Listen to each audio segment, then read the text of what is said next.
disappointment. Now the vice president often tell me, since he got a seat as vice president, how many persons have I recommended in this government to serve in the government as presidential appointee? Zero. Every appointment in Nimba County was done by him. He and I would discuss something as a brother. To implement it, you will bypass me and do different things. I don't talk on it. Now you need to see us. The thing we saw, it frustrates us. So why can't you lie? Why can't you steal? Why can't you allow the citizens to be? You see, we just tell you. That's why we vote tell you. But you fool us, you screw us, you use us and later on abuse us. So why? The government should lie. Why? But that's the question that we ask. The good person in our whole United Party, that President Baka. You want to say that again? The only person that appreciate good among all the United Party for that President Baka. The rest are ungrateful. The right, they use you and dumb you. But President Baka, if all of them were thinking the President Baka and behaving the President Baka, United Party will have another chance in 2029. Just for now, they don't have. They do not regard people that help them.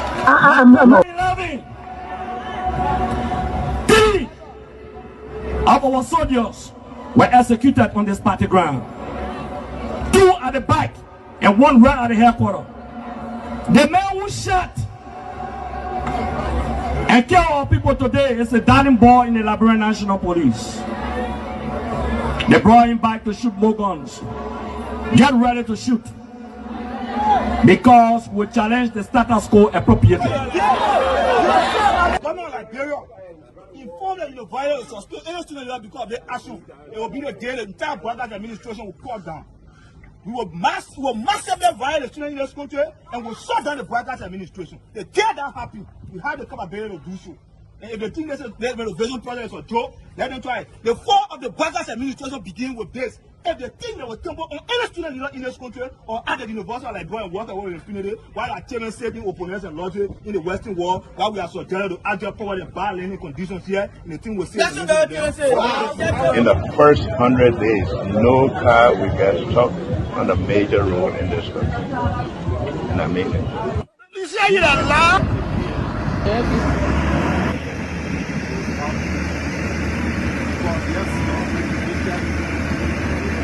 It's going down. First floor. There you have it. That led to decades of war still run deep. But so too does the longing for reconciliation. A reconciliation defined not by political bargaining or by an artificial balance of power by tribe, region, religion, or ethnicity, but by the equality of opportunity and a better future for all Liberians. Garguah can lie, the government, all the ministers in the government, they can lie. You know, they put all hustler, they put a hustler, they lie. Everything they say, they never say the truth. Today, the supporters of His Excellency Joseph Boakai presents him as a poor man from Lofa and asserts that he will understand the plight of the poor people. Fellow Liberians, do not be fooled. First President Boakai is not poor like you, not even as me. As Vice President, his office received more money from the government budget than any other Vice President has received in Liberia's history. He has enjoyed some of the best and most lucrative government jobs. First of all, there's this, what I call sort of vicious lie about the fact that Mr. Kobe is gay or bring gay lifestyle to Liberia. It's complete bullshit. When people can accuse you of stealing people's money, when they can accuse you of being involved in war, anything, people don't make up stuff. They don't make up shit. Excuse my language, right? So it's complete nonsense. I'm married, 8 Teresa, 2 children, 5 grandchildren. I believe in traditional family values, so it's complete bullshit, complete nonsense. Young man, vice president, young man that are vice president, the major stole 500,000. I mean, Jamaica, the major went to, I forget that Jamaica, the majors went to Ghana, the fit, and they may bring it all company in the country. I mean, Kun, they can reach yourself. Kun, man, you know, Kun, but I want to sophisticated, quiet, hardcore rule in Labro. But Labro, when 2029 come and pass, then you finally leave. Mission is completed. Now, what the rules of engagement? When the war ended, the guy said, the captain, the commander said, mission complete. There wounded outwards, all men on board. Everywhere there is no school, I will put school. And everywhere there is school and school in bad condition, I will renovate it. I told them, towns and villages, everywhere you will have lights in the town for children to play and people to see. I told them every town will have safe drinking water. If Charles Taylor is the problem, he will be out of here in the twinkle of an eye. And I say, let well-meaning Liberians come home. If we respect this constitution, a government formed in Accra is a violation of Article 1 of the Constitution. Let them come home. Let that government be formed in Monrovia. The government that capital rule, small, B rule, all kinds of I think the reason Joseph Boakai will not do much because the old man, the papa is suffering. The papa loves the country, but he can't make it. The criminal there around him, they sophisticated than him. They are sophisticated criminals, so they can't make it. Your league Costa, God know how to pay people. It's just simple. Costa that accused everybody here but himself. Everybody, Joe, we join, we accuse Joe, he killed Joseph Boakai. Boakai still living. Joe, no, you leave better. He made me senator. He almost made Joseph Boakai president until he screwed up. We gave God the glory. Yeah. Well, Boakai, when he screwed, he said, oh, we don't want to make sure we will fought for him to be reconciled with the president. And then the people who fought for him.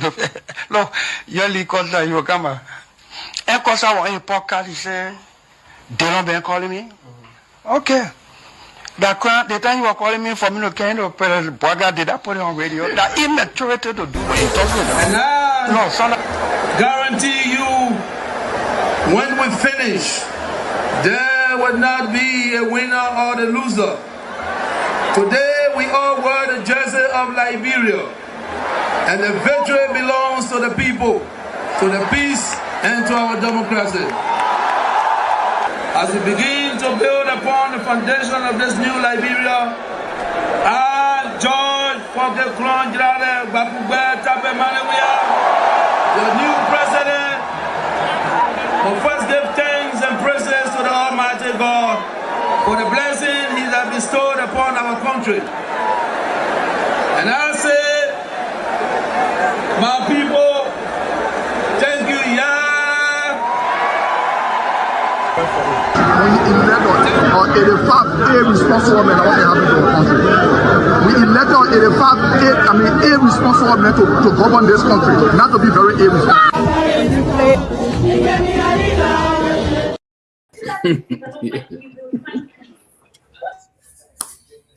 Hello, ladies and gentlemen. Today is Wednesday, the middle of the week. We may have some technical difficulties. You caught the representative from Lofa County eating his Topoh soya. He didn't know the microphone was on. And we got a young man from Kehleboe with warrior hat on. We call them all guys. But ladies and gentlemen, welcome to the show. Today is Wednesday, middle of the week. We are glad to be here in good health. We are thankful for seeing the July 26th, 27th, 28th, and today is the 29th. The month is almost over. Your bill is already started pouring in. You're gonna pay that bill, your mortgage, your car note, your insurance. The month has ended. Your bills are coming in. So, ladies and gentlemen, thank you for tuning in. We are on Freedom FM. We are on Truth FM, Care Radio. So you are listening to us via radio. We say welcome to our brothers and sisters in Grand Bassa County, River says Sino, the entire Southeast, River G, Grand Jita, Maryland County, and we go to Central Liberia, Bong, Nimba, the West, Cape Mount, Wapulu, the North, Lofa. Central Liberia, we will say the center of politics. Our political capital, Monrovia, Monserrate County. Welcome. Very, very, very, very cool day here in Florida. I'm tuning in from South Florida. The weather today is 92 degrees and windy. I don't know what it is in Monrovia or in Lofa County, but we are here today to talk business, serious business. This drug thing is not going out. What I like about the drug case, everybody's coming with a disclaimer. Say my hand there. My hand there. Everybody said my hand there. So now everybody said their hand on there. That's the only thing in Liberia. You know, Liberia men like to boast. They like to claim everything. But this one is like a hot potato. Nobody wants to claim it.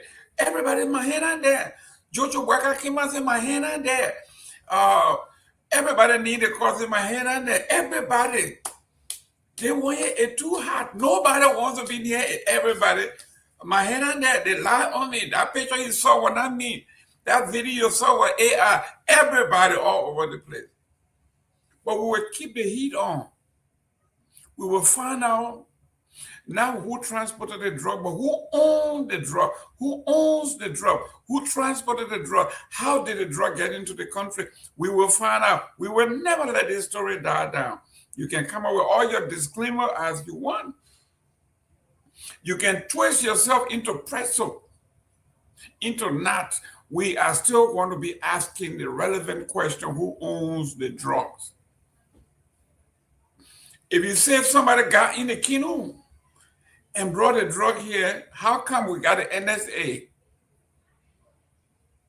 We got the police. We got an LDA, and nobody saw those canoes coming into Royceville and whateverville. And then all of a sudden, the NSA beating their chest. Sam Gay beating his chest. The security people beating their chest as though they have done something. How long have these drugs been in the country? How long have they been stationed at these homes? Nobody wants to answer the tough questions, but we're going to ask the tough questions. With me today are two great men. I got Honorable Sylvester Pewee. Sylvester Pewee is on the phone. You know, he's always talking to somebody. Let me go to Junkies.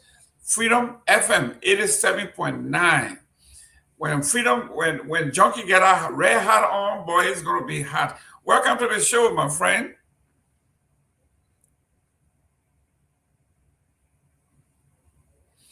Junkies, you are muted. Okay. Good evening, Mr. Jerome Gayman. Good evening to you, Minister Sylvester Pewee. And good evening to our ardent followers and listeners in Radio Land and through our social media platforms, Facebook and our YouTube channel. Welcome. This is the closing argument, and we are here on Freedom FM 87.9. We are also streaming live on our Facebook page, and we are also live on our YouTube channel. Follow us, Freedom Radio Online.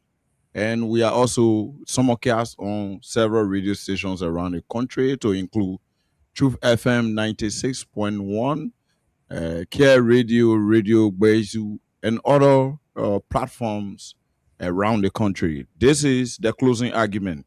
Freedom FM 87.9. My name is Junkies Morrison. It's back to you, Mr. Gayman, for control.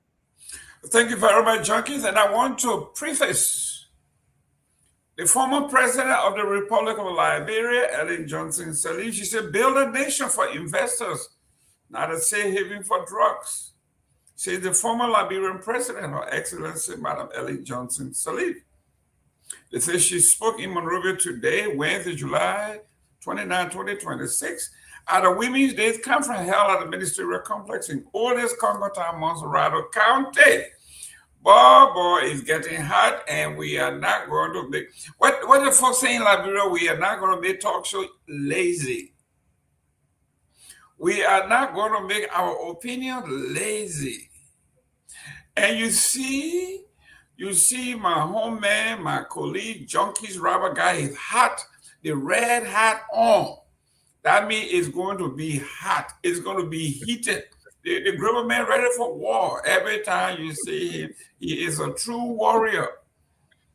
And then I heard that Ellen Johnson Sirleaf, former president of Liberia, has some bloodline from the Southeast. They are all warriors. She came out blasting.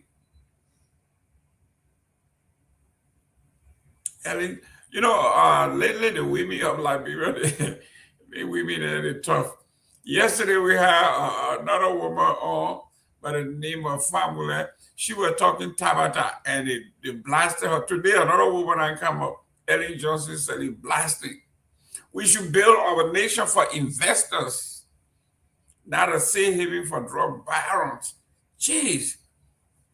Madam Sirleaf, as somebody who is a former president, who is privy to national security matters, former presidents are briefed on national security issues. If the former president can make that remark, if it is true she said that, we all need to be concerned. Also, there is a snippet of a tape that I want to play. I don't know if Junkies have that, but I'm going to find it. This is something that came about from the present Justice Minister. The former Justice Minister, the present Justice Minister. He said that people, and I'm paraphrasing, and I'm going to play this here. He says, Liberians should be vigilant.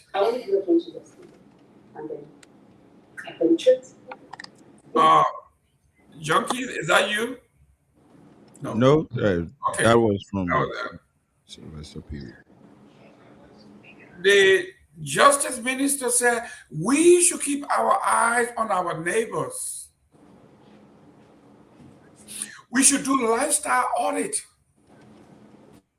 If you find your neighbor to be living beyond his means, you should call the police.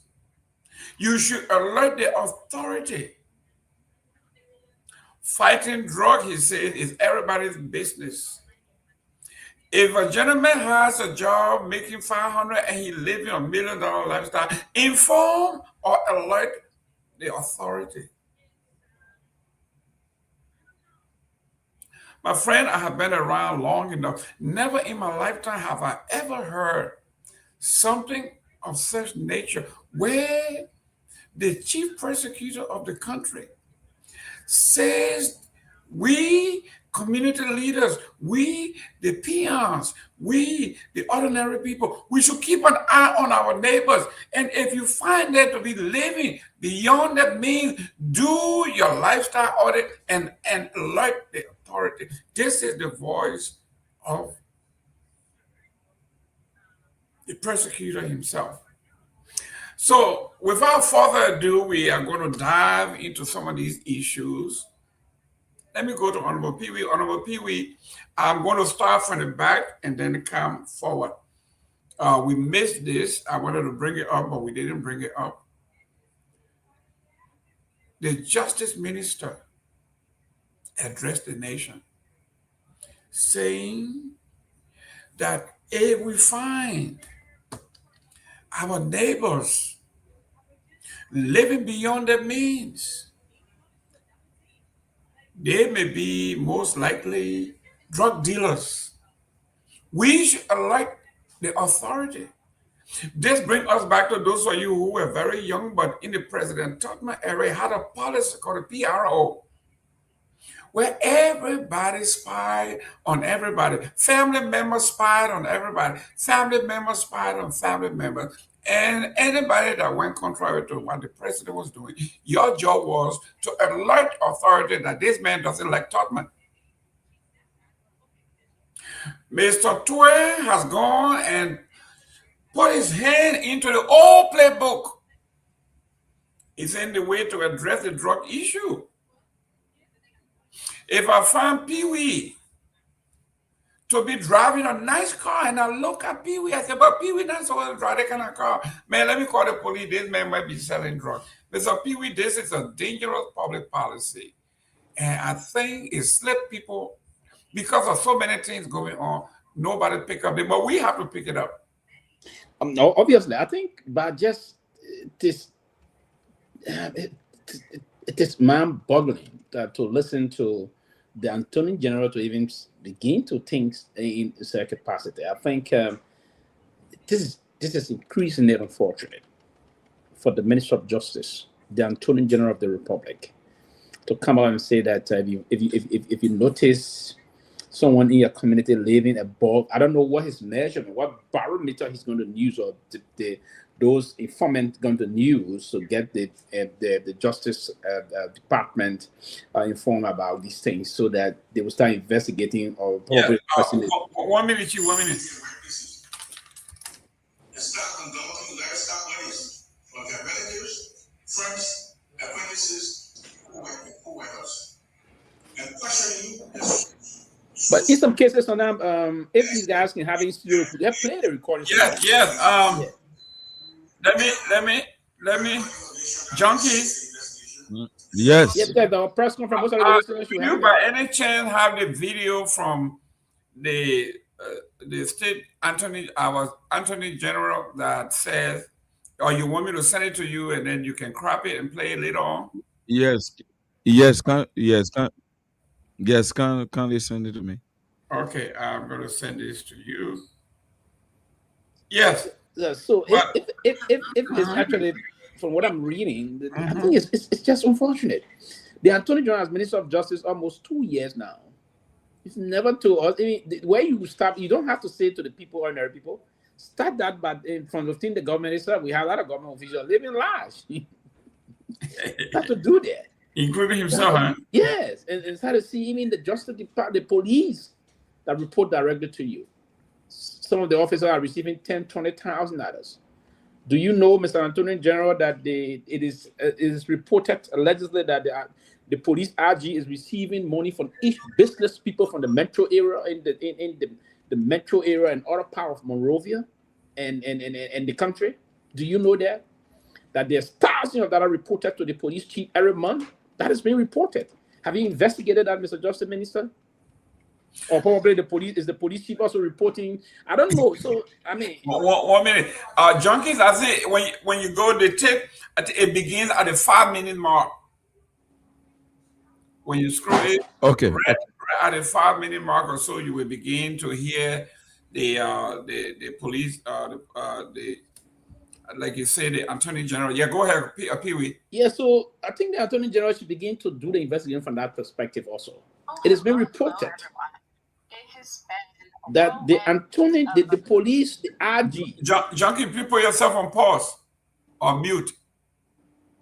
The police, let me mute. The police RG is allegedly receiving money from all of the loading fuller businesses across the metro area. The metro area in the police terms is the central Monrovia area, even and part of the Syncor, extending all the big business, even the folks things, all the commercial hub, Douala, and all those things. Have you investigated that, Mr. Attorney General?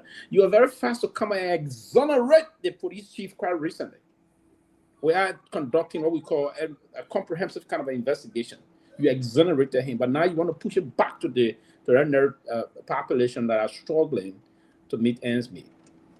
Listen, the government will be prepared to do things, and if they are not mindful, they will pack up some chaos in the country, and they may not be able to solve the problem. You already have serious problem in terms of security and other things. So they will have to do things in a more responsible way. And I agree sometimes people should live within their means, granted. But to do that and push it to the ordinary people is like trying to do things that will spark some major controversial debate in the country beyond even their own control. There are a lot of things unfolding in terms of the national government that you, the Attorney General, that got the power to investigate. The NSA, you coordinate with the NSA. You are the chair of the Joint Security, as a matter of fact. The police report to you. The immigration report to you. The NSA, of course, deal with you considerably. The NSA report directly to the president anyway, but in some cases, they coordinate with you. The fire service report to you. The prison bureau report directly to you. So the Attorney General is very powerful in the country. So the DEA report to you. Then you sit there and some things that a lot of things unfolding. You should have the ear of an elephant that we, the ordinary people, don't have. And then you want to send it back to the people. But there are critical issues. If the care is not taken in the country, there will be some problem. And I will hope they will start to investigate these things. A lot of things started happening before in terms of the way the police operate. The police operate on the darkness of some deeper conspiracy. There's a lot of things, police chiefs, even the ordinary zone commander will tax folks' businesses. If you don't do that, then I mean your area, you can't show you will be safe. That have happened over the period of years. It's still ongoing. I'm told most of those major stores in the Monrovia, Greater Monrovia area and the rest of that pay not less than $3,000, $4,000, $5,000 a month to the police chief.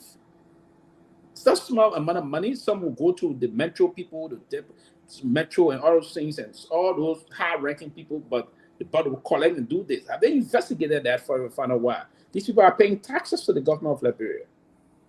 By extension, their businesses should be protected by the very government. These are things that are reported. You are not investigating nothing whatsoever in terms of those things. And then a lot of things will unfold in the country, but people will come and sit and say this. But for the Jojo Boakai issue, I'm trying to get some investigation for me, first and foremost. And I said it's obvious that some of these things can be propaganda. And I'd love to be very clear. When they came to the issue of, to be definitive, I want to speak to some of these things on there. We see some of the fights. But I will hope, I'm told he did respond to some of the allegations against him. And I think that's the most appropriate thing to do, to respond to some of these things as they will unfold. You come and clarify and provide a clarification. Being the son of a president in any country puts you as being a politically exposed person, and you have to compose or conduct yourself accordingly, so that whenever your name is in things, you come and do the necessary clarification. That's the needful. You just have to do the needful, But Mr. Gayman, there's a lot of other things that I would believe we'll talk about briefly today. It's one of our comrade Abbott Jaja. I think he's deployed in London as the Minister Counselor for Press and Public Affairs. Okay. At the embassy at the Court of St. James. I think he's been recalled since there was a note to him to be recalled since sometime last year, April. And but the best practice in recording diplomatic staff, even those that are sent via the Ministry of Information, you have to record the person in accordance with best practice, in accordance with the Vienna Convention, the sending and receiving countries agreement. If you record diplomatic staff, you need to do the needful. The needful is the present recall. You need to have the moving costs of the person and their immediate family, and that of their belongings, if you will. The moving cost of that will have to be sent. When you're ready, Junkie, let us know. Yes, I'm already ready. Let me okay, roll it and see. Go ahead. Brooklyn West. It seems more and more drugs are being uncovered. No, Junkie. You know, like I said, this. Junkie. Yeah. Yeah. Do you have a video? Yes, the video is here. But can you play the video? Not the recording, the video. That's what I'm saying. If you go. No, but I'm not an administrator. Oh, okay. Okay, then Yeah, that's fine. Only Myean can do that. Okay, can you send out to Myean, please? Okay. Please send it to him. Okay, so Pewee can go ahead. Why? Yes, yes. Pewee. So, ladies and gentlemen, what we are waiting for will be the video of the Attorney General instructing the citizens of Liberia to take responsibility of securing our nation from the drug lords. And the way to do that is if your brother is living, your neighbor, your sister, your family member is living above his or her means, then you need to alert the authority. You have to do lifestyle audit. If this is what if and only if this is what the Attorney General is saying, then we got issues. Some serious issues. That I will be sitting here. I've been watching junkies for a while. Mr. Morris came yesterday with a red suit. Today he got a new hat on. And all of a sudden I pick up the phone and call the Attorney General and say, well, junkies wore some nice suit yesterday and today he wearing a nice hat. Y'all got to check that man out. That is a terrible public policy. That is something that people who we say have given up, have put their hands up and say, we have given up, we can't deal with this, we want you to deal with it. That's what is happening here.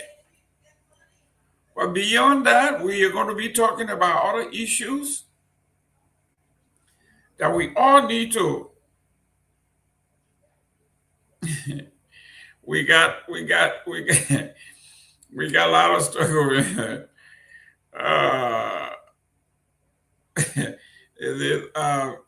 We have a new T-shirt from the folks say it's from Ellen Johnson Sirleaf, and it's in response to Myean family, and this is what it looks like, Junkie. I know you saw the T-shirt. Junkies, you seen this? And I get down for all.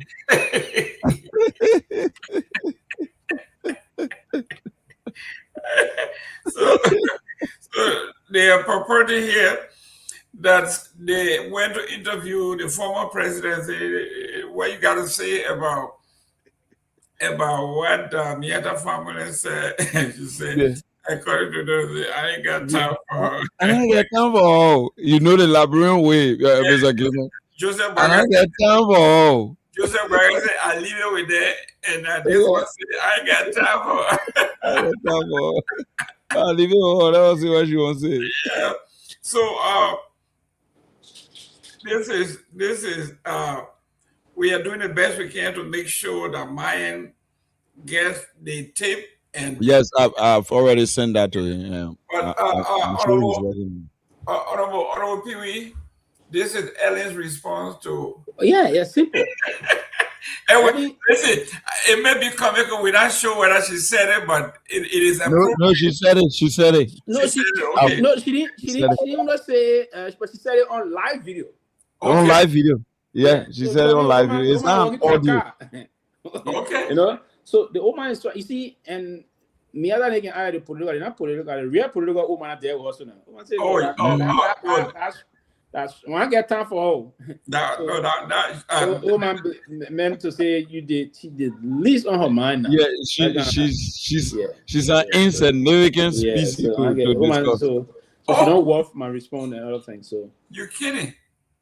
You know, this is what we are talking about. We are in different leagues, right? And Ellen is just trying to remind her that she is not in the same league. They are not in the same league. We're not going to regurgitate this thing, but she's just trying to tell that this woman, we are not in the same league. No. So, she playing Cali Cup while playing Champions League. Not even, because the woman is saying, for me to even dignify what she is saying means that I am elevating her. I am elevating her from the dungeon, from the cave, from being Neanderthal to the human species. That is a quantum leap. Quantum leap. And I think the former president got it right. There is no reason whatsoever that I am going to go down into the caves and elevate Neanderthals. I'm not going to do that. And I not get time for her set. That's correct. Absolutely. I don't get time for her I don't get time for those kind of people. Along the way, we are talking about the president's son, President Joseph Boakar's son, Jojo Boakar Jr., had denies involvement in the $318 million cocaine case, say he has nothing to hide and welcome full investigation. The Liberia Authority charged 12 suspects. We'll talk about that too. Senator Kehleboe Gongloe dismisses claim linking him also to the drug investigation. Jesus Christ. We now go to Kehleboe, junkies, your senator. Kehleboe Gongloe. But this year, everybody, I say, they think so hard, nobody want to touch it. Kehleboe Gongloe said, no, not me. And basically, Maryland should be known for good manners. So I don't really think that will come from the side of Honorable Kehleboe Gongloe. Howbeit, we look forward for the full disclosure of what is being investigated. Well, according to the NSA and the Liberia National Security System, they said Maryland County, Kepamas was one of the hubs. Maryland County. That's what was alleged. So Kehleboe Gongloe, if you are controlling Maryland County and Maryland County just happen to be a drug hub, you need to answer. Mr. Gayman, are you saying the NSA report indicates that Maryland County was a drug hub? Wow. That's correct. And I think it will also border on the issue of porous borders there in that region, and also the poor mending of our life and property on that part of the country by security apparatus. There are just few officers there, so I think all of those loopholes are being used and taking advantage of. I think so. You were here when I made the analysis a couple of days ago that the port of Buchanan, the port of Greenville, the port of Harper, sure, those ports are as porous as anything else. Just imagine if they can infiltrate the port of Monrovia, right? Then what's about Bassa would be a little more close. Forget about Greenville and Sino. Forget about the other borders between Liberia and Guinea, Liberia and Sierra Leone, Liberia and everywhere else. We are not talking about the seaport, we're talking about just about the land bridges. Let me welcome Honorable Victor Nagbe. Victor Nagbe, you are from Maryland County. Today, Maryland is in the news for the wrong reason, man.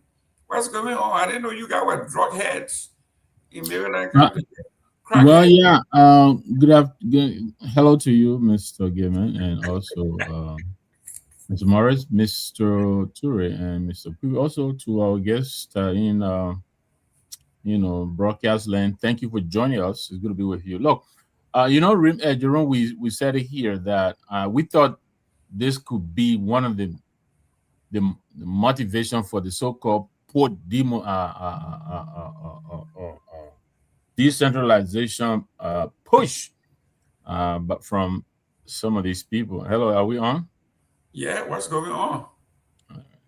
So you hear me? I can hear you. Can you hear me? I can hear you, but I can't. I want to see Pewee. Yeah, and who is not even on. So, And but myself, only seeing Pewee.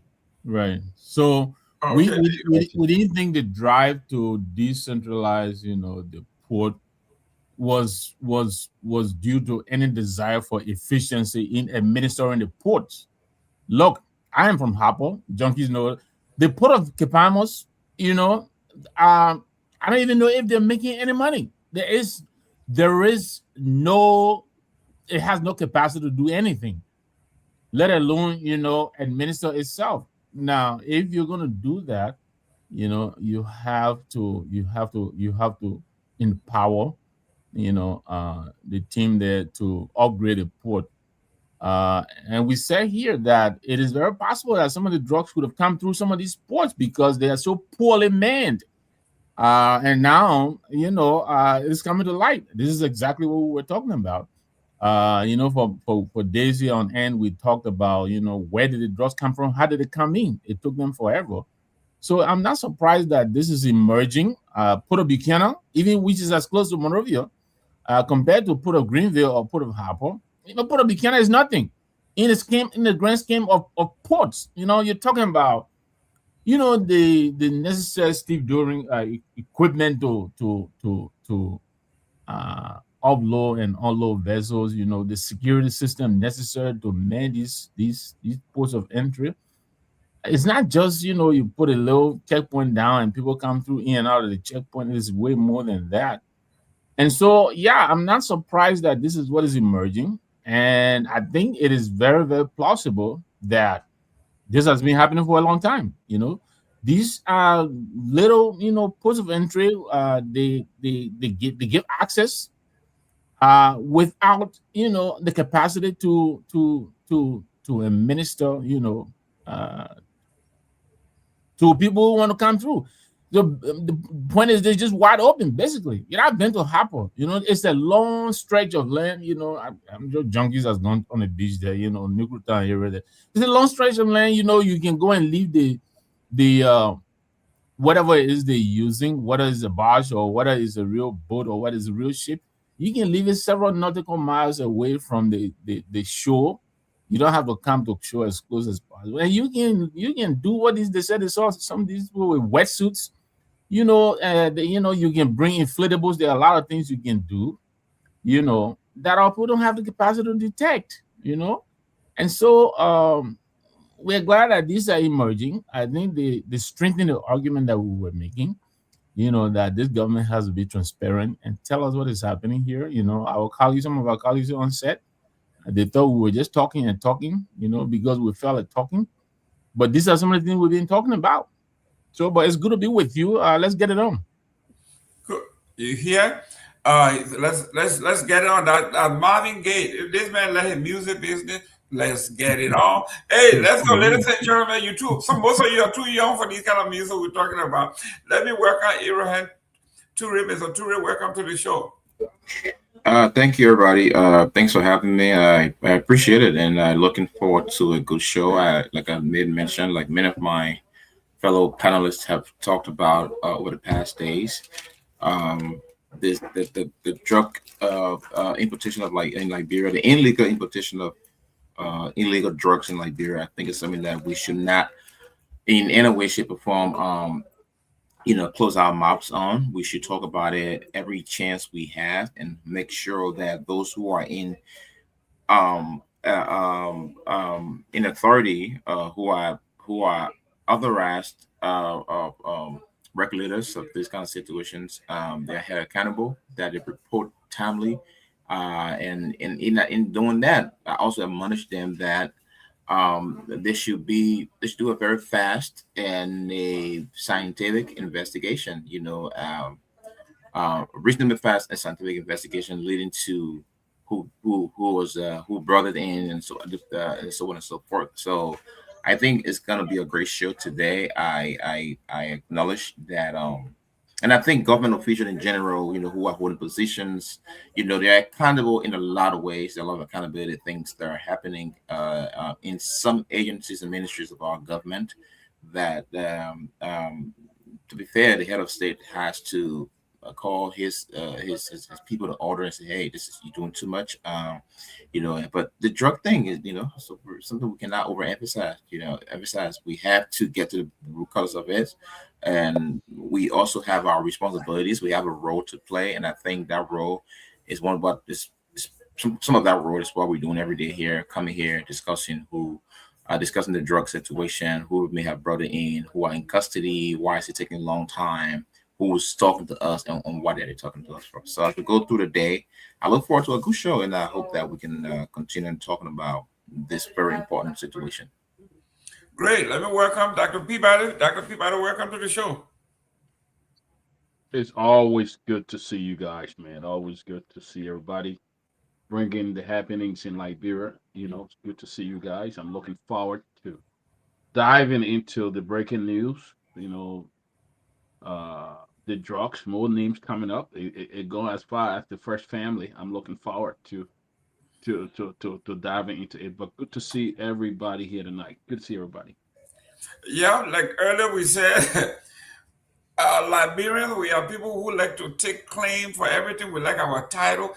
This is one thing that everybody running away from. Say, no, my hand, they were not me. I mean, the president's son, the heat is so much that today he had to come and say, or he attempted to distance himself from what is happening, yet and still, by admitting that he did go to Real Madrid, went to Spain with all some shady characters. It raises even more questions and concerns than he answers. And then Kehleboe Gongloe coming out, senator from Peabody County, say, Hannah inside. Everybody is running from this thing. Let me go to Dr. Peabody. Your nephew, Jojo say, even though he was walking around, pilling around with these shady characters, he says, by hanging around with government officials and presidential children. Sorry, he admitted that he was with these shady characters, as you say. That's what he said? Yes, in the paper, yes. If you didn't read his stuff, he said he did go to Real Madrid, did meet these gentlemen that they talk about. He met those people, but not because they were together mean that they are in any form or shape part of anything, they should be prosecuted fully to the law. That's why he said that. At least that's what I read in his speech this morning. So if you went to Front Page Africa, they have his entire speech there. You can read it. So he tried to distance himself, say he has nothing to do with it. He knows nothing about the drug, but yet he did go to Spain with the EPA people and all kinds of some people, and met this guy, the Quia, whatever his name is, met these people, but had no inkling. In fact, it was one of the characters that introduced him to the Real Madrid Foundation and all of that, and he had interest in doing business in Liberia. Henry Peabody is getting close. And let me commend the panelists on the show. We have talked about this drug from day one. Yeah. We have been pushing it. It's because of the interests. We love our country. And from day one, the closing acumen have not given up. We started with the issue involving the King brother. And then today, here we are, when we said there was a big name involved. High profile people were involved. And they were using the King's brother as a covered up and all of that. It's coming up now. I read the press conference. I mean that the first family's son, Jojo Boakai, did today. Mm-hmm. I don't think he helped himself. He did not help himself in that statement. I think he caused more damage, created more questions for us. He left it. I mean, it's a lot more questions. I was reading it and I probably wrote down like 15 or 20 to 25 questions in my in my own little background when it comes to investigation, what I know about investigation, all of that and stuff like that. I think there is a concern in that statement that he made. He said that he never worked in government, he left government, and all of that. But yet and still he talk about again promoting trade and talking to people and all of that stuff. We know that Jojo have a lot recommend a lot of people in government. Most of the people that work from the port authority to other places that maybe I'm not at liberty to call names, that it was based upon his recommendation that some of these people were hired, some of these people are not even they don't possess the qualification in certain areas. He had recommended them and stuff like that. But I think what we're seeing here today, it shows that we do need help from the international community, because I don't think that it's like prepared thing. Somebody say this what you would say, just to try to get you out of this what you're going to say. But from what I'm listening to, I think I could just count. I mean, a lot of discrepancy in the statement that he made today. And at this point, I'm not sure whether we will hear anything more when it comes to the investigation, because now I have hit the first family. Now, so it tells me that the video was authentic. You say somebody call you 3 in the morning, you don't know Yeah. the person, you don't know how the person got your phone number. I mean, a lot of discrepancy in his summary. So I think it's going to be very difficult. One reason probably that's why the police and the justice minister were all frustrated to come up with information on this drug thing, because it's been a long way on this drug thing. Not until the cartel with the video now started to come up and show things. You met these people, you went to Europe with them, they say you don't know them very well, they say you're talking about trade. I think it's a lot of discrepancy. And I think if I were the prosecutor in this case, I would want to ask more questions, ask Jojo more questions. I think today what it didn't help him. The statement he made didn't help him. He implicated himself more than even trying to make a statement on it. He implicated himself.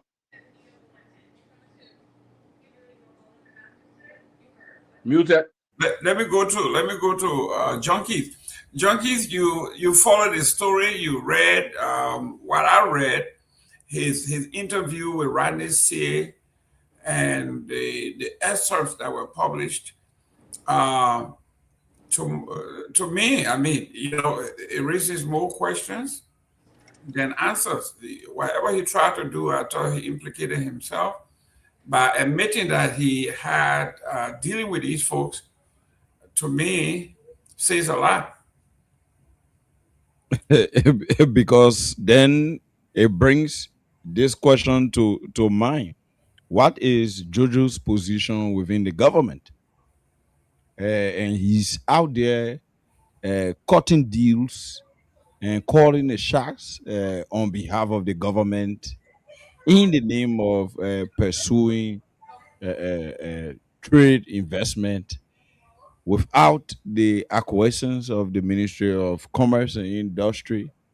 Then I think there are a lot of questions being raised, even though the first ones were not answered. And Jojo again, with his press release, I think he was ill advised. I thought in my mind he would have left that to the security apparatus.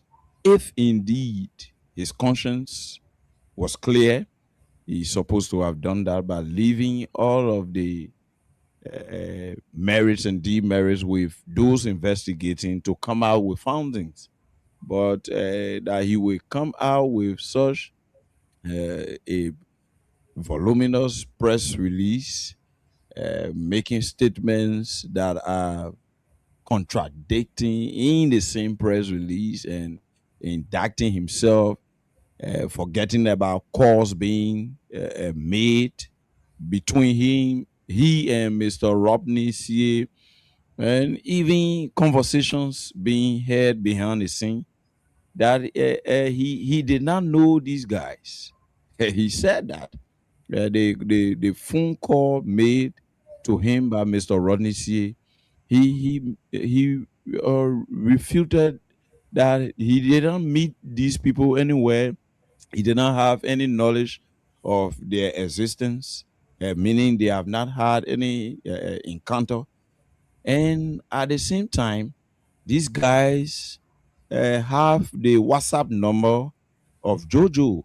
I don't think Mr. Jerome Gayman or Minister Sylvester Pewee or Dr. Peabody or Honorable J. Victor Nagbe or Mr. Toure has the WhatsApp number of Jojo Boaka, even though you people are Liberians and prominent Liberians too. But these cartel folks displayed messages being exchanged between they and Jojo. And Jojo himself confirmed he was called and he blasted that you guys, I don't know you. He even responded to Rodney CA by saying, I don't know who is trying to blackmail me, who is trying to do this to my character because I have not gone into such transaction before. And now you are vindicating that all of what we've been saying over the days and weeks, that you went with these guys on business trip in the name of lobbying for trade deals to Liberia, even though we are yet to understand and know your position within the government. So all of these contradictions, just creating compound complex situation for Jojo. So I will advise Jojo to stand down and just let it play out, because somebody will say it already happened. It can be on. You can undo it, Jojo. It already happened. It's like when you waste water. To just collect it from the ground is not that easy. So where we are now, I think Jojo will need to subdue his nerves and see how best he can just wait, and we have a full report of the investigation that is ongoing. Because making these statements, Jojo, under our law, constitutionally, you got to remain silent. You have that right, because what you will say and do could be used against you in the court of law. Back to you, Mr. Gayman, for control. Good. Mr. Toure, it was so funny that Jojo was trying to throw the owners of the story back to the media, to us. He's saying that whomever it was that displayed his messages was disingenuous by not showing that he told the drug cartel, I don't know you, don't call me, and he said, and I blocked them. 3 a.m. in the morning, he said he received that call from these guys. He says, but what he wanted the media to show was his response to them. I don't know you, blah, blah, blah, blah. And he said, and I blocked them. He said, and the media failed to report where I said, I don't know you, and I blocked them. So here we are. The man said he had no contact. He knows nobody. He's not part of this stuff. And now he's admitting that, yes, I met with some of these folks. We went to Spain. And in fact, later on, he told me he wanted to be a major investor in Liberia, build youth academy, commerce, and all of those things. And he was. But then at the beginning of the interview, he said, to be transparent and to protect his integrity. When his father got elected president, he resigned from his position in government to be totally divorced from government. But then he went back and said he was lobbying for corporations and commerce and all that stuff to come to the country. Toure. Yeah, so we have a huge responsibility as we go about this discussion, in as much as we want the truth, but we have a huge responsibility to listen to people, to understand, not listen to people, to respond. And we have to be careful, again, like I always say, we should not we should be careful how we articulate our concerns with what we term as contradiction. Number one, he said he avoided, he met with ministers and ambassadors, right? Now, just because somebody met with minister and ambassador does not necessarily, I have met with minister and ambassador, so does that mean I'm doing government job, right? He would have probably been invited in his private capacity. Now, based on his proximity to the government, he could have also been a target for some of these things. So just because Joseph Boakai Jr. met with these people does not necessarily directly connects him to be in the know of their dubious behavior. Number 2 point you struck out. Somebody calling at night and he said, "Oh, I don't know you," blah, blah, blah, blah, blah. And the third, and the panelists didn't report that. It's like, yo, man, let's be honest here. As I speak to you right now, if it's not a private side, I can get you Joseph Boakai Jr. number, right? How did I get it? I didn't get it from him. I get it from somebody else, right? So just because somebody called Joseph Boakai does not necessarily mean that Joseph Boakai knows that person. It's like, yo, man, if you're on the show as a talk show host, I want to do something on this show, I get over anywhere, I call you. It left with you to accept the receive what we shall call. If you are interested, if you're not interested, you end the call. So just because I reach out to him and say, "Oh, Joseph Boakai," that, and he say, "Oh, I don't know," it does not necessarily mean that he's a criminal or he's part of the situation. Again, we have to apply scientific rationality to this investigation. I refuse. I want young men that will sit on this platform that will refuse to associate anything that is of the nation's interest to dive it straight into the line of politics or to the realm of politics. What he said, let's take his word for it. Now, we are not CID people here. We are all people here, we have common sense. So we'll infer what he meant to say, what he didn't mean to say. Let the investigation play out. If Georgia is involved, for real, we all come and condemn him. But right now, we cannot mind what we term as contradiction, because just because a man met with a minister does not necessarily mean that he went on official government business. Now, when he said he was lobbying for companies to come to the country, in my capacity here now as a regular Liberian, do you know how many lobbies that I'm carrying on that country? I mean, how many ministers that I've met based on my own business idea, what I want to do, which I think will create, I think, 200-300 jobs if I got accepted to do my business. Yes, so some of the lobbying could be, okay, I'm a private citizen, but I got to survive. I don't have to depend on government. So what can I do? Can I meet with this minister? I got a business idea. Can I meet with them? How can I bring my business to town? So the question should be, what did you meet them about? When you're engaging them with the business, what kind of business idea were you engaging them about?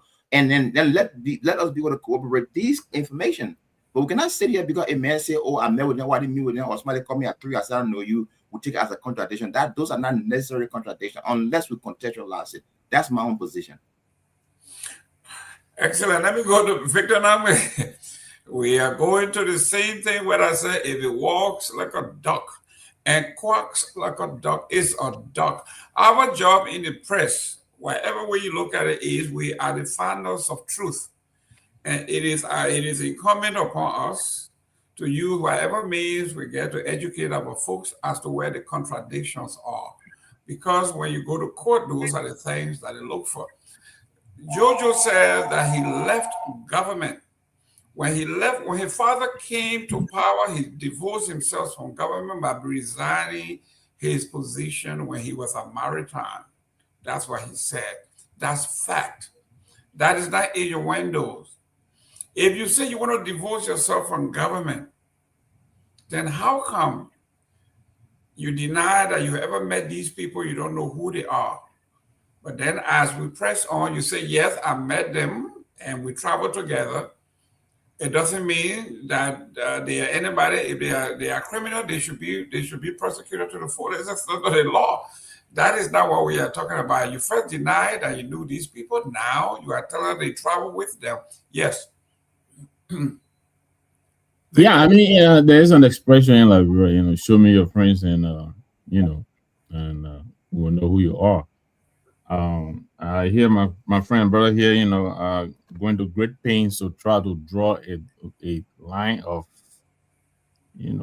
separation between being involved and doing business. I don't get it. Yeah, he said he resigned from maritime, but he was involved in trying to negotiate a telemedicine business. to bring it to Liberia. Went to the Real Madrid Foundation. So these people, obviously, they've had some engagements, you know. But he's saying again, the only time he came to meet these people were when they called him and accused him of, diverting their narcotics. Completely disjointed. Just like you said from the intro, I think his statement really left a lot more questions than answers. I think he just kind of made it worse, because the facts are very difficult to deny. Uh, these people got his number. How? We listened to the account from other outlets. How they came to get in contact with him and all of that. And so I read, his account. It doesn't really, to me. I think it's really it's untrue based on how he's laying it out from all the reporting we've heard,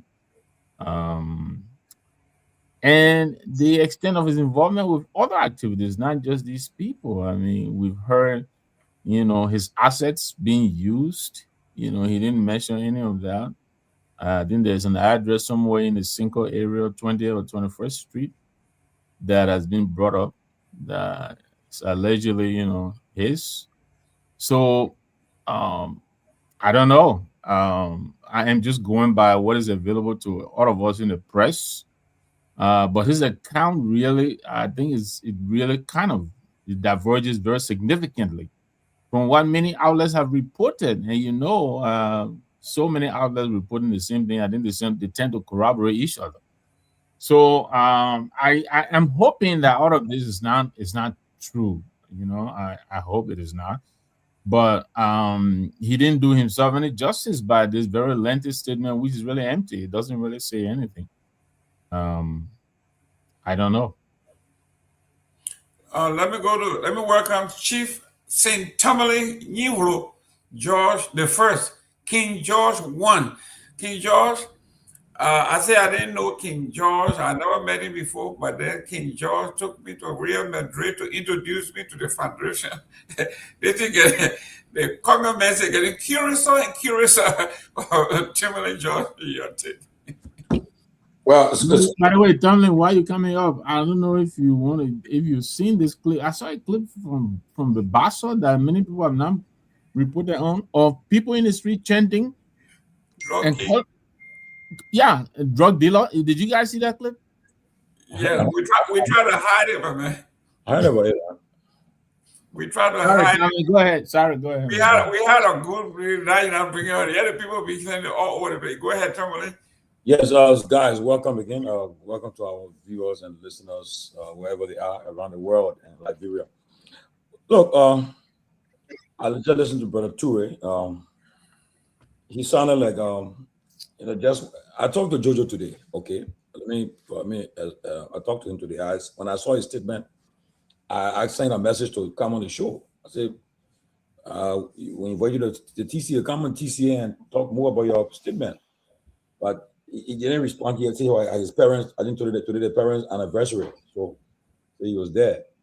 So later on we talk. And I told him, I said, look, the statement, like somebody said earlier, I have a lot of questions, You learn the statement, a lot of questions. It would be good to double down on the statement. Most people do, or have a press conference. You don't have to come on a closing argument if you want to come here. Go on the platform, but the statement shouldn't just be one of the statement. At least go and talk more about have people talk, spokesperson, whatever the case, talk. And he said, well, he said enough in the statement, and he will leave it at that.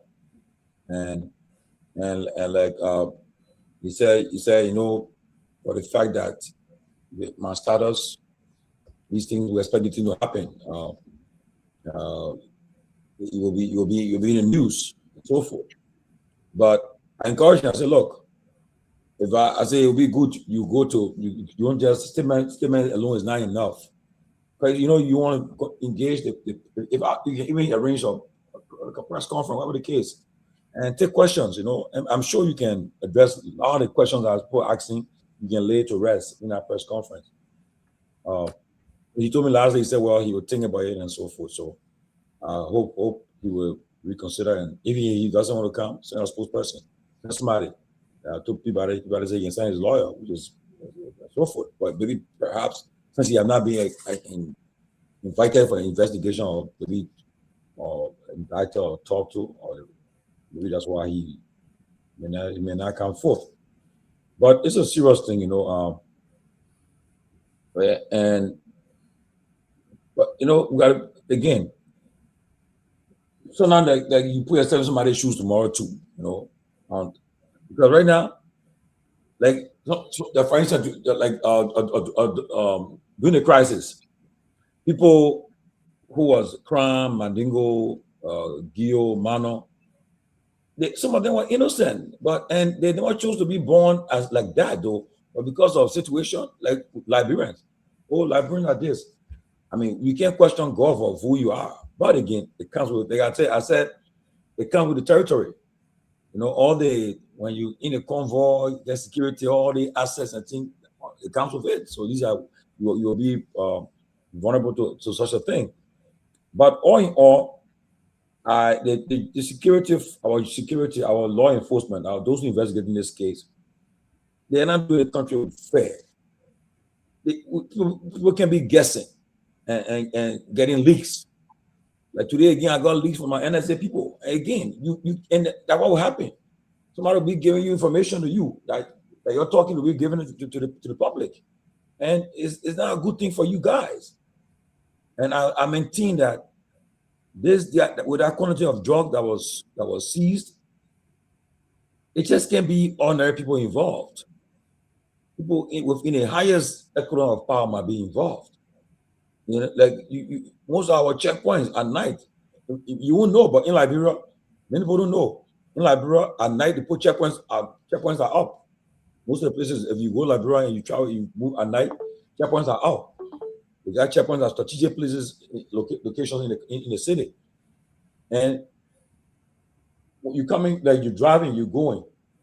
If you're official or government, nobody's gonna stop your car at the checkpoint. They're gonna say, "Oh yeah, they're saluting you, you're passing." And most of the time, these houses, when some of this stuff comes in the capital, come to the country, based on these things. Okay, if you ask for the Kamara arrivals fee, see some of the officials of government that when they arrive at the airport, the things they bring in, they want to say they feel they have immunity. But with this investigation, I think Jojo, yeah, it was good. He broke his silence to speak, but at the same time, too, he should be more forth. He should come forward, either to take some questions, or have a press conference, or have somebody to come and double down on your statement, because it will linger. It's not going to finish. We're going to pick it up and take selected parts from your statement, and it's going to continue to push it on you. So you have obligation to come and exonerate yourself. So for now, I don't know. I hope he heeds what we are saying, and maybe get a lawyer or get a spokesperson, or he himself get some of these editors, news editors in town. Not everybody. Get some press guys together, get them together and address it. You know, address it, because this will continue to go, and people are digging on it. And if anything is happening within the security apparatus, people, they are leaking information out to people. I mean, don't be surprised. Somebody will approach you on the issue and say, "I saw you on close argument, but I'll get information I want to share with you." And that's what's happening. People are sharing information, you know. And I told the guy, I said, I will never expose you. What information you give me, I can't expose you. I can't. Why should I do it? I can't hurt you, you know. But things are happening, and it's serious. Now, let me end on this. There was an arrest order for the deputy director at the port, and it was an order arrested, but some officials intervened and say he shouldn't be arrested. and he's still not arrested. But for the fact that he was linked to this thing, I think he should be arrested. But they are stopping it, and there's a tussle now going on. The NSA boss, the justice minister, and so forth. They're having all these things going on. So, and people, until they can come to the reality and stop shooting people, the thing will go on. And if they continue to go on, you hear the CMC now is saying that they're threatening now they're going to protest. As a political party, they got membership. Okay? If Musa Bede gets on the air tomorrow and say, I'm calling all CMC partisans and all well-meaning Liberians to join us, let us demand the drug investigation. People will come in the streets. He has a following. And perhaps, who knows, who will join them. There are people that are waiting for opportunity to come too. Okay? So, again, I just pray and hope that this government will take this thing serious and try to do their best, because right now, people are not satisfied. I'm not satisfied with what's happening right now with the whole drug issue. Dr. Peabody. Sylvester Victoria. No, but the man Sylvester, intentionally want to give me up to the side. we want to Sylvester will keep you another conversation there. We went to him twice. That's how we passed. But go ahead, Sylvester. We are talking about maybe hopefully you saw the article that we are talking about. You can come out of me after, but that's Sylvester. Yeah, Sylvester. Hopefully I think everybody saw the article we are all talking about. If you didn't read it, Front Page Africa carried it, and it's a lengthy interview. What is concerning to most people, there are several things. From the beginning, they denied that they didn't know these people, they don't know who they are, and never met them. Then later on, now he's admitting that the person called him 3 o'clock in the morning, and at some point, some member of the delegation took them to Madrid to meet, the Madrid Foundation, and then after the Madrid Foundation, the conversation delved into meander into commercial dealings in Liberia, commerce and sports and academies and all of that. So this is what people are saying. Listen, there's more to the story that this guy is telling you. They didn't know the folks, then the same folk took you to Madrid, and now you are trying to say if any of those people in my delegation, if they are criminal, the law should hold them accountable. It's confusing, and it's not going to go away. Yeah, so I want to definitively actually speak to that till I can, in entirety, in the detail, will read and comprehend the article attributed to him, and also because it's a written article, we need to also hear to confirm if he.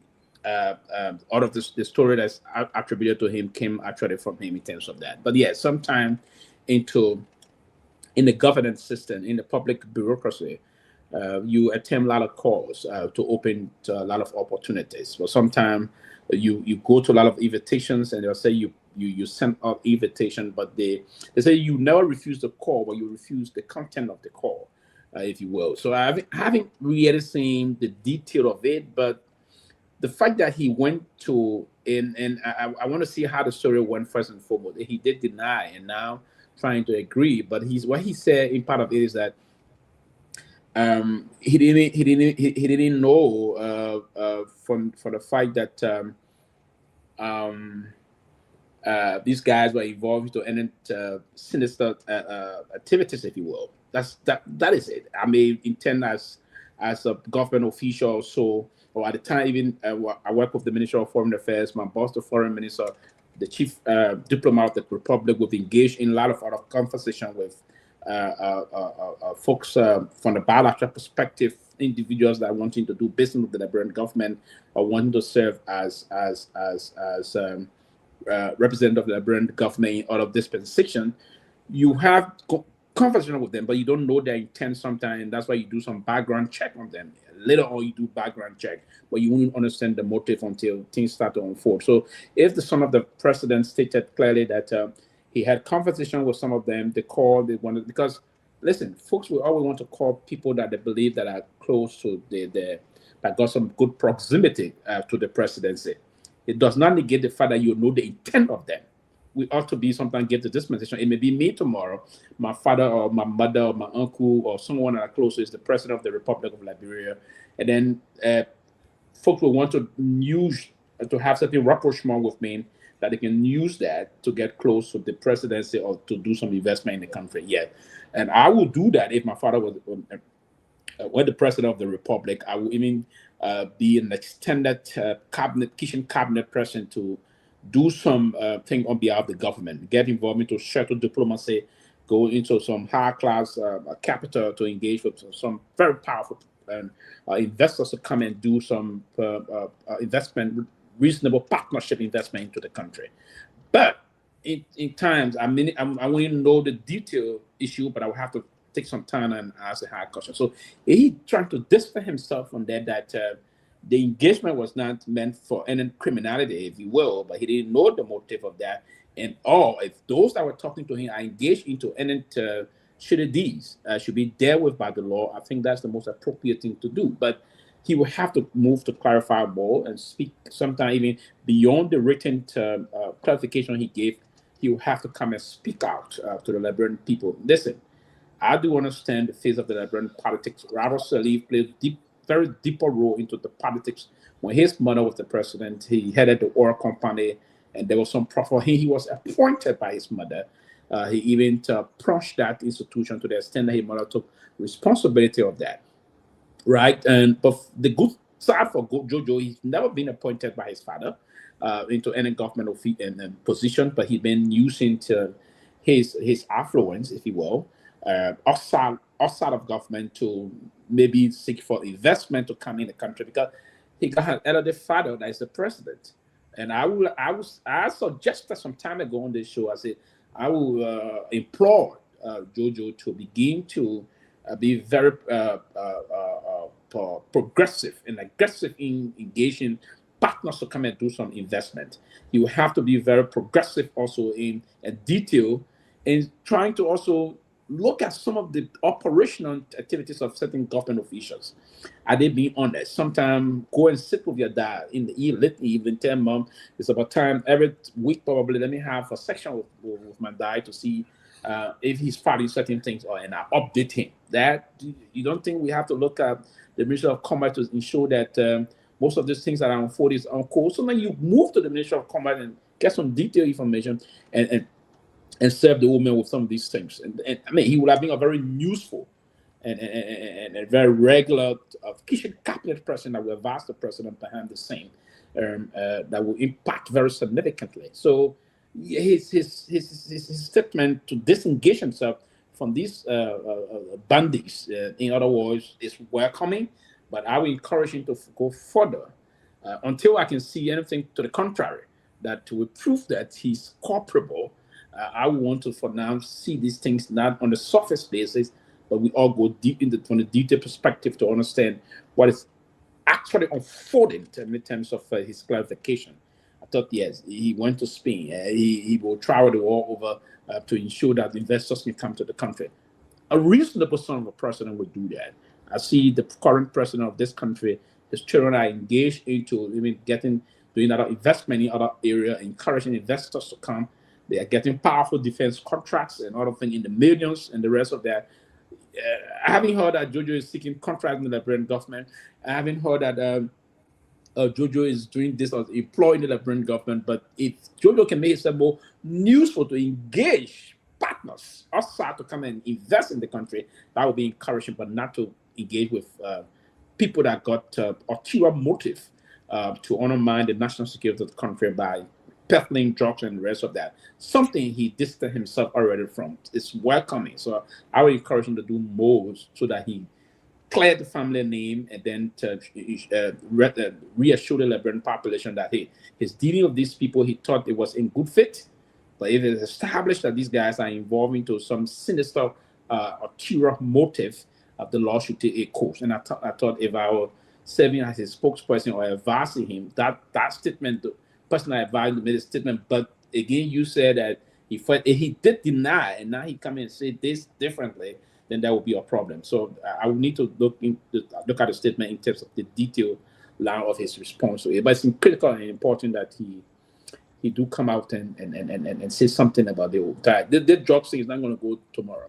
I don't think, even if you are to go to compound number 3 and tell the folks around Indiana, and they will say to you, this thing is not going to go down. No level of Kwavadi fish or kuto pepper soup will make this thing go away. So, Dr. Peabody, here we are. I want to push back a little bit on Pewee. The President of the United States, Donald J. Trump, made public his children, their positions, their job descriptions. His in-law made it clear. In the Ellen Johnson Sirleaf government, she made clear she appointed them. We know who they were. They had a job description. Everybody knew who they were. Jojo said that when his father got elected, he resigned from government, divorced himself from government because he did not want this attachment, referring to Robert Sirleaf as the Prime Minister of Liberia and all that stuff. So if he had divorced himself from government, did not want to have anything or give the illusion that he was part of the government, why then will he usurp the position of the Investment Commission, Minister of Commerce, taking people to foreign countries to lobby for jobs for Liberia? And let me go to his own page. But I think the premise you're making is not fair though. Excuse me. Let me go to his page. I'm going to Robert Sirleaf page. I mean, Robert Sirleaf, Jojo's page. He said the creators of the video chose not to include my response to the message. And they chose not to show that I rejected the allegation. The omission fundamentally altered the impression of the video sought to create. As I watched the video and more carefully, I recognized another individual whose photograph appeared alongside mine. This is his quote. I once informed the Director General of the National Security Agency that I knew the individual and explained the circumstances under which we met. So this is what we are talking about here. But before people, okay, no, conclude now. Come because I just want to say something quickly. Go ahead. Yeah. So you said, Mr. Trump again, as a matter of information, quickly, Mr. Gayman did not appoint his children in a role. No, I didn't say he appointed. I said he explained who they were, what they were doing, because they worked for the Trump situation, and he appointed Jared Kushner. Yeah, Kushner is a special envoy. There you go. Along with Ambassador Wyckoff and the rest of that. These are special envoys. But for the children, they are in the business area. What I'm trying to say, I don't think what Jojo is tantamount to usurpation of function of any government institution. No, it's not tantamount of that. His role as a son of the president, he also played. Now, any private citizen of the brother can get out. What is the role of the son of the president? I mean, his role. That's what I'm saying. Now, his role. As a son of the president, he's not playing the capacity. He's playing the role, I believe, as a citizen of the country, trying to bring investors to the country, to his father government. Anybody can play that role. So what I'm reading from this now is that the father didn't get him a particular portfolio that he's acting on. And he said something in the statement that those that I'm doing business with, if they are anyhow involved into any shenanigans or anything sinister against the law of Liberia, should be there with outside of our approach. Because let's say I know you, Mr. Gayman, you're going to invest into rubber and development and the rest of that. I come to you in Florida. I say, Mr. Gayman, Lofa County is endowed. Our soil is endowed. It's very rich soil.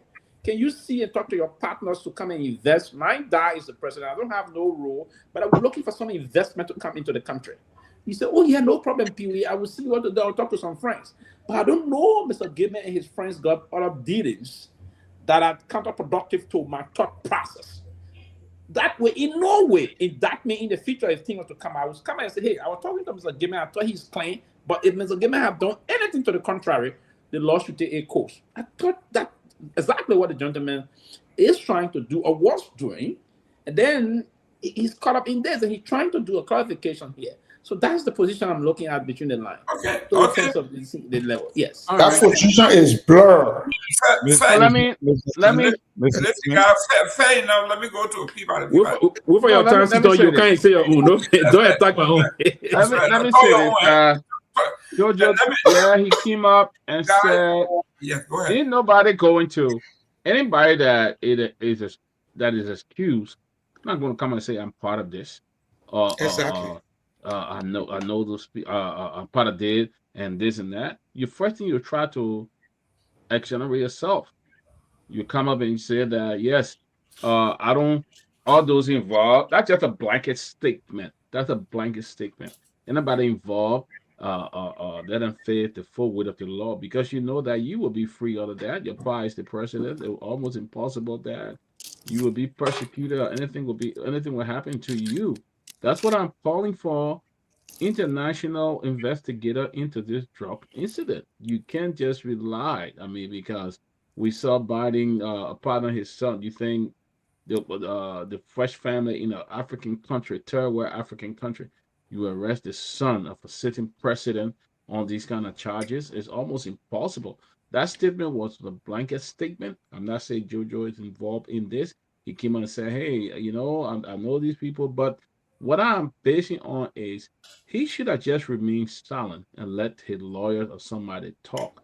He shouldn't have come up because from what we deduce from the statement that he made, it is contradicting, is incriminating, you know, from those statements, you know, very contradicting, incriminating, and he's involved. I mean, it shows them that like there's no way. It's hard to just not read this thing and say this guy don't know anything. From what I read, there's a lot more that he knows about.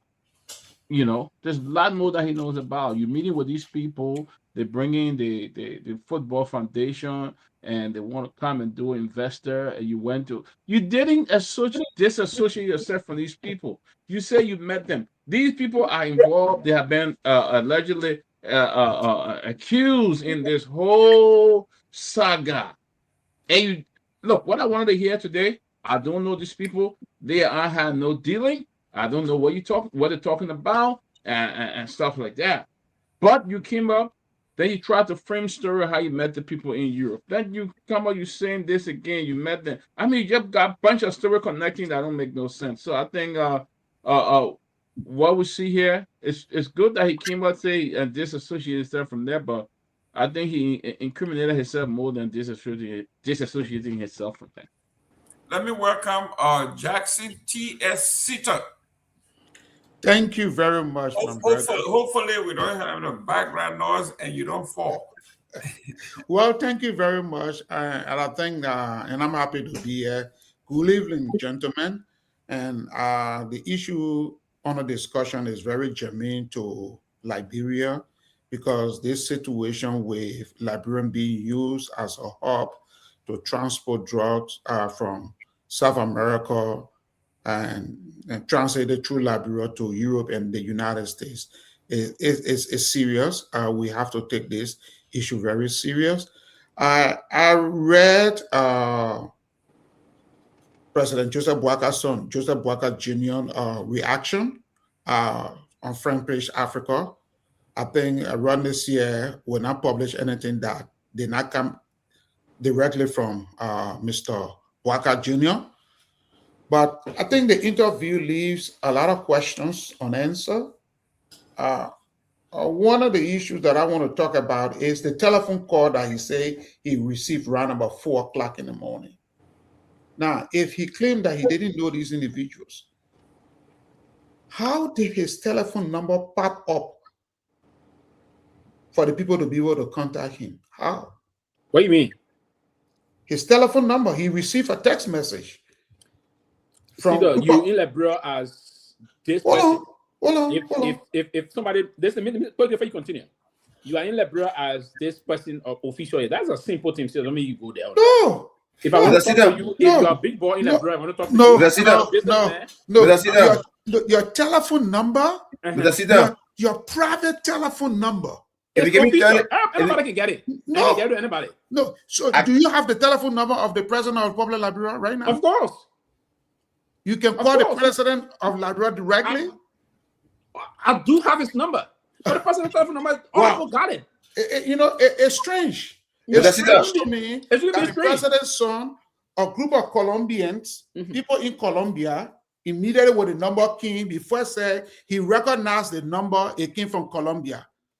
How did he just, hold on, let me finish. How did he just know that that particular telephone number is linked to Colombia? The code. Okay, guys, 1 minute. The code. Do you know all of the country code in the world? Listen, guys, hold on 1 minute. Hold on. I think I see them trying to talk. Listen, Do you know all of the country code in the world? See, we got 13 minutes here. Hold on, 3 seconds. 1 minute. If my phone will tell me a call coming from Canada. 1 minute, guys. 1 minute. I don't know that though. Sit down. Give me 1 minute. Honorable Jackson, go ahead. Jerome. Yes. I mean, the matter being discussed, I think it's not just political. I think it has a legal dimension. So it has both the political, which everybody can. What's your phone up? Your phone. It has the national security dimension, but I thought we should look at the legal dimension to this issue. And so I sent a copy of a letter that I've written to the ombudsman. The ombudsman, the office of the ombudsman has the responsibility to investigate misconduct on the part of officials of the government that comes into conflict with the code of conduct. So I believe that the virus video is pointing accusing fingers at Jojo Boaka Jr., a man who is believed to be an advisor to the president, has been accused of taking $2 million to allow Liberia as a transit point for cocaine and other controlled substances. In every functioning democracy, the government, if it is serious about public opinion and public right to know, they will open a criminal investigation into this matter. Now, there's a difference between a criminal investigation and a civil or ethical investigation, which I'm asking the ombudsman to do, because my letter basically called on the ombudsman to launch an ethical investigation into the matter because they don't have the expertise to do a detailed criminal investigation. And to just backtrack a little bit, you know that when Hunter Biden started dealing with the Ukrainian, what kind of business he was doing there was not transparent. They opened criminal investigation into the matter in the United States. And this was a man making business. In this instant case, cartel people are in the public saying that they gave the senior advisor to the president, his son, a junior, $2 million to allow cocaine come to the country. He has not denied that he interacted with these people. Now, all of these... Mr. Gayman, the platform will need to clarify the man is not a senior advisor to the president. That's a misinformation. And we should tell it on the show. Yes. He's not an advisor to the president. We yes, should not allow this to someone just call and say he's not an advisor to the president. Pewee said that Jojo is not an advisor to the president. Okay, let me. You see, brother Joe, if he's saying definitely that a man is not an advisor to the president, then he will need to explain to the public in what capacity has he been performing official government function. Jojo was sent to negotiate on behalf of the Liberian government. Whether he's an advisor or not, he has performed official function on behalf of the government assigned to him by his father. So he cannot, disentangle Jojo as a ranking member of the Boaka's administration. Within that context, Jojo needs to answer difficult questions. And that's why we are calling for a criminal investigation to be opened into the matter. Now, when you call for criminal investigation under these circumstances, the government will send a strong signal that it doesn't condone any cover-up. So Jojo telephone record will be open to the security personnel that will carry out the criminal investigation. There will be such a seizure warrant issued to his home based on his friendly ties with these people, so we get to know whether he's saying the truth or he hiding something. Now, doing sporadic interview here and there doesn't solve the problem. He can explain the fact that he can able to sit down with wrongness and say something. He can still sit down with security people, and everything he called law, his interaction, where he sat with the people, where they met his team, which hotel they in, they can go there and do a forensic investigation and know what really happened. But Jojo just explaining sporadically doesn't solve the public concern and the national security threat to Liberia. What we're dealing with here is Liberia reputation and image, and even the security of our people. You know how much drugs have been basically transferred through Liberia or transported through Liberia? For Jojo to even go and sit with these people, he should have first done some due diligence. In the day and age, you don't just go sit down with anybody without doing some due diligence. Who they are, what do they stand for? How are you going to be sitting down and who not be with people who are accused of drug trafficking? How can you do this? So it is within this context that I am calling on the ombudsman to launch an investigation into the matter and calling on the government itself, President Bouaka. If you want us to take you seriously, open criminal investigation into the conduct of your son.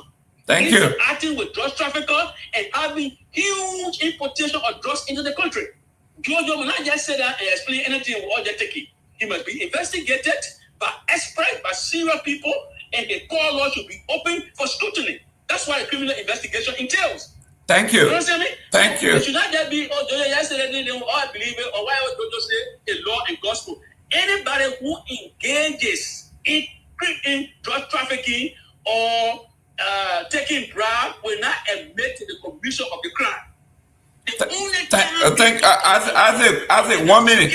One minute. We are running out of time with 88.9 FM. We got 3 or 6 minutes here. They want to take a call, so I will call you tomorrow. We'll invite you to come on the show. Okay, but thank you very much. Thank you. That is my basic concern. Okay. I appreciate the fact that we're talking about it, but I think we should go one step. Liberia is the country of law, and the rule of law does not enforce itself, right? Thank you. It's not automatic. That credible people can make sure the rule of law prevails. So we need these credible individuals that are heading public institutions to open criminal investigation into the conduct of the president's son, who is believed to be a de facto advisor to the president. Thank you. Gentlemen, ladies and gentlemen, let's look at how will we look at the time? I want to also take at least 2 calls because we got 5 minutes left here. You can't take calls now. That's less than 4 minutes. Yes. Yeah. So you not get a call. Actually, let's do it tomorrow. Okay. Yeah. Wait, do the call now. Just 2 calls will be good though. I want to come on the clarification quickly before you go to your call. Okay. Let's take the 5 minutes. Let's take 2 calls. Junkies, let's go. Okay. This first caller on line 1. Hello, welcome. This is the closing. The people that sitting there waiting for us. Welcome. This is the Idrissa Sombai. Yes, sir. Welcome.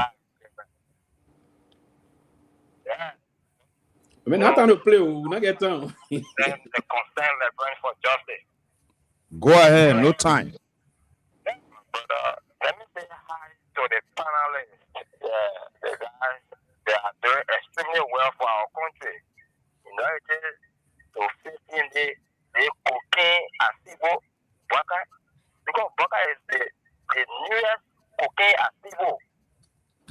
This man fall in love with this guy, this cartel. So we pray to the Almighty that let him see how possible to see how they can transform our country. Because Mr. Bouaka is extremely compromised. This man is on daily basis. So even cocaine, okay, the old man, Bouaka is cutting out. Let's move to the next call. Okay, we will leave you there, somebody, and go to line 2 and quickly take this call. Your name and where are you joining the closing argument from? I am Okay, how you doing? Oh, this is the general welcome. This is the closing argument, and we are live on Freedom FM 87.9. Yeah, this they have to your panelists that one always do closing argument. That they can get all the privilege to call. Some people do not let up to call. Quickly, no time. Not show. No time. Go to the point. Yeah. Just to the point. So the police let me say things to you guys on the show. My father and my brothers on the show. They did work for you people that only the show is like clear for us. They did work for us. They say, let God bless all the one is talking from. And they give it to you. Let God have more blessing. Don't take them with you to enter the issue. No, my brother. Nobody will tell us in this country. Facebook into the prefer anywhere and sit back and say, so then we know somebody make it to Baka in Madrid. You know somebody bought it to Baka in Madrid. What you going to do in Baka in Madrid? You go play football game? You see, that's what it means. Jojo Baka, you will play the game. And you will play the judge. And the person will hold you down. Someone will not force them to investigate our matter. We protest and they go after us. When we go after them, go after you. So let's justice. We are concerned for justice. We are serious about it. We need justice for the job. This is the our country to the bar. It's our country to bar image to the outside world. It's our whole country. They make broad drug cartel in our country and his children. Okay. Somebody remember. So we make sure we get justice for the job. Thank you. Okay, we'll squeeze in this exception. Your name and where are you joining the closing argument from? Welcome. Hello. Welcome. Okay. Yeah. Good evening, Johnson. And let me say good evening to your colleagues in the U.S. Go ahead. 30 seconds. No time. Yeah, my PhD for the PhD community. Go ahead, Yeah, lady. Don't you know, every law will have some end. And everything that they hearing, that's what God is posting today. Everything that they're doing, for Joshua government, they bring just. They said our Joshua was bringing just. But this is the time for the exposure, for God to expose them. And they don't give their parable, they say, Abraham Masari said that God is beat that so. And God will continue to beat them and they be exposed. They won't let that Easter that is there, that same Easter and they stay hiding there. All of them, they will be disgraced in the country. Thank you for having me and have a good night. And Mr. Gayman, Sylvester Pewee, Honorable Josh, Dr. Peabody, that does it for the cause. Thank you very much. Since there's no time, I could just close it from my end here, right? Please go ahead. Okay, and so it was nice. This is the May week's edition of the program, the closing argument. And it was nice having you here with us, our many followers in Radio Land, and those that are following us via our YouTube channel and our Facebook platforms. We want to say welcome. Keep following this show and keep watching, keep listening.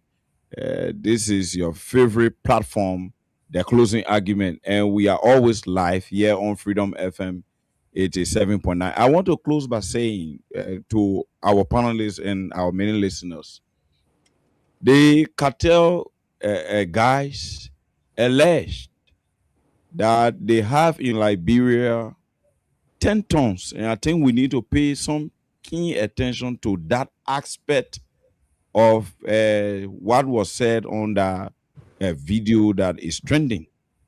They have in Liberia 10 tons, and 4 tons were unveiled.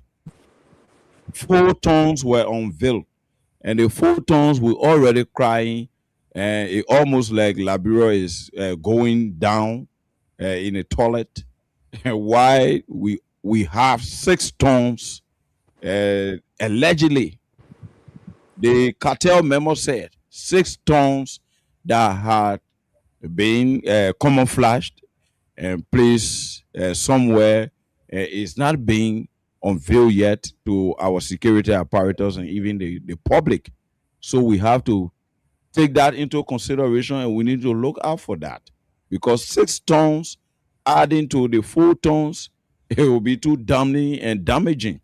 So I want to say it is prudent that the president take the courage to invite independent international forensic investigators to lay this matter to rest so Liberians can have peace of mind. Because this drug situation, I repeat, this drug situation was the matter on which the Unity Party campaigned to come to power, that they would have stemmed and nipped drug activities in our country in the bud and make sure that Liberia is safe and civilized once again.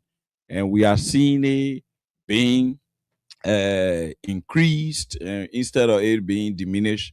Is worrisome. And I think the president will need to now muster the courage, forget about all these claims and counterclaims and politicizing this issue, which is very damaging. No matter how you want to politicize it, that will always be on your head as somebody who should take that responsibility. So the president now need to bring in international independent forensic investigators so that they investigate this impartially and quickly, so we have a logical conclusion to this matter. Thanks to all of our followers. Keep following us. We are the closing argument, and we are here on Freedom FM 87.9. We'll be here on tomorrow on the Thursday's edition of the program, the closing argument. A good night to all of you, our panelists there in the diaspora. Junkin the man Norris. We need more hours, Junkin Norris. Thank You're the you. man, buddy. Yep. Ladies and gentlemen, thank you very much for the show. Thank you for your comment. Thank you for your calls. Yes, we are getting there. We will do all we can to make sure that we increase the hour, they increase the time, so you all can continue to call and spread the good news that this platform is not for us. It is your platform as long as you stay within the range and the scope of the rules of the closing argument. The CEO is here, the chief is here, everybody is here. So this is your platform. We don't fool around. We don't sugarcoat anything. You know, it is what it is. Let me go to Sylvester Pewee. You were in flight. Yes, I was basically trying to say something quickly here about what Anthony Jackson said about the office of the ombudsman and the rest of that. We ought to clarify here that Mr. Boakai, Jojo Boakai Jr., the son of the president, have never had any appointed position in the Republic of Liberia. He worked with the Liberian Maritime Authority. I think he was one of the senior principal director at that level. And he resigned sometime in 2023, just before the elections. So he's never had any appointed position as a presidential appointee. That's one. To write the office of the ombudsman, he's a lawyer. We expect him to understand clearly here that the ombudsman office does not investigate private citizens. You see, if you want to initiate some criminal investigation, write the office of the Attorney General. Provide all of the facts to the office of the Attorney General. They will move to expedite that. But the office of the ombudsman does not investigate private citizens that are not on any official government, to execute any government responsibility, if you will. So the young man is not a presidential appointee. His father did not appoint him in any capacity. Then why would you write the ombudsman to investigate him or to launch an interpersonal criminal investigation? That's one of the things I just tried to clarify here. So moving on, we ought to be clear. The office of the ombudsman is meant to investigate government officials that are misapplying or going outside of the code of conduct and doing things that is inimical to their position as in different government capacities, if you will. So I thought to do and send this clarification in until it can be proven that he's been appointed by his father. He's not a government official. He's never been appointed as an advisor, or as in his own word later on tried to do an adjustment in the statement to say purported advisor. I don't know what he meant by purported advisor, but yeah, listen, we need to be serious here and come up with the factual information on this platform so that we don't misinform our population in the naked quest for political opposition. That's why I thought to clarify. Jerome, if I may come in quickly.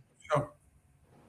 Yeah, I don't disagree with Sylvester Pewee. I think the ombudsman, yes, is to investigate, government functionaries, their compliance with the code of conduct. That is quite correct. I agree with him on that. But I also do agree with Isaac. I think this is, the drug issue that we have on the table that has been on since early June. Is of such magnitude. I think all individuals connected or allegedly connected to this matter, I think should be investigated. First of all, in Mr. Bwaka Jr.'s statement, he said these people accused him out of the clear blue of being involved in drug trafficking and issued threat against him. Or how is that? He's not the one who sees the drugs. He's not a security personnel. Why are they calling him to issue threats against him? Two, the fact that these people have mentioned him on the video, I think it is enough to start an investigation. I think he should be investigated. I think Isaac Jackson is quite on point, but not as the ombudsman. But I think the Jojo Bwaka needs to be called in and questioned as to his involvement with these people. How is it that they're calling him? They're not calling Jerome Gayman or they're not calling Peabody. They're calling Joseph Bwaka Jr. and issuing threats to him. I think he's right. There should be an investigation. What is his involvement with these people? How is it that they're calling him and nobody else? Junkies made a point here. The magnitude of what is involved here is staggering. The people are saying they have 10 tons in the country, and I think the government declared 4.2 by the EPS directors when it count. 4.2, based on the calculations, we go back to the Weah government time, it amounts to almost $760 million. If you take that to 10 tons, you talk about $1.8 billion. That's bigger than the budget of the Republic of Liberia. This is of such magnitude. I think everything connected to it should be followed. Like Ronnie here will always say, connect the dots and follow the dots wherever the connection will lead you. So I don't disagree with Sylvester Pewee that the ombudsman, I think his role is to make sure government employees apply with the code of conduct. But I'll go beyond that. I think this warrants an investigation, and I hope that our investigative authorities are going to get on this because we have to know to what extent he's involved with these people and why they're calling him. Yeah, let me get a letter go to the Ministry of Justice. If I can just piggyback quickly, sorry for interrupting you. Go ahead. I think Mr. Jackson spoke on condition that Jojo said that he went there to bring in people to invest in the country. No ordinary people would just go out of the country and say they're bringing investors to come into Liberia with the Liberian government. I think his official, even his duty as the president's son, who stand as one who represents the country. He was going out of the country to bring investors. He could stand as representing the country, and I think that's the position Mr. Jackson was coming from, that he went there in an official capacity to bring investors into the country and to and stuff like that. I think that I just want to pick it back to what. That could be, but is that Mr. Jackson's statement? Listen, guys. Listen, he made.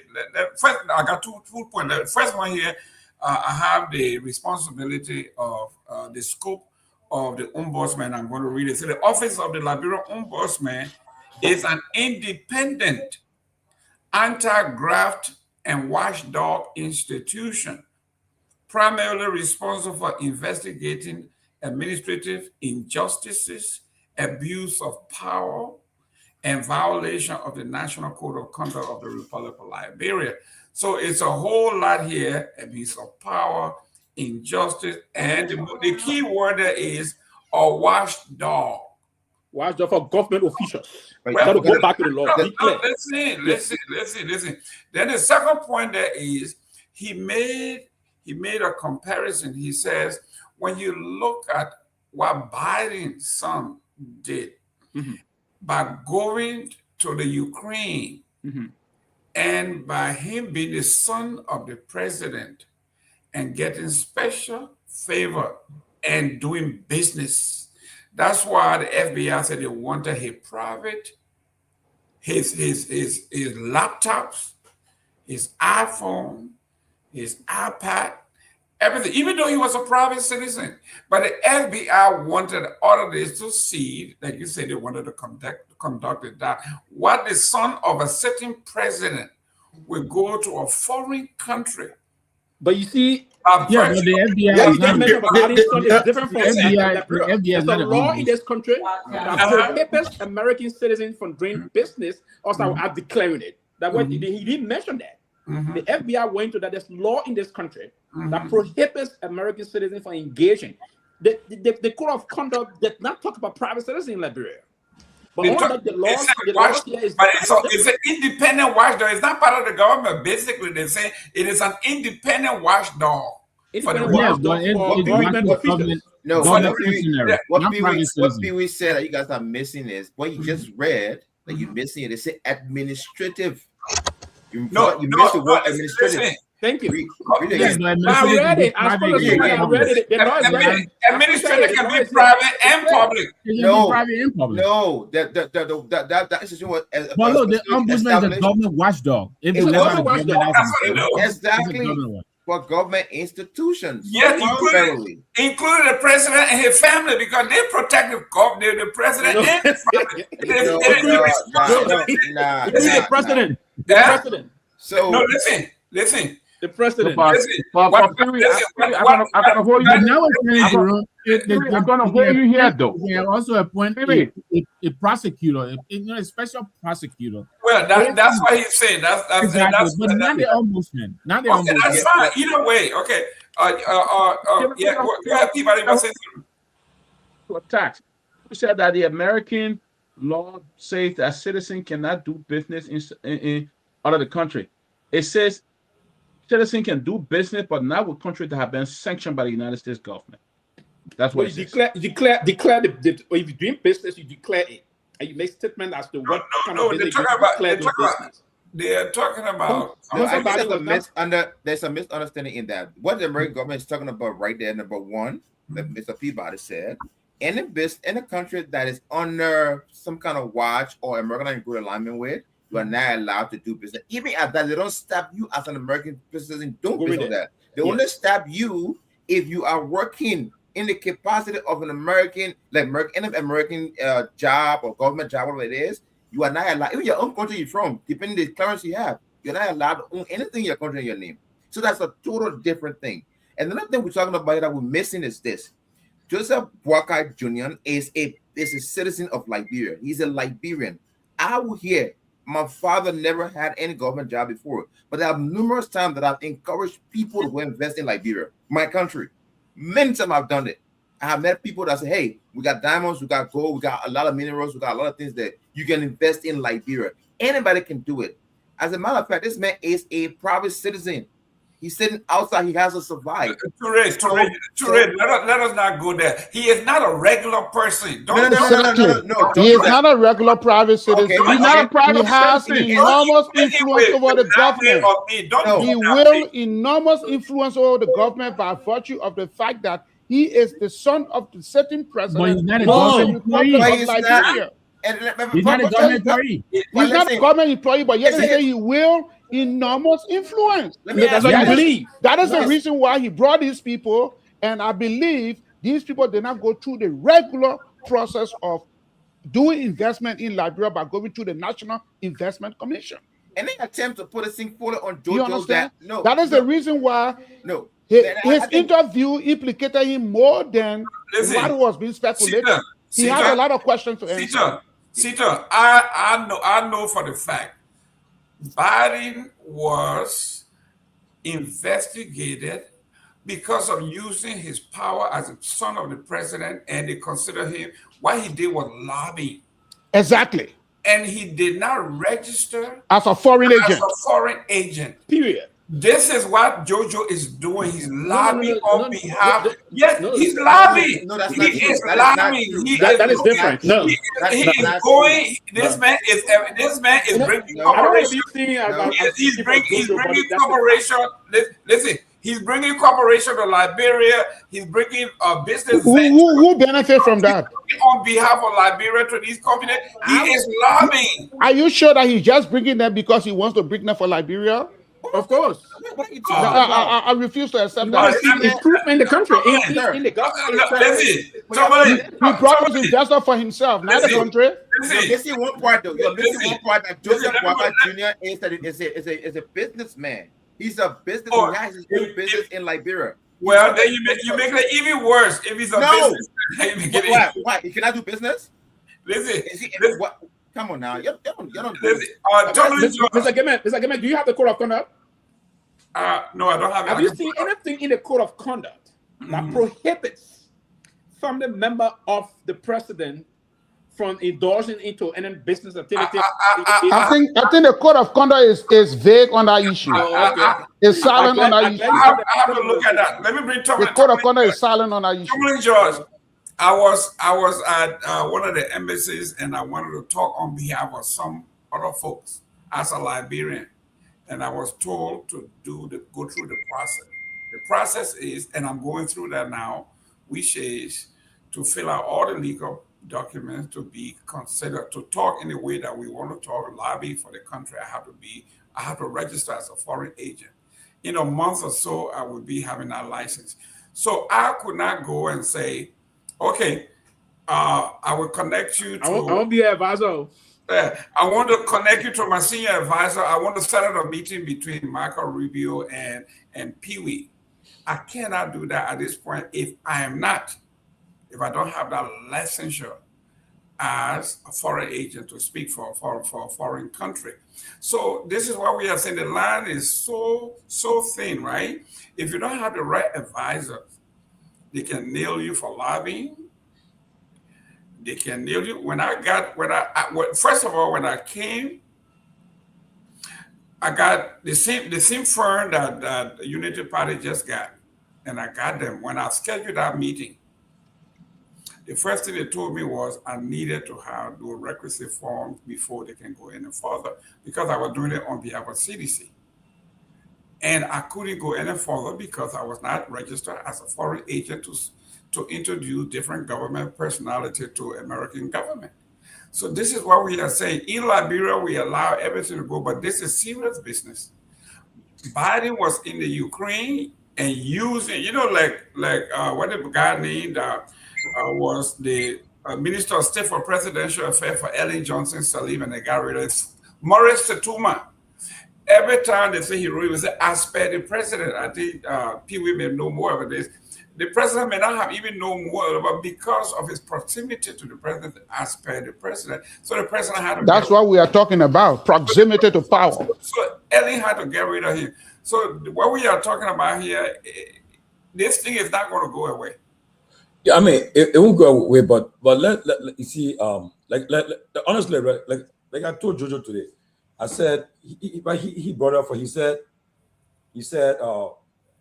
by the position I find myself in, these are, I mean, they come with all of these baggages, which is true. You're the president's son, and you got to be very mindful about what you do. And I said yes, because you will be anything that happens that you get involved in that in the news, they will definitely call you out. So, like people just said earlier, there's no law that you see. The question is, did he break any law? Okay, he said in his own statement, he said, I decided to when my father became president, I left the government. I'm part of the government. I decided to do stuff on my own. Okay, once you're president's son, I mean, you will go somewhere, people won't talk to you. You gotta do what I want people. Just as to be access to you, to talk to you. That's something people will run after you for. So again, until they can establish, the investigation is established that dealing with these guys connected with the drugs is something that warrant more thorough investigation, then Or we cannot just come and say, oh, he broke the law, he did this one, and just and pass judgment on him. Okay? I personally think he did not break the law. He also said he did not act in his position as an official of government. He did not perform. He did not. Okay? He went with the minister of even sport, but again, did he perform or sign anything with the government on behalf of the government? No. So you see, Timely, what he didn't go, he didn't. What he didn't go. Let me just say before I forget. Let me on this, right? Jackson, hold on. Jackson, hold on. Yeah, go ahead. What Jojo Jr. is doing is influence peddling, Tomalin. That is illegal. Exactly. That's what I wanted to say. He was not doing this when he was not the first son. He's doing it because his father is the president. So let's be very clear on that. Influence peddling in Liberia is illegal. That's corruption. He himself said it. He himself said it. Say after the election, when his father won, he decided to leave government and start doing his own thing. Exactly. Before the elections. You're president tomorrow. Your son. You think your son will not?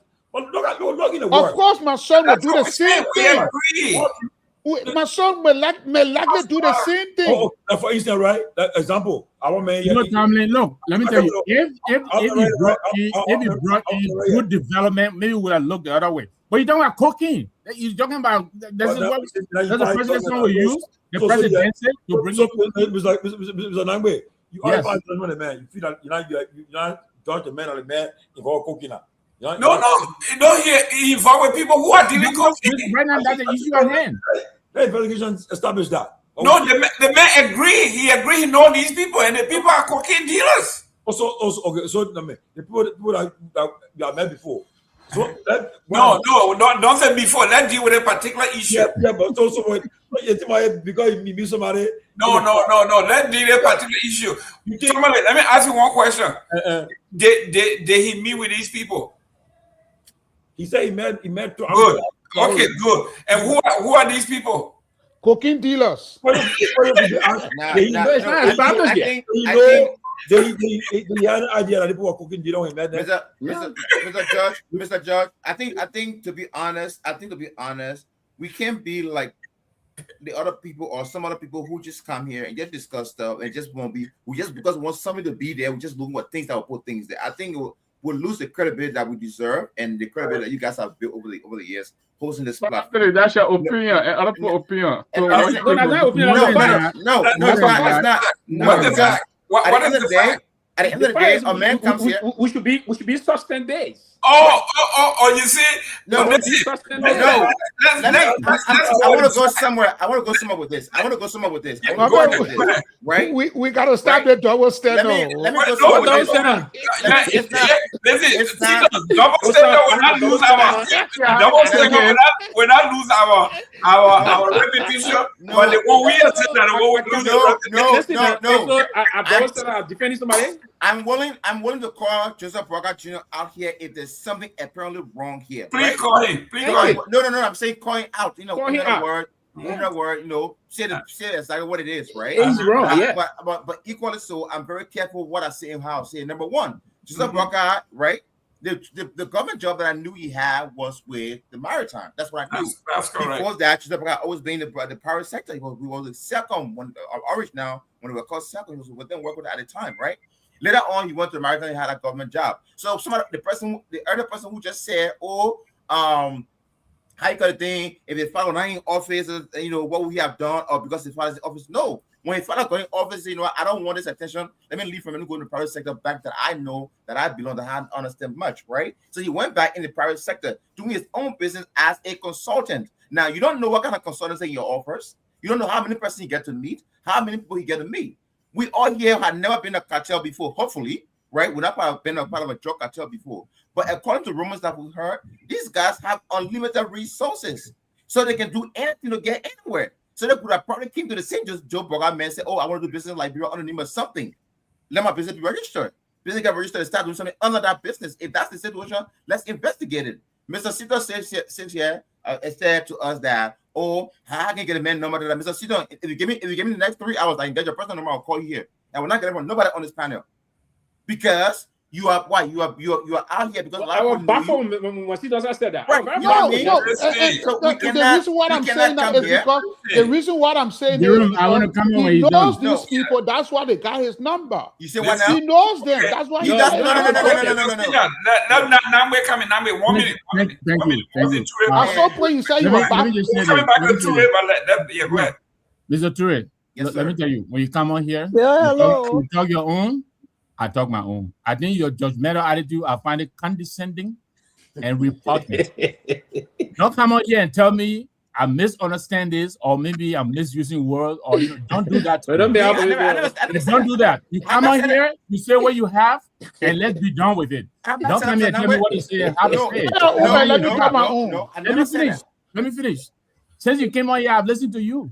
Okay. You come with the attitude of knowing everything, and I think that's wrong because nobody does. You are very judgmental and very condescending. You need to cut it out. Yeah, we're all professional people. We respect one another. You say your part, I say my part. We move on. Having said that, let me say this quick. But before you continue, Mr. Nagbe, Yes. is it proper that sometimes when I say something you disagree with me, I accept it? When you disagree, should you accept it also? Of course, we would disagree. And that's why he's saying he's a person.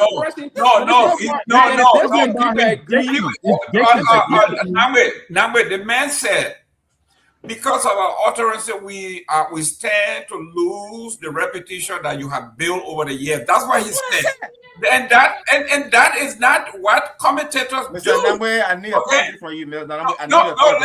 Listen. I cannot say what Toure said will demean what our reputation we have built over the years. Nobody. Exactly. You don't pass judgment.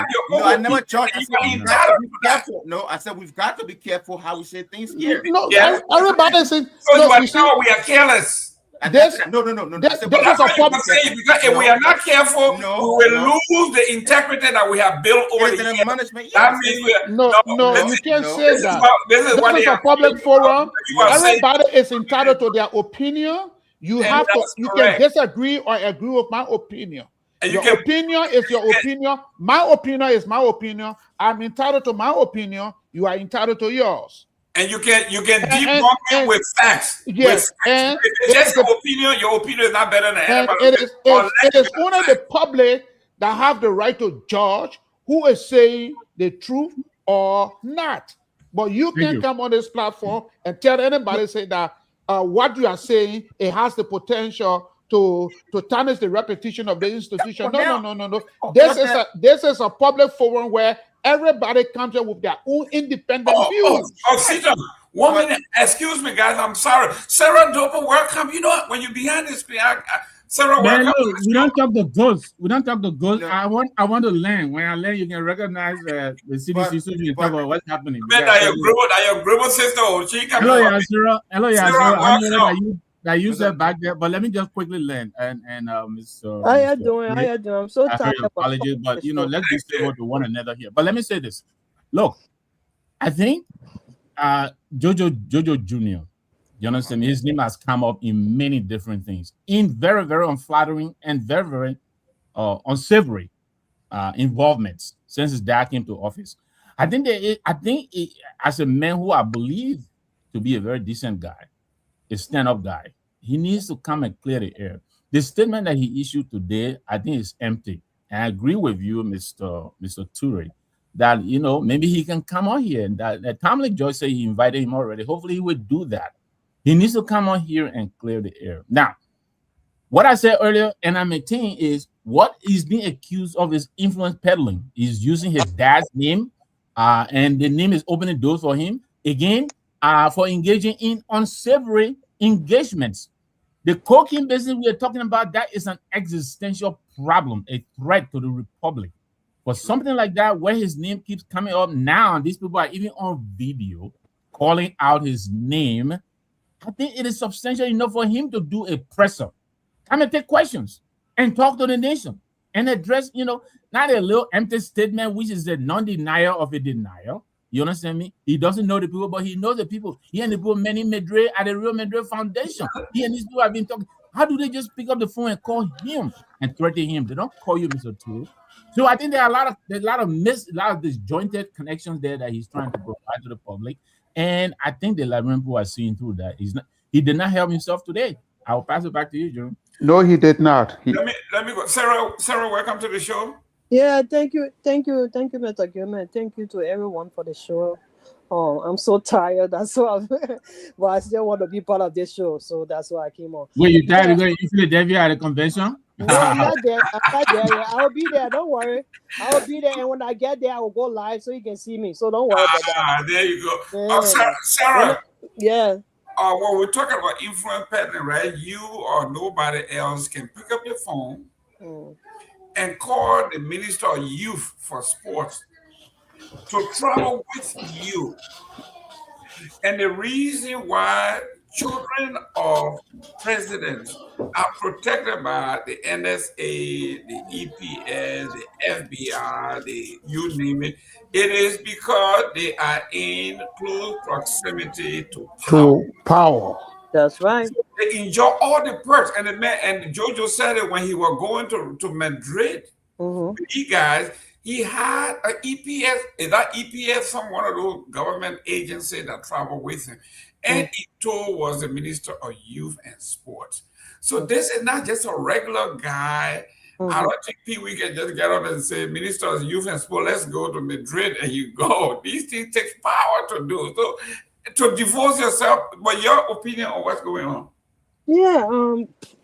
To me, whether boy can say where there is smoke, there's fire. So I think he needs to come out and clear the air. We saw President Weah was in power for 6 years, and now one day we heard about his son Chan be connected to anything. Now one day, he's first, part of the first family. Come on, Sarah. Come on. Cham was arrested in France. Come on. Yes, I thought in France. Yes. What? Sometimes you don't have the fast zero. Don't speak to it. I'm talking about Cham. I'm talking about Cham. That's what I'm talking about. Cham was not arrested about drugs. Okay. There was an issue. He was the French government. Don't open Pandora box. You correct me if I'm wrong. No, you're right. He was not. Just talk. What they fired who? Pewee. Sarah is saying we should educate the audience. So she didn't get what was he arrested for? No, I don't think we should compare apple to orange. No. We still want to make it clear. We're not comparing. Quick, I don't think we want to go back into that. No, we're not going back. She said we'll make it clear because the way we make it sound as though it's the equivalent. Yes. The reason why everybody, I didn't say the reason why even when Peabody came before I came and joined, he said there was no time that Trump didn't came into anything or any of his children. Drug selling, drug dealing. There were some issues that unfolded in France, Paris. What was it? There was a letter have been reported that. Now we're going away from. Go ahead. There were a letter have been reported that they were going into some issues about party and some illegal activities unfolding, and the police illegal activities unfolding, and I mean the police have to move in, but it was a little settled. Basically, I'm told. But there was a debate about that. So you cannot outrightly come out thank you for correcting me because I didn't know about that. Yeah, but like I said, also where there is smoke, there is fire. So if Joseph Boakai is involved in anything of such, I think he needs of his name. If his name is because even most of the things we've been hearing about him, even the 18, all of these different concession deals, we've been hearing his name in there. Allegedly, he's involved. So now that this drug deal stuff has come out, this is something that threatens the whole country. This is not a small thing. So he needs to come out and clarify the air. I heard that Mr. Gayman saying that Mr. Nagbe saying that he did make some, clarification. I don't know. I haven't seen it yet, so I can't speak to that. But if it is not substantial enough, or if it doesn't hold any weight or water, I think he needs to do better than that because this is something, frankly, to tell you the truth, I'm afraid for his life, to tell you the truth. He's a young man. I know him from way down the line, even at that time his father was not president, But I admire him as a young man. And for something like that to come out concerning him, he needs to be very careful and he needs to clear the air. I'm scared for him. Let poor joke aside.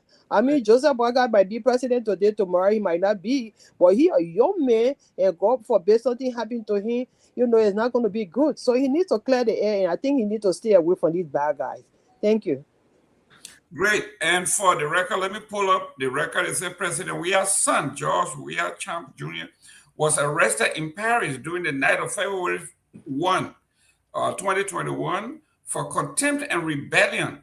Police intervened over a noise complaint regarding a clandestine party that violated COVID-19 curfew. And Weah Jr. was taken into custody after verbally abusing a police officer. He was subsequently fined for violating health restrictions, and the French court later handed him a suspension prison sentence, fined him $20,000 for reckless party and continual noise disturbances at the unmarked Paris suburb home. So Okay. yeah, that's why. Okay. So thank you for that correction. I mean, obviously, it was not related to drugs. So No, not at all. Right. So let's go back to this other topic of Madam Ellen Johnson Sirleaf. Madam Ellen Johnson Sirleaf have taken shot at two people at once. Once at President Joseph Boakai, and she decided to not even comment on the Miata family thing. She said, "Well, I like the T-shirt they are printing at Agora." What she said, I don't even want to answer herself, something of that nature. So, Tomalin, she in her message to the women today, she said that the president should concentrate on making Liberia a destination for investment and not necessarily the drug allegations and reputation that the country has. I thought the president the former president hit two people with one shot. Tomalin? Yeah, the one for. Finally, Madam President, Madam Family say you dodge George, we are on Liberian people. That would be a response to Madam Family.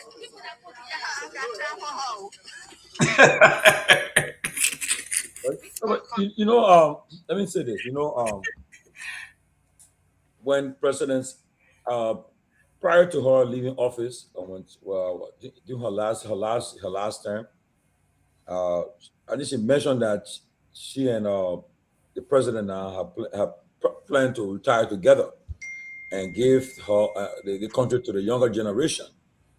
If you listen to her last speech at the United Nations General Assembly, you would have known that she was looking different. She was also looking at her vice president to be the one to succeed her. But like for Meta Formula to say that she handed the country she gave George Weah is a slap in the face of the 61% of Liberian people that voted for George Weah. Because she telling me that man started to say you vote for him. But if you look at the records, the 1% of the people voted for him in the second round. His victory over then Vice President Boakai was convincing. He convincingly with Boakai in 14 counties.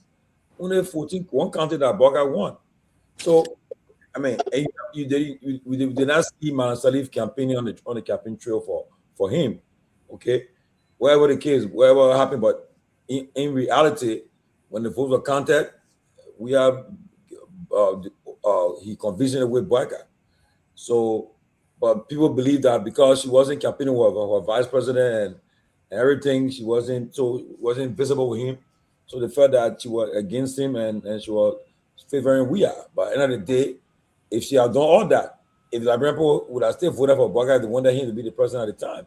But instead, they gave President Weah the mandate. So that was a job to throw at her. Then concerning the investment forum today, she was clear that there's a woman who has international contact. During her presidency, we saw several companies came to Liberia to invest. Some of them still there. They were doing you saw all the companies coming there and invest in Liberia at the time when she was president, because it was not legitimate company. Yeah. So she went out there and make sure that she had people in government that could do it. She had a seasoned national investment team that would go and knock on those who will come and invest in the country. She had a very great economic management team. Okay. And so people can invest. And she made sure that the opposition, which was the main opposition, was CDC, she made sure she had her in check. She had a good rapport with President Weah. In fact, what she did, the woman was smart. The woman made President Weah peace ambassador. So okay, again, there's something now. So now I know he will keep the peace in the country. Then Myean's brother, who was one of those who were very tough on the woman, the most happy. I bring you right to my office here. I make you security advisor. I open my door, I can see you. She brought all the tough boy around, brought them close to her. She's very smart. So as a result, she telling Bogart, I said, look, you cannot get no investors coming to this country with kind of news we hear it. She's not lying. Everybody, you turn on the news, you see Liberia, they will drop. And then the people telling you that the justice system is compromised. Who will really put the money into Liberia? They must have declared it. Nobody will put the money in Liberia if they talk about drug cartel in the country. She was clear. So she didn't miss a word. She wasn't throwing jab at them. She was just being realistic. She said, look, with the things going in the country, you can't get investors to come in the country. So, and I think she said the right thing. And it's about time that President Bogart put his house in order. But I mean, you cannot be in a government going to the fourth year. You are not done. No cabinet reshuffle. There's some people who are not performing. You know that. Some people should not be in that position. The question is, as well, he get control over his government. Look at his whole investigation with the drug issue. President only spoke to the country once through a recorded version. So, Madam Salif, I think she was. I'm now a big fan of Madam Salif. Let me make it clear, but she was right. She spoke right, and she threw it out there. And when I formula, she's not going to get into trust or words with her. She just said, what she says again? I forgot.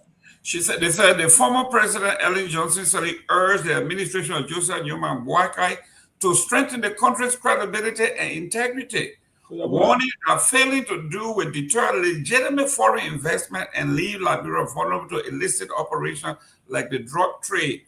Speaking at the National Conference on Women's Financial Inclusion in Olius, Congo Town, Sirleaf stressed that the government must foster a trustworthy environment to attract reputable banks and genuine investors. She cautioned that without good governance, Liberia risks losing serious investors and inadvertently attract criminal networks.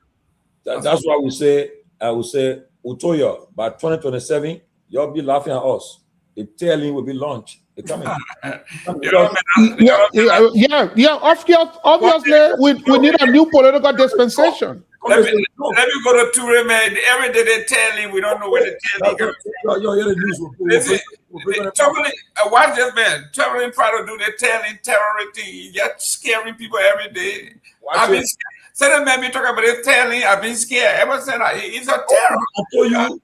I think 2027 you'll be able to tell him. Okay. Toure, we got 5 more months, and they tell you that telling you can't January 2nd after I finish having my party. You and I gonna have. But Toure, this is what the former president is saying. Either we take it as a positive, constructive criticism. If I was in the president's orbit, I would have put a committee together now to say, you know what, let's bring a coalition of the willing mind. We talk about former leaders, the Samuel Tours of the world, the how they call it, other men, Bill Jones, go all the way back to Money Captain, all these guys and girls. What the other guy is say, what is Saye, right? The former, and bring all of these people together and say, you know what, we are not asking you to dictate or tell us how to run our government, but what are you guys thinking? What other people are thinking out there? What do you think? And just give us an idea. But is this positive criticism, or is this something that Waka should take seriously, or should take it as a swap? I personally think it's in multiple pool, right? But I could take it like, you know what, I'm not going to listen to her, but I'm just going to use the information because I want to succeed. As a person who grew up in Liberia, experienced President Sirleaf's administration, left from Liberia 2015, maybe 2 years before she left, a year before she left. the one President Salih, by the time she took over between 2006 to 2018, the foreign direct investment to Liberia was about maybe $16 billion thereabout, and this was going to the mining sector, ArcelorMittal, China Union, BHP, BHP's Bulletin, and then to agriculture, you have something like you have Firestone, you have Sam Darby, you have Golden Verulum, and then forestry. So the reason this money was coming in because Liberia had a sense, a facade of accountability during the period. When she came in, she established the GSC, she established the Anti-Corruption Commission, which those information, the institution I personally considered to date was toothless bulldogs. It was just there, but to where when corruption came out, she started defending corrupt officials whose name came up in the indictment, like Garguah. So President Salih, she did what she had to do. She maintained the peace for her because UN was there. UN maintained that peace, to be honest, because nobody would have brought war to Liberia. Why UN president was there. They know that it would have happened easily to win at that time around. I think President Salih had done what she did. She should keep quiet and let the Liberian people lead the way they can lead. What we can take from her suggestion is, okay, we hear what you say, the flower my ear. Let me take the flower, just keep on going. That's who she is, right? Her administration stole from that country, prevented a lot of development, way more than we should have experienced than we did. She fixed feeder roads, money that was pumped into the country. If you combine the total money that was spent between Liberia's own budget, direct investment, and how much UN was put in that country, you look at up to $35 to $45 billion. When she left, how many millions she left in the country's coffers? I think President Salih, with all due respect, she's old enough to be my grandmother. She just keep quiet, and when she goes speak on things, I'll discuss women concerned issues. Hopefully, she can do good in that job, and she start criticizing other people here because she had a golden opportunity to do everything and left at least $2 billion in Liberia cover. If you have up to 16 to over 35 to $45 billion to invest in that country during a period of time, and you maybe 500 million or whatever it is in your cover as what you left for government, do you think you did well? And when you left, because you are leaving, you signed a deal because you were there, you extended a deal for another term. After you're leaving, you signed a deal that it should not be continued, that UN left. And a lot of things that are happening, economic struggles that are happening, COVID, Georgia to how to suffer or get strangled, other stuff like that, even though you have some inept people in certain key positions. President Salih is not good at this country. She destroyed that country. And it was time for her to come and govern. She brought her securities from around the world, the UN, to come and secure her administration. When she left, she took them out. She destroyed that country. I don't respect President Salih. I don't respect Charles Taylor. In almost like the voice of metaphor, but without the disrespect to the president, she should keep quiet. That's my opinion on that. That is Ibrahim Toure, host Straight Talk Liberia. Yes, Pewee. Yeah, let me categorically and I hope you go around the table. Disagree. Thank you. Sometimes I think it's okay and go to Let watch myself. I thought it was going to be me, but anyway. You have been accused. I want to see. I have sat quietly here today. They said that Peabody have to be the one to advocate for me. That's right. Some Nagbe and other people back to back. They're speaking, and I was very disciplined. Yeah, very disciplined. I was disciplined as when normally when I was coming as a picking, my woman will be from distance when she do something. So they do it to me, and I know what my mother. You know what coming. I know what coming. So I will be quiet and they do it. So that how one of the things I'm very reminded of that. And I was very disappointed with Mr. Nagbe. I mean, Mr. Dr. Peabody did an advocate on my behalf, and that's something that I would cherish and never forget for the rest of your life. Yes. But let me categorically and vehemently disagree with my dear brother AB here on the thought process about Madam Salih. Now, there may be some personal reason probably that he may attribute to the kind of a way he spoke in the condescending way just now. He just concluded monologue. What I distance myself from it, that may categorically also try to put some things here to him that Madam Salih was a privileged president of the Republic. She did a lot of things for the country. The country was a fragile, not only a fragile country, it was a broken and isolated failed state. It was a pariah state. It was failed. Nothing existed in the Republic of Liberia when the woman took the hand of authority. When she started steering the affairs of that republic, what she did first was to restore the confidence. Can we? Jackson, are you again? There you go. She restored the pride and dignity to restore us to the Committee of Nations. She did that. Let me remind you, my dear brother, when Manasari took over as president of the Republic, the structural bureaucracy was totally broken and disintegrated. She came back to the international community and brought the whole GMAT process to ensure that our structure of governance is restored. The entire infrastructure of the country was broken. The hydro, the Marcoffin hydro, was totally broken apart, completely shattered. So give me everybody for talking because we can talk. We should talk in 3 minutes. I beg you, please. Yeah, and I respect that. Yeah, I respect. Now, quickly go. Tomorrow I'm going to buy at 10 o'clock. I'm going to do. I'm going to buy that. Depends on my leave now because it's gonna let me to hit or high because Boga says it's corner opportunities. No, leave that. Squandering opportunities is in some definition. I don't know what he meant. That was a political statement. Yes, squandering opportunities. He used that 3 minutes. And she took blame for her son for Ben rupting. There's no. That's a different story. Why you going to do that? You're going to take the part of the story you like and leave the other one. You see that problem. And one thing I know, only God is God. There's no perfect human being on earth. Okay. Only God is God. So there will be some mistake. A leader will say, "I take this," and they can look at the greater. Madam Sadi took strength. She maximized on the strength of exposing the country to a lot of international issues that brought prior to the Republic. You will never know her strength until if you had the opportunity to engage round-up international partners, you will have gotten the appreciation of what she did in the Republic of Liberia, and something that I observed the war is over. So Madam Salif brought pride and dignity. The reason why she did the issue of almost being in the country for the 12 years was then to go. There was a sector review process that went through the national security sector review.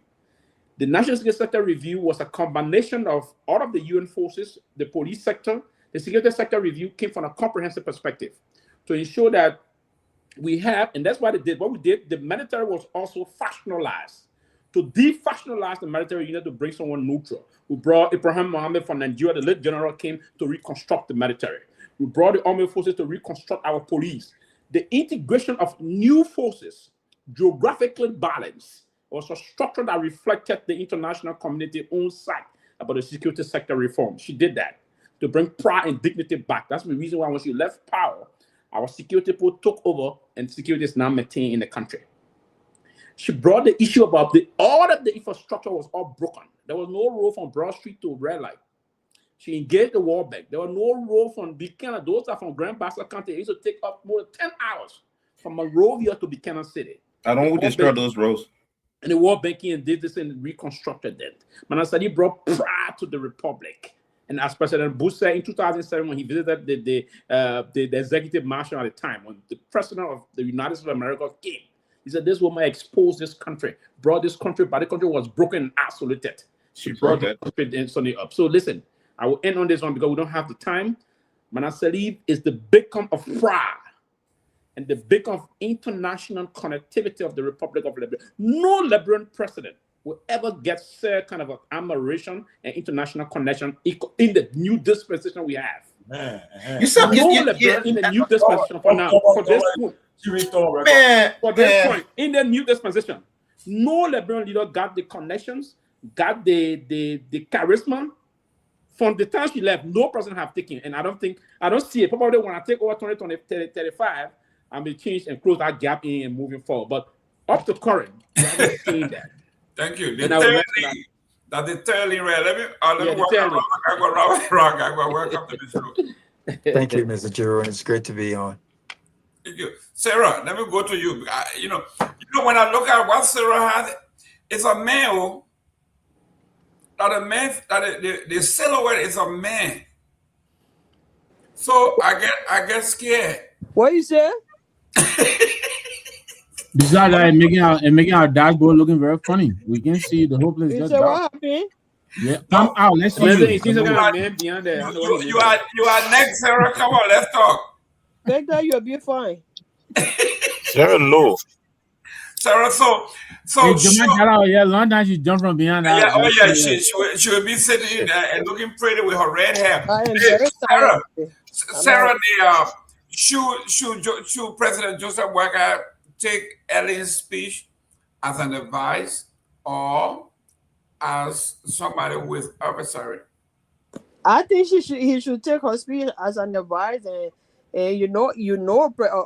Ellen chose him to be the vice president to her for 12 years. I don't think she has any ill feelings for him other than try to advise him to put the country on the right track.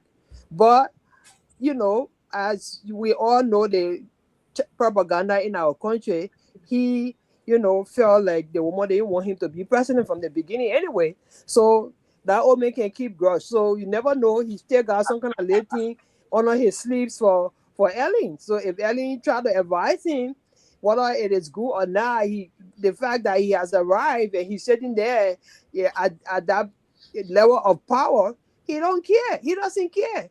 But I think he should take her advice. It's not a bad thing. I mean, the country is on a very bad trajectory. Even though the people they're making it seem like he's doing the best for the country or he's doing everything good, but still we still have over maybe 90% of our young people who don't have job, and we have people graduating every day. There's no job. The time is the city is high, the country is high. They're walking in the footsteps of we are with all the roads. They put bringing investors, or they bringing the drug cartel and as investors. The woman got only 2 minutes. Don't eat her time. They're walking in the footsteps of we are with all this road connectivity, and they're not giving him credit or even giving the previous government before him credit. So he needs to do better. I mean, especially with the drugs thing now, the cartel all over the place, and his security forces dressing like they're going to fight guerrilla war.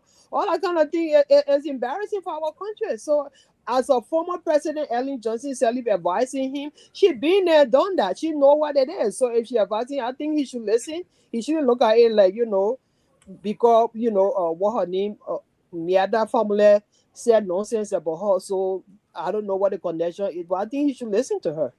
That would be my take. Robert Garguah. Oh, Mama, are you a gentleman, Rabbo, who just come in? Really?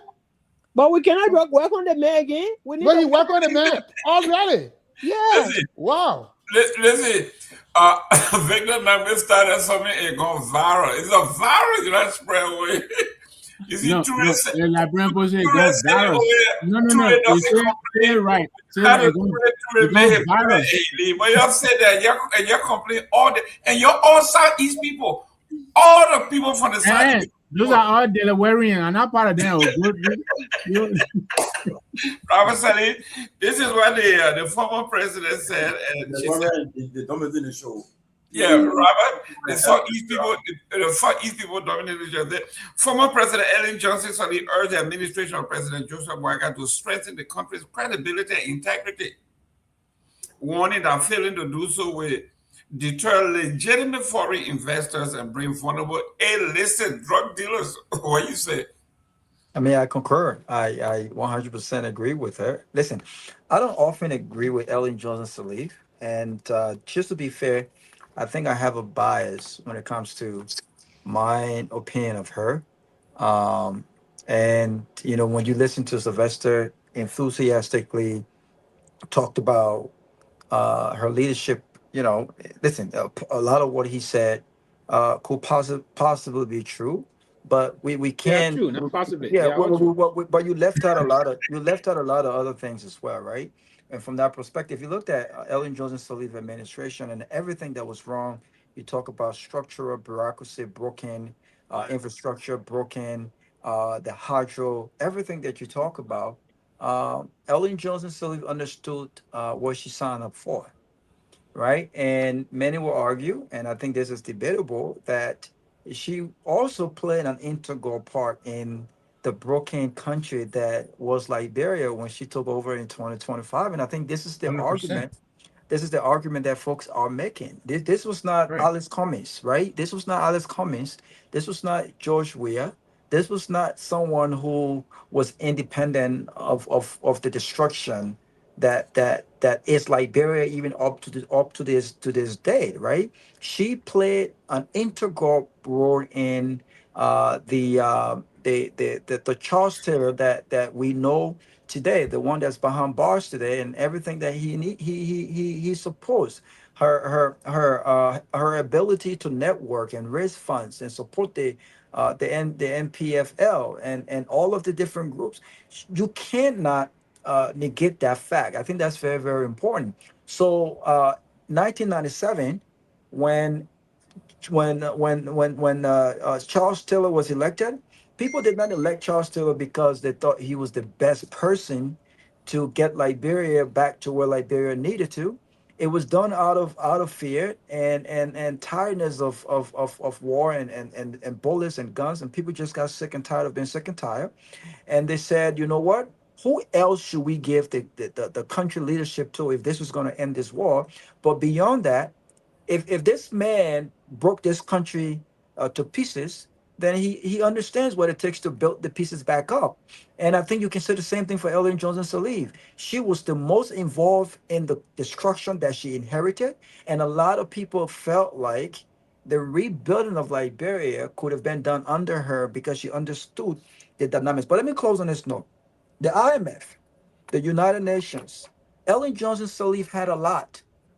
She brought close to $16 billion in foreign investment to the country. Her government got the most, and she was able to mobilize her friends, her connection back home. They loved Ellen Johnson Sirleaf. The international community adored her, and she got the most support, billions and billions of dollars. Now, if we put that into context and looked at what was achieved, we understand the country was broken. But given the enormous resources and the support that government got, Liberia still lacked decent healthcare. The infrastructure was still scarred even today. Education remained a total mess in our country. She neglected this whole idea of unification and reconciliation. She ignored some very serious thing for a country emerging from civil crisis, right? And so what was done with the money? We know what was done with the money because massive. Her administration, as good as she was, and as adored, the darling girl of the international community, her administration was called by massive corruption, nepotism, and I can go on and go on. And so when we talk about the legacy of Ellen Johnson Sirleaf, I think it's important for us to just go beyond what she was able to rebuild. Building back the bureaucracy and the country. But what did she do with the opportunities that was afforded her? I mean, could it have been possible that we still could have had the UN, for instance, remain in Liberia? The peace in Liberia remains fragile even today after all of these decades of non-crisis. So there's still some things that she did not do. She did not do these things because she did not follow up on her commitment to fight corruption. And that hurt her administration. She put her sons and her family in strategic key areas and a lot of money. I mean, we can go on and go on and go on. So are we going to define Ellen Johnson Sirleaf based on the fact that she inherited a broken country, one that she helped destroy, or should we define her legacy about what she did and what was left on? And I think that's a difficult conversation we must thank you all very Uh, much. Let me welcome. Well, thank you. Yeah. Let me welcome Mr. Alfred Johnson. Alfred, that would be a debate that we can. Yeah, thank you. Rapidly. Listen, guys. I didn't call your name. You're president ever. You don't expect to change the whole thing up. You're trying to filibuster the show here. What's wrong here? Mr. Johnson, welcome, and no money criminal. Excuse me. We're talking about. We'll go back to the criminal thing here because at least we get somebody. I mean, you keep calling her name, will make you go virus. Yeah, right. Welcome to the show. Coronavirus. Thank you, gentlemen. Thank you. I appreciate it. I hope everybody is doing well. Yes, and we don't have much time, and I'm glad that you came on. But let's go back to the cocaine thing. Let's go back to the investigation. Let's go back to the accusation. I don't understand this guy. You can't understand me because you got all the kids talking that your grandkids tell them to go to bed after 8. Mr. Johnson, talk to Yes, us. sir. Give us a brief, let's say, a class or a synopsis of what you think is going on with the drug, our handling of it, the legal part of it, the policing part of it. Talk to us. We are, we're coming from everywhere, but it just doesn't look good. So, first of all, let me say thank you for the opportunity. It's always a pleasure. I reached out to Rob, and he said it's always a pleasure to be invited at a moment's notice. I mean, for my invitation to be accepted at a moment's notice. So I appreciate that. When it comes to are you guys getting me? Yes, loud Yes, and sir. clear. Yeah, when it comes to the overall drug situation, I have to first commend the joint investigation. They have at least uh put pen to paper, give us some sort of perspective because most of the things we had it from news articles, from press conferences and things like that. And in law enforcement, we say once it is not written, it didn't happen. So at least now we have a sense of understanding as far as the charges are concerned. We have the full corner. Something is on paper that shows this is how the operation started, this is where we are, and this is how we want to proceed in terms of prosecution. So in that sense, it's good. But there are a couple of concerns I have. One thing, as like I said today to a kid from one of this radio station, I think one of the issue I think that would be best for this investigation is given the fact that you have law enforcement body whose officers are being investigated or are being arrested for this incident for this in relation to this thing. I think to ensure integrity and to ensure smooth prosecution in the future, I think it's best that some of these agencies recuse themselves from the investigation. I think the best thing is NSA may have one or two compromising things, but I think NSA has a much more credibility in terms of turning investigation than LMP because you have to understand it is not just the arrest, it is the prosecution. And if in the prosecution the defense can punch holes in your argument as far as credibility is concerned, you have to create a reasonable doubt they will walk. So in order to avoid that, you have to at least recuse yourself. That's the first thing. Secondly, I understand it comes in phases. The charges come in phases. You charge this group today, you do your investigation, you charge this next group. That's fine, but there are certain things that are not making sense to me, and it's giving me concern when it comes to the credibility of the investigation. Let's go back to the LMP. The claim as it relates to the 106 and the 10,000 claim. Uh, that whole situation, we have something in law enforcement. We have an arrest based on warrant and arrest based on view evidence. So, take for example, if I go on the scene, somebody stops somebody, and I see that person right there with a knife in their hand, that's considered on view. The evidence is glaring. I execute an on view arrest, write my statement of probable cause, submit it to the commissioner or the judge, and they give me probable cause. Some other arrests, you may not have all the facts, so you have to investigate. When you investigate, you develop evidence, and then you write your statement of probable cause. You develop suspect, you charge the suspect. In the case of the 106, I believe the way the 106 situation is going does not reflect well on the investigation and the LMP because the chief said that the 106 received the money and he admitted to receiving the money, which constitute bribery. That's bribery and that's criminal attempt. Those are two things that don't need to be further investigated in terms of probable cause. So why is it now that the 106 is still being investigated from an administrative perspective as opposed to being arrested for bribery and criminal attempt? So those things, if not happening, create the impression that the people are not performing the job. They're doing well with the investigation with the limited resources they had. They're doing well. The third point I want to make when it comes to this is the financial aspect. You know how for the fire people, they said there are three things have to come together: the oxygen, the source, or something like that for the fire to happen. In law enforcement, when it comes to drug situation, where there is drugs, there is money and there is gun. And the amount of drug that was seized, I think the LMP or the joint security need to investigate because the amount of drugs that was seized, we saw people were speculating. I didn't want to speculate until I saw the paperwork, and it says the amount of money that was taken from there was 7,000. there is a lack of reconciliation between the amount of drugs that was seized and the amount of money taken. Now, somebody will say, why is that so? When you have that kind of drug, you need enough cash to be able to facilitate movements. Because people in Liberia and the drugs in Liberia are not being stored in Liberia. People don't really consume cocaine. The market is not there. So you're not going to pay somebody in drugs. You're going to pay somebody in cash.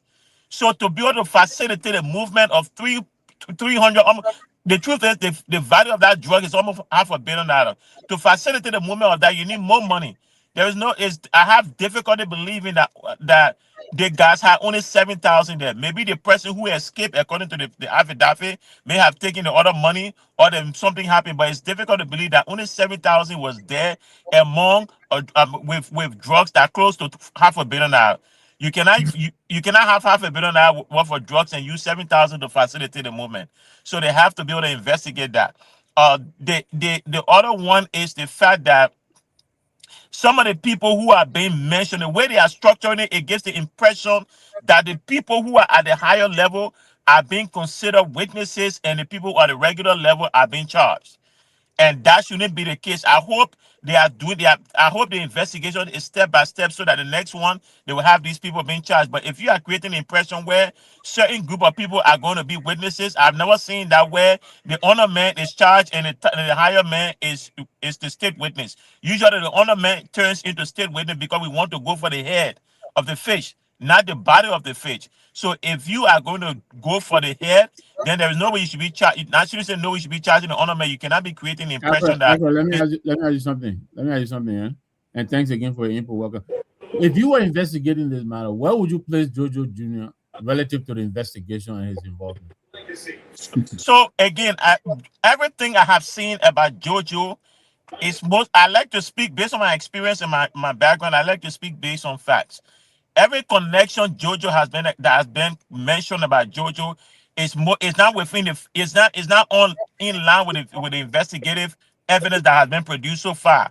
So I wouldn't put him in anything. But what I would also do is I would not ignore the little connections here and there. Every one of these guys being accused are somehow connected to Jojo in one way or the other. You know, those things. There's a pattern right here. You know, if this guy is being mentioning every other thing, okay, so why is he being mentioned? I will try to investigate further and find out what's going on with Jojo's involvement. You know, another thing I want to make mention on is when you look at, we get it. Everybody take pictures with everybody, right? But then I'm sorry. Yeah, everybody take pictures with everybody. But then when you look at the fact that the person who took the money to the 106, he's in a picture with her, and then can you mute? There you go. The fact that the individual who took the money to 106, he has a picture with her from previous occasion, and then the chief said that the 106 involvement did not start before it started 2 days after the arrest. It is difficult to reconcile that fact. The fact that the person who brought the money is in a picture with the 106 with the claim that his involvement started right after the arrest is difficult because for somebody to just come and give you 10,000 post-arrest for you to make that person quote unquote feel comfortable, it's difficult for me to accept that is the truth. So that's something that you have to investigate. So when it comes to the Jojo situation, I don't have everything that have been said about Jojo. I've more speculative than there is no evidence. I've not seen any evidence. It's not to suggest that he's not involved. But for me professionally, I will look at him, I will assess it, I will understand that, hey, this guy's been mentioning all these things. Obviously, he's going to come in for interview because he's connected to the people who are being arrested. So he will come in for interview. And then if we can build a case, fine. If we cannot build a case, that's fine. Excellent. Honorable Pewee, it's just an honor to have somebody whose specialist is within some of the things we were talking about. So any question before I go to Honorable Sito if he kills me? Basically, not much. The only thing I'm a little just concerned, I'm a little confused here from the on-site. He said they are doing pretty well, and the next point again, they should recuse themselves. So I want him to really just suppose if someone is doing well with the investigation, you ask again for the person to recuse themselves. further push for men that's also inclined in cell area. I'm a little confused here. So, But the joint investigative team. Remember, it's a joint investigation. You have NSA, you have LDA, you have LMP, and you have Ministry of Justice and all these people. The overall investigative thing is producing results. No matter how thin the result is, producing results. What I'm saying is, I think, given the fact that LMPs, the level of accusation level, the accusation level against the 106, and the fact that other people from LMP are being investigated, the extent of LMP's involvement in terms of investigation is concerning enough for me to believe that it will almost appear like they are investigating themselves. So the best thing is to ensure the integrity of the investigation. I think LMP should step aside and NSA or the LDA assume full investigative responsibility of the investigation and go from there. That's the recusement I'm talking about. Fair enough. But let me push you back a little bit. I agree that you live in the U.S. Let's agree here. Say you work with the Maryland Department of Police, and there's some hierarchy in the Maryland Department of Police that have been accused. The state police of Maryland at that level have been accused of some malfeasance, if you will.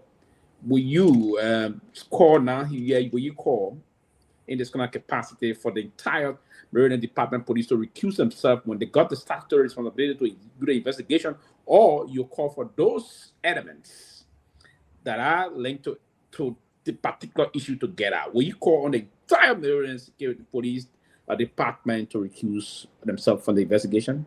From a particular investigation, if this is not about me calling upon, that's the structure we have in place. It's prudent for them to do that. No, but what I'm telling you is the structure we have in place. Take, for example, an officer involved shooting. We don't investigate our own officers involved shooting. The Attorney General's office of the state of Maryland investigates that. We don't investigate criminal accusation against our officers. The assistant state attorney office for PG County investigates that. We don't do that. So our investigation of officers are all administrative. They are not criminal. But do you also know that? Let me make another point. I got the point quickly. Let me just push you a little bit. Do you also know that the Attorney General of the Republic got oversight over the Liberia National Police? Yes, the Attorney General of the Republic has oversight. This is a joint investigation. So the Attorney General has oversight with the Liberia National Police and the LDA. So he has oversight over two agencies that are involved in that. They're also on the National Security Team. What I'm saying is you have one of the agencies that is involved in this investigation that several of our officers have been linked with criminal activities to this. So I'm not trying to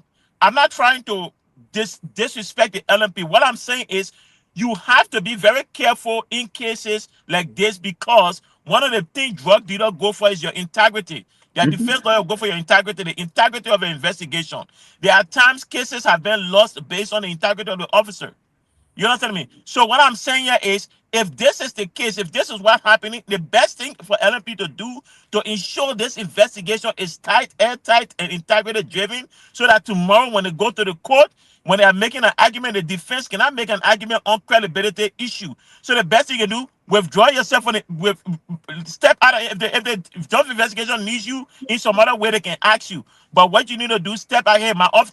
Few of my officers involved in it. I think the best way we can do is to be able to step out of this and allow you guys to take lead and handle it to ensure the integrity of the investigation. So that tomorrow when we go to court, the defense cannot come and make a case that, oh, how can the people know whose officer were accused were involved in the investigation, were fully involved in the investigation to the extent. That's the point I'm making. Yeah, quickly, I'll end on this note. You said the police chief admitted that Johnny Dean admitted that he received this 10,000, and it should be considered directly robbed. That there should be that's the probable cause right away. But again, they have the police-owned manual of the system of investigation to what the Ministry of Justice structure. We have the Professional Standard Division of the Liberia National Police.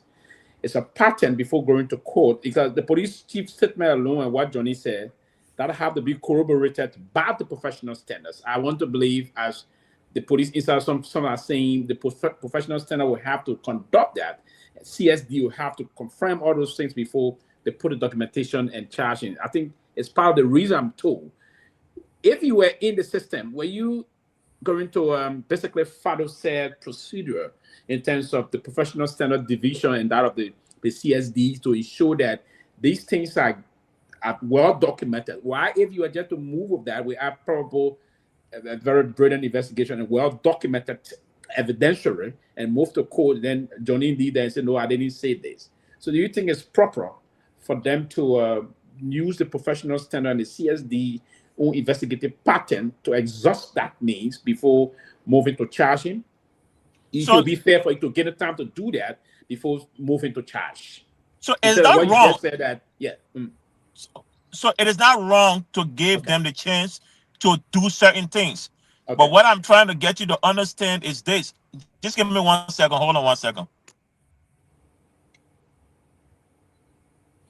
Okay, what he's talking to? Yeah, and just thought to bring that point because it's CSD and the professional standards. We just go by the statement from the police RG because he's talking about because the IG, so let me come in.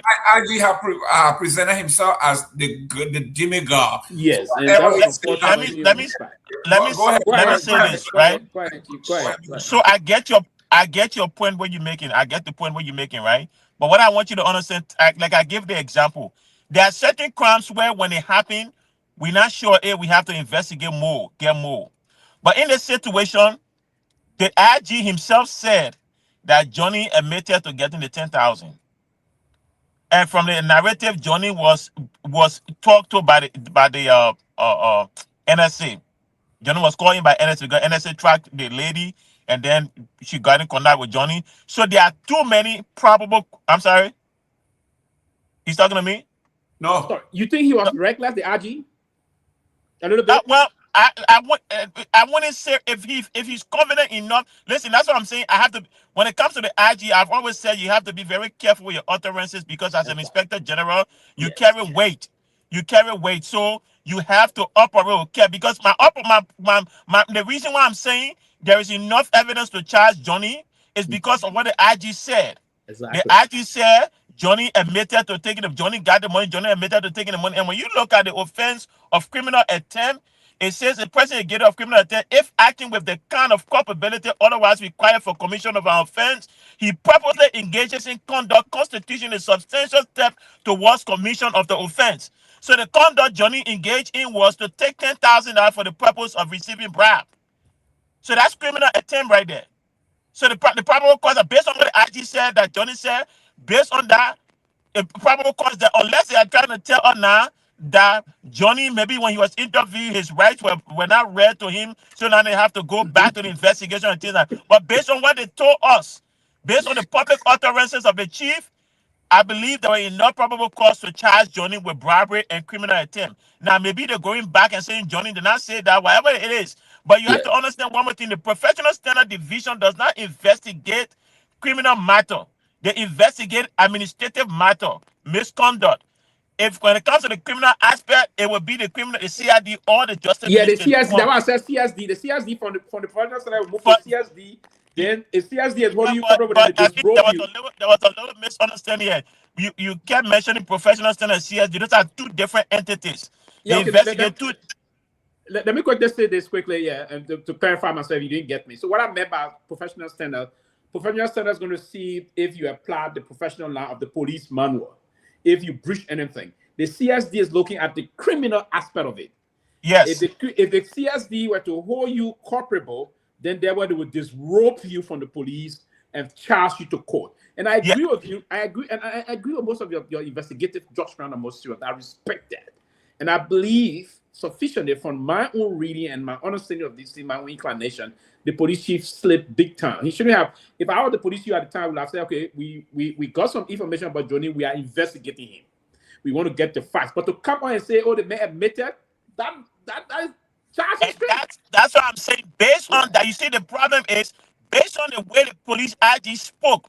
Yes. It's clear based on his utterance that there were enough probable cause to charge Johnny. So now my suspicion is that Johnny is probably telling them now, and that it's personally my suspicion here. The reason why they're not charging Johnny now, probably Johnny said, "You're charging me, I will talk." So now, Johnny now is not being charged now. So the public that, okay, you told us this thing. You were very definitive in your utterances. So now we're supposed to charge him criminally. Why is he not being charged criminally? It creates the impression that the police is hiding things. So that's why, like you said, when you speak, you got to speak with care. When we speaking here, we say the matter is under investigation. The relevant agency will speak. The IPOD will not just speak outright like that. But again, the IG speaks with that kind of conversation. Like, let's look at bribery, right? Listen to the offense bribery on the penal law.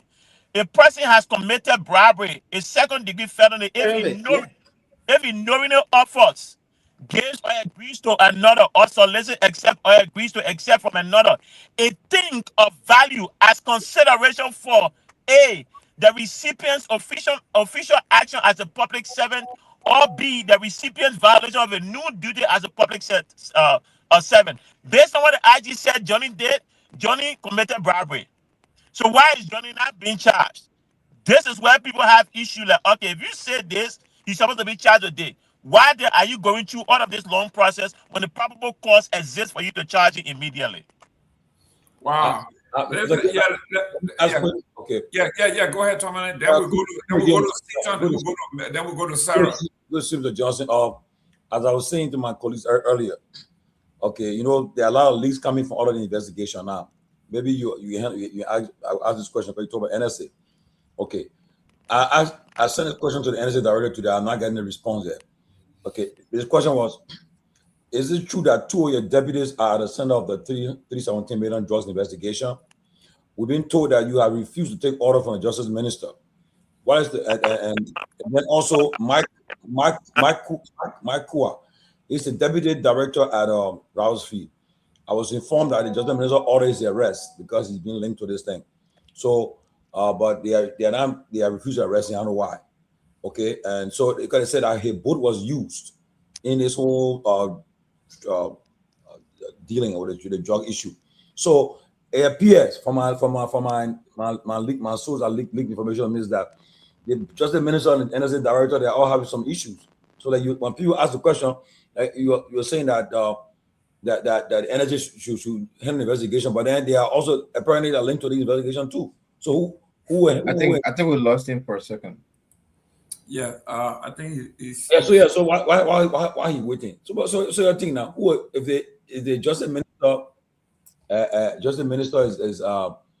is calling for this guy to be arrested, and the NSA boss is not doing it, and also they are being accused that 2 of his deputies are involved in the investigation too.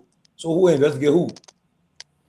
But quickly before Mr. Johnson can come back, before he can come back on the NSA chief does not report to the Minister of Justice. He report to the President. He report directly to the office of the President. And that's right. There where the problem is. There where the catch is. Okay. So the chief of NSA does that. But all the other security apparatus report to the Minister of Justice. But they are honored now. The John Security, but that's not a feedback from some other. Maybe it's coming from. I think it's Afro. Okay. It's a Johnson. Yeah. So the John Security, when I'm meeting in John Security, John Security session, the Justice Minister is he's the chair. He's the chair of the John Security. So at that moment, so the John Security investigation. So why NSA boss not related to him? Because NSA is structured as the premier spy institution in the republic, and the reason why NSA is structured that way is to give the president is the commander in chief. Yeah. So the NSA is structured in a way that, according to our laws, that the only person the NSA reporter will be the president, not to the Minister of Justice. The question is, this investigation has been held by the John Security. Yes. So it's not like so now. So at this moment now, the Attorney General is the one who's heading the investigation. He's heading the money, but any report he want to if you request any report, you have to be mindful. Anything he wants from the NSA, he need to get the presidential approval. So the NSA chief is not obliged. Yeah, but Pewee, the president made the public announcement that he had elevated this thing and given the authority to the NSA, right? Yes. With that being, the president had released him now to go and work with the NSA because the president had made a public pronouncement that everything is now with the NSA. So now I think they have to report to the NSA. So that's the point again. So despite the Attorney General as the chair of the Joint Security, the responsibility of the security of the Constitution said, Article 50 of the Constitution said the president got the executive power. Nobody. So the president can give responsibility in terms of that. That's why the Constitution even say the responsibility, the power of the president commandeered. The vice president second share. Yeah, but now but he said Mr. Gayman is right. So he said now you're the chairman of the Joint Security, but this issue will be headed by because the president believes he trusted this group of people also. The president can say take that responsibility also and give it to a particular independent panel. He believes that he believes that the deputy RIA and others who have been linked to it, they have been shooted by NSA and NSA shooting them. They're shooting the people. If that's the case, then he can make that representation of the office of the president that Mr. President, I think the very people you giving extra power to, they are shooting. Then if the presidency is open to this investigation, then the president can also use another power that's given to him. He can call Mr. Gayman and say, Mr. Gayman, when you come down from Florida, man, and we're going to have an independent investigation. Yeah, but he did that already. He said he had elevated everything to the national security. So now, in the chair of the national security, if it is the justice minister, then the justice minister is in charge now. Yeah, he should be in charge of it. So what Mr. Johnson is saying, what Tomalin is saying, the police department is already under investigation because of the involvement. The NSA too, right? Yeah. Their own people, two other officers are Toure, come in here. The police is indicted. The NSA is indicted. So then who is now? No, before you go to Toure, the justice minister said the police, one person in the police got problem. But even with one person, but the NSA got two people there. So go ahead, Toure, what you think? Remember yesterday when we were talking, I talked about ethical leadership in Liberia. We like that. Right. I have one person who I admire. What's his name? The IG so well. I think he's a good brother. I mean, I respect him. I admire him as a big brother. The fact that he's still even on this case, making decisions, making runs when one of the direct subordinates of somebody under him or deputies was involved in this thing here, it baffles me, right? As a matter of fact, I think he should have. I just think that he should, for the sake of transparency and clear judgment, you never say fire yourself. You can still be the police director, but you're not in that investigation and submit yourself for investigation. So listen, I'm not going to be on this here. I can submit my, I can still be on it, but I'm not, you're investigating to the largest extent, right? So it goes now. I agree with you guys. Now in this point, where you guys talk about the leadership, right? Because if the police people have probable cause to say, okay, this Johnny Dean got committed a crime by taking bribe, that's a crime. There's no reason why now Johnny Dean not being charged. Like my brother Alfred said here, what Johnny Dean did, for what he alleged or what he said to us on our, to bring people that he considered $10,000, it's a crime. So by now he should be charged. But again, like Alfred said, the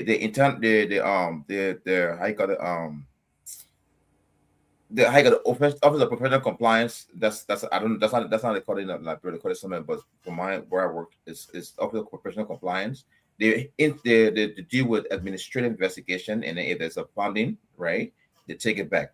Now, whoever is the head of investigation in Liberia should have now stepped in this thing here and being the full investigator of this thing. Now, if somebody from that investigative arm is also into the situation, then also that one goes to their own administrative, investigate. Because at the end of the day, the chain has to end somewhere, right? So even if they're going to do their own internal investigation and still indict that person, it still happens. But Liberia, as they did with this drug issue, man, there's not. I think the ones that are being cut should be dealt with per what they cut, and then it follow behind a big thing. Like Afro said, there is a big thing beyond just $10,000 bribe for easy access or easy, whatever it is, or treatment in the police. How did they get to know you that you provide that? What kind of connection? Who gave that person that money to come to you and give that easy treatment? How does that person that gave you the money know the person that's in jail? So it's like hard booch. There's supposed to be a somehow easy investigation just for the fact that Johnny Dean was caught because somebody wanted Johnny to provide some kind of easy treatment to the suspects, right? So that means that somebody who gave Johnny Dean that money, that somebody also knows something close to the guys. So you got to follow that lady, and the lady will take you to exactly where she took the money from, and they're going to get to it. If it's true, Sarah, welcome. Come to the show, Sarah. Come from behind our shield. I know, Sarah. Sarah, I see. I hear phone knocking. Maybe Sarah having dinner. Victor, Mr. Johnson is here. We're talking about the security issue. Somebody eating in the back. Gotta let everybody mute while Victor talks. Who eating? Yes. Nobody eating. I didn't catch you. I think somebody was asking a question. I think it was my phone was grinding, so I had to switch phone. But he was asking a question. I didn't understand his question. Yeah, what he was saying is we agree that the police, one of the police officers, Dean, is involved. So the police department is involved, and they shouldn't investigate themselves. We also found out that 2 NSA personnel were also involved. So, like you said, like Rodney here was saying, if we talk all these things, the whole thing will collapse. So the NSA now and the police, shouldn't they all recuse themselves? And if they do, then who investigating whom?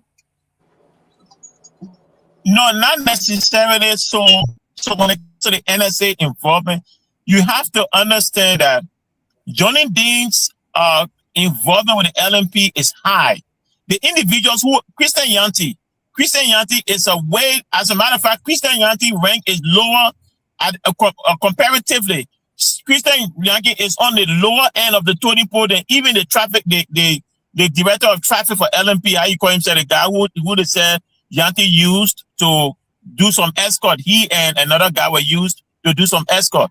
Yanti is higher. Yanti is lower than them. So my point is, when it comes to NSA, so far, the individuals involved with the NSA who are being accused of involvement with the drug, they are very low on the totem pole.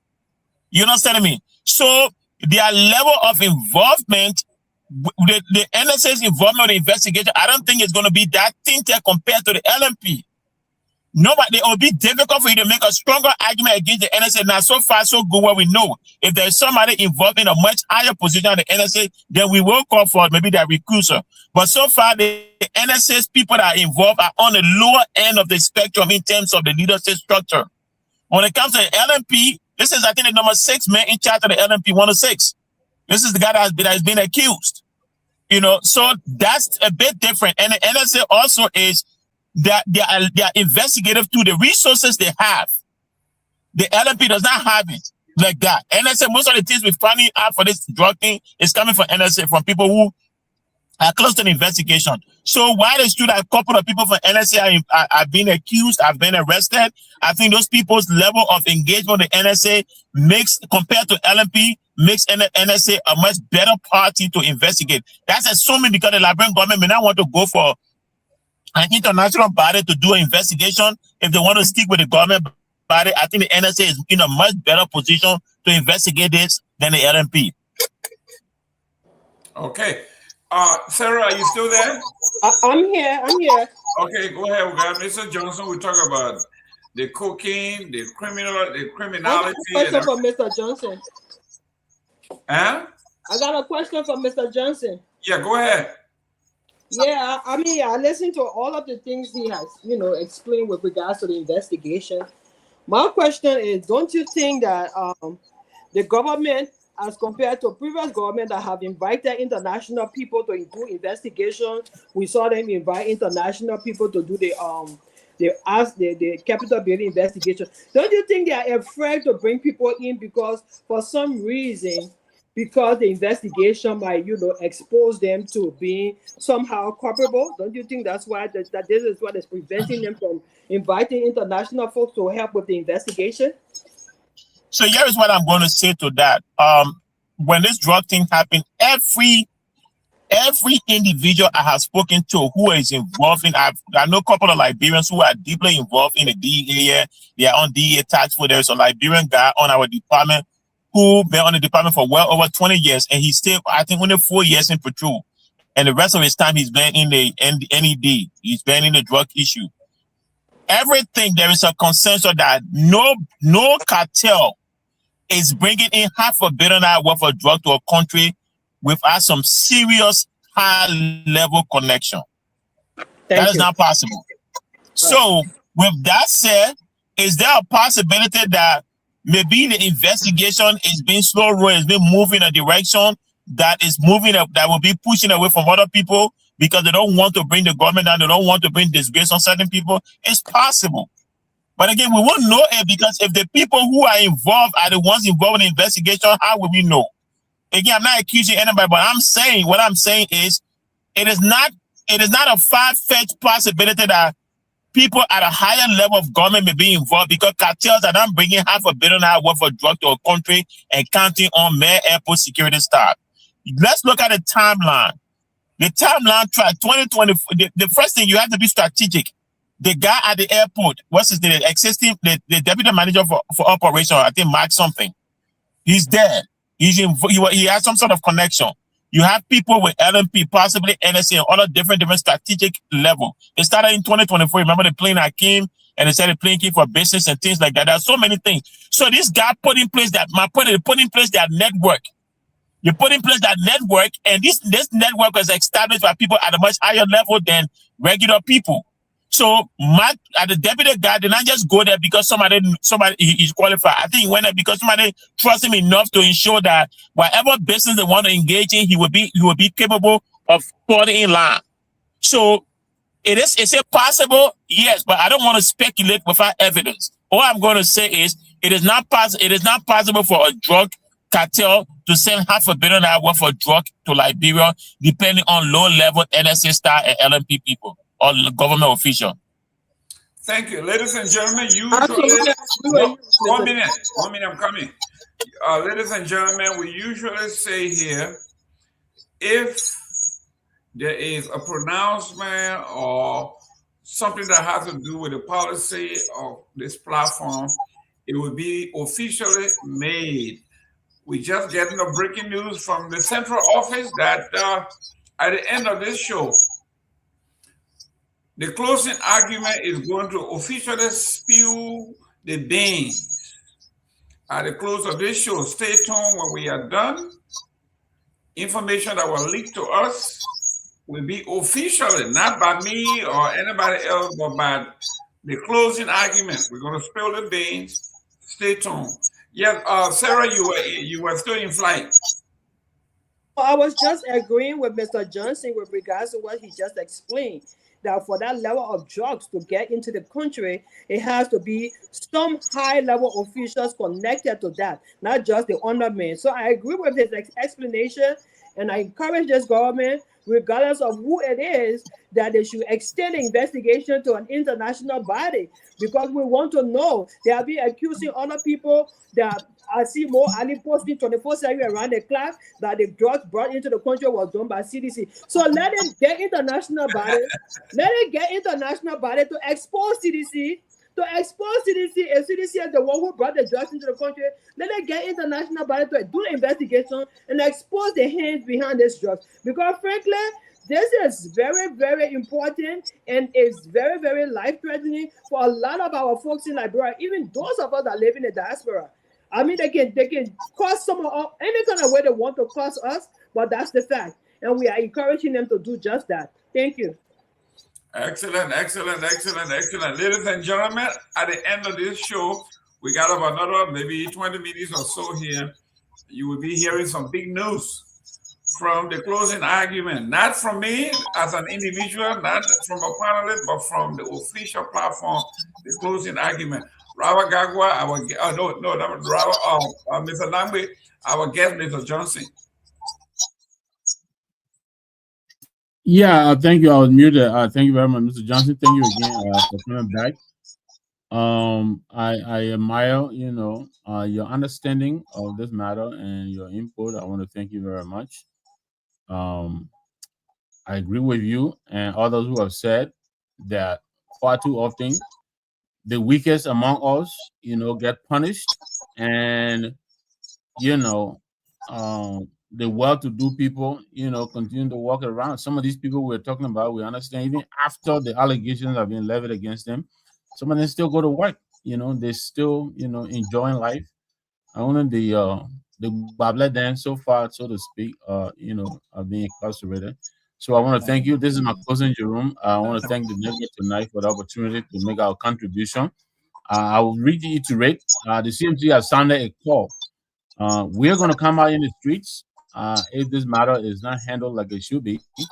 And I think we've given enough pieces of advice to the government.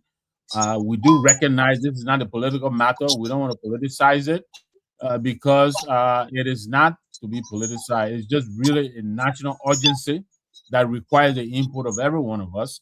But we think the government is attacking this in a slow motion, and it is selective enforcement.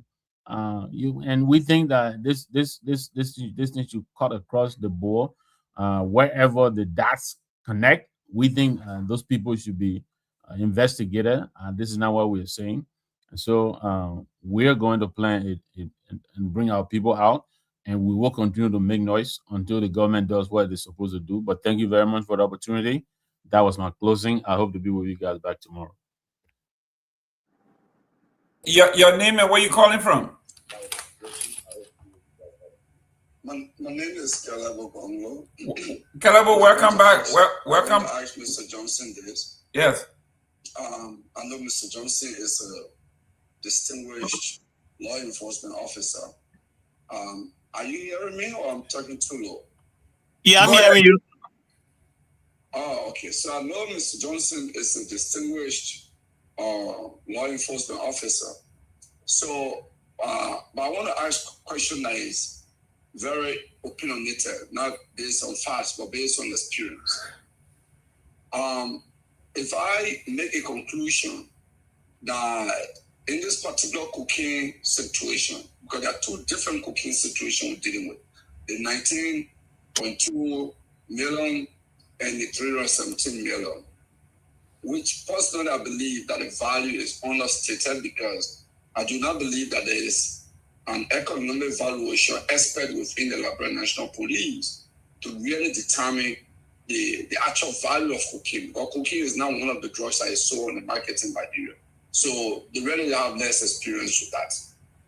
But based on that, what I've seen today, and I've heard and I've spoken to different actors, if I come to a conclusion that just like the $100 million drugs, the 19 million and the 17 and the 317 million, all the suspects will be set free and will go. What will you say about that?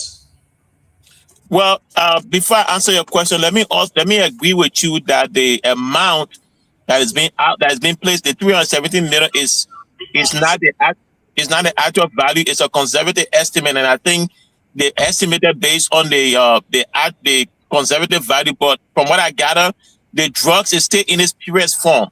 So when you mix it with other things, the quantity will increase, thereby increasing the value. So that's why I keep saying it's worth $500 million or something like that. So when it comes to your question, that based on what has happened in other cases like the 100 million, you believe that these guys will eventually walk. I mean, I cannot see far ahead like that, but there are things that are a bit concerning, the way certain things are going, a bit concerning, that I shouldn't say raise that possibility, but that make it possible that if people thinking in that direction, it is not wrong for people to think in that direction, because there are aspects of the investigation that are not being handled in ways that are consistent with people who want to win a case. So, but I can't say it's going to happen. Can they correct? Yeah, and this is why one of the ways I think they can correct is to recuse agents who have serious conflict of interest in terms of the investigation. That's one way you can correct the situation. You can also correct this. One of the problems LMP has always had, not just LMP, but investigative bodies, law enforcement bodies have always had in Liberia, is the issue of evidence gathering. The way people tamper with evidence, the way people play around with evidence. You have to also understand these drug guys, they have money, they're going to fight. Not just legally, but in terms of bribing and things like that, they will fight their best to get out. So that's why it's important that government make sure they cross their T's and dot their I's. Is it possible for the guys to walk? It's possible. It's possible for them to be found guilty. It's possible for them to walk. But I don't want to speculate that far ahead. But again, it's concerning some of the things that have happened in the other cases. I think seem to be happening here that raises cause for concern as it relates to possible exoneration. Excellent, excellent. Let me go back to, is Seaton here? Because I don't want anybody accusing me of nepotism. If not, let me go to Tomalin, George. Tomalin, we are 10 minutes away from 9, which is our cutoff line. Do you want to make the pronouncement? You are muted. Say that as long as the people continue to hold information, people from within the system will send leaks to us.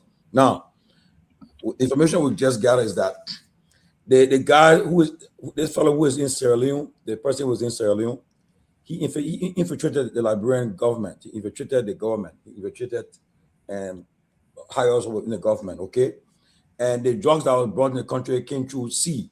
They use the sea. They came by way of sea, and what they did when they brought it on shore, they put it in strategic areas in the country, in Monrovia area there. And the authorities told them, say, well, once we can allow you guys to just translate it, but not to be distributed in Liberia. Don't let it stay in Liberia to do anything in Liberia. You can take it from, we're going to use Liberia as a transit point to take it out of the country, but not to use it to distribute it in Liberia. Okay?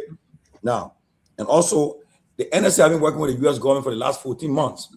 Now, apparently, the problem what I'm noticing now, the NSA working with the U.S. government for 14 months based on intelligence, but the other security apparatus they were unaware that NSA working with the U.S. government. And so by the time the thing hit there, that when they rushed on the scene to make sure that it can seal up to do whatever they need to do. Okay, and so based on that. Somebody said the guy you talking about that you arrest this guy at Freeport at the airport. Don't waste your time. He won't be arrested. This guy, he won't be arrested. Don't waste your time. The guy the guy you talking about you arrest him. He's not going to be arrested. I said, well, okay, let's see what happened. And then they said some press people. They are being sought down. They got damaging information, and they press guys. They are talking about if they release it, it may bring trouble in the country. So they are being pursued. I don't know who are the press people, but they are being pursued. So there's the information. So we as long as they hold information, they want to tell the public what's happening. People from amongst them will leak the information to the media outlets. So this is what we're getting from the leaks that are coming from within the cycle. Now, this is the reason why you see NSA and the Justice Ministry now, they are going back and forth with this thing. So the drugs came through by way of sea, and they believe that the Coast Guard was somehow involved a little bit. They're not too sure about that, but most of the drugs came on the show through the sea. So there's information, and the fellow in Sierra Leone they talk about, he's the man who really infiltrated our system. That's the guy. So that's it. As long as y'all can keep sending the news to us, we'll talk it. If the government gets serious, they will have press conferences and try to give the country the briefing. But as long as they keep it, people in the system will send it to the media, and the media will let it go. So we all should be aware. And just what they keep us saying, that there's no reason why this guy who at the robbers view, why he should not be in custody by now. All what they have been saying. And lastly, so those who got in custody now, some of them, if they continue to hold them, they may start talking, and if they talk, it will come up too. So the last caller, Kehleboe, just said, I won't be surprised if people are getting free, and this case just go down because of the involvement of those who are part of it. So we all got to be on the alert, and let's see what happens. But we are going to keep on digging until we get to find out what's happening in our country. Ladies and gentlemen, a few days ago, I think it was on Monday, I told you this from the beginning. I told you everybody that taking credit for the arrest of this drug were, what do people say? They were actually fronting. Imposters. Yes, they were fronting. I know for the fact, and I've been talking to Tomalin and sometimes some of the other guys behind the scene because we got inside sources, told them that the police and all that stuff they had nothing to do with this case. If that embassy did not put the pressure on these folks, you have never seen what you saw. So Gregory Kromah can run all he wants to run and beat his chest. LTA can do it. They have absolutely nothing. And if it was just them, this thing would have festered. It would have festered, but the heat was on. And I wouldn't call this guy named who is the Deputy Secretary of State to Marco Rubio. I called his name here once. I won't call it anymore. Oh, we have found out. We can check the guy.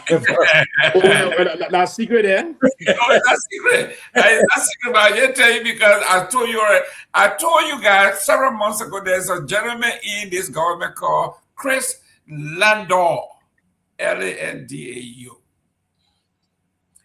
He is. Sarah, you still there? Yes, I'm here. No, I'm talking about Sarah. Is Sarah still here? Okay, Sarah might have left. But Christopher, Lord, Christopher is no joke. Christopher is no joke. And I can say, I will talk to the guys behind the scene, but Christopher is no joke. Local life. Guys, let us mute when we're not talking. Christopher is no joke. As long as Christopher is here in Washington, this thing they're doing, you remember what Rodney C. said?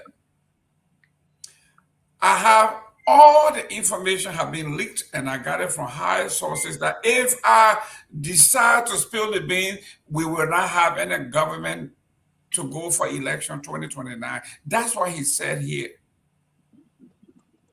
So what about Chris now? No, I will leave it there. Because we know him to be the principal advisor to the Secretary of State. Yeah. He played a role before he been around. He's a seasoned person. So what? Yeah. So what about him? No, I will leave it there. I will talk to you behind the scene, but I will leave it there. Okay. But yes, Christopher Landau is a serious guy. When it comes to Liberia, I will talk to you behind the scene, but he takes Liberia personally. Well, yes, but the role of the Deputy Secretary of State before he came. This Japanese American Yamamoto used to play the role. I think I met with him at the time when we visited the State Department. We met Anthony Blinken at the time. But this role, you oversee the operational activity of the State Department. It's a critical role. But let me tell you the fun. It's a critical role. I was there when a top Liberia official was trying to make, when he got confirmed and he was making his round, they called to make an appointment to go and see Chris. And Chris said, hell no. In fact, he said, I won't use the word that he used. What other hell corruption is going on now that he wants to come and see me? He said, hell no. I will talk to you guys behind the scene, but yes, he is not. It is. And he is not fond of the Republic of Liberia and the operation that this is why we say, when they were running around doing all this, Akima had told us those guys had nothing to do with this arrest. Can you imagine that the Attorney General of the Republic of Liberia is telling us in a news conference that we should fight drug by auditing our family lifestyle? If you have a family member and he's living beyond his means, call the authority. Can you imagine that the Attorney General of a nation will say this? If you are old enough and you are not old enough, Pewee, your parents will have told you, President Tubman, that was his modus operandi. He used to say, there's something called PRO. Everybody spy on everybody. And if they say anything negative about President Tubman, just pick up the phone and call Wellington Campbell or call this person, and we will deal with that. This man had gone back into the playbook and saying, Liberians, if you find a man, if Toure comes to town and he's driving his SUV and Toure doesn't look like a man who's supposed to drive SUV, pick up the phone and call and we'll come and pick him. I mean, that's terrible. But this is what is coming out of the Attorney General Mr. Tweet. I have the interview here. I wanted the young man to play the clip of it, but he just couldn't get to it. Hopefully tomorrow we'll play it. But it is scary. It is concerning that from the top level of governance in Liberia, they are telling us to spy on each other, tell on each other. Do you know how Pewee got his car? How hard he worked to transport a car from here to Liberia. You see tomorrow when I met him, he didn't have no car. Now he got his car. Your car. It is terrible, but that's the nation we're in. Mr. Johnson, I don't know if that's how the police think how it's supposed to work. And we're not here to indict. We're not here to smear anybody. But that interview from the Attorney General scares me. And I have to say it to folks. So, I mean, it is not sometimes, it is not, sometimes the way that people phrase things in Liberia can make them sound suspect, to make them sound unprofessional. Some of these things, I mean, maybe you asking them to be able to not necessarily snitch on their family members, but to just assess their lifestyle, advise them and things like that. So some of the way to say it just comes out wrong. But to go back to what Tomalin said, I mean, it is difficult. Again, I keep emphasizing, it is difficult for me to believe that cartel came to Liberia with half a billion dollar worth of drugs by dealing with mid-level people. It is difficult to believe that. But the problem with that also is the fact that because if this thing runs deep as we are being made to believe based on everything, if this thing runs deep, I'm afraid that all that's going to happen is that few people are going to take the fall and everything going to close. Because the objective will not be to be able to arrest everybody. The objective will be to preserve the current government for 2029. I think the objective will be more political. The objective of not going further with investigation in ways that will be able to stem the cartel out of Liberia will be more political. And also, one more thing I have to make a point here. We're talking about the financial aspect, but what we're not understanding is bodies drop when cartel lose money. Bodies drop. People get killed. So I'm looking at that in the other mysterious death that been happening in Liberia now. I'm looking back at it and I'm wondering, okay, is there something about them that was drug related that we don't know, but now that these other things are happening, now we're seeing that, okay, could they have been this? Could they have been that? We got to be able to be very careful because the people in power, they have an incentive to protect the cartel because they're losing money, they have to protect them. So that's what I'm saying. If you cannot investigate a thing in ways that reflect well for the Liberian people, then just step out of it. But if you are going to convolute the investigation to create more reasonable doubt for the people when they go to court, then there's no need for investigation. You might as well just burn the drug and leave. Well, yeah, and I think what Afri says is true. I agree with him on almost everything Afri just said. I mean, been saying today. But there are a couple of things I as well want to also say while we're on here. We in the kind of forum or on the kind of space where we are talking to more than 50 persons at a time, 1,000, 2,000 sometimes, whatever it is. It depends when we're watching and when they're watching. We also have a huge responsibility of being careful of disseminating the information, right? If we all have the ability, we all have the responsibility to save the nation, or have that national security responsibility to every extent, even as an individual citizen of Liberia. As we go, again, I hope I don't come off like I'm saying too much or like my big brother accused being treated I know too much. Even though some news might be breaking, but we should not. I just admonish us that we don't be the one that break the news that destroy our country. Examples in Rwanda, it was a false information. What happened in Rwanda and stuff like that.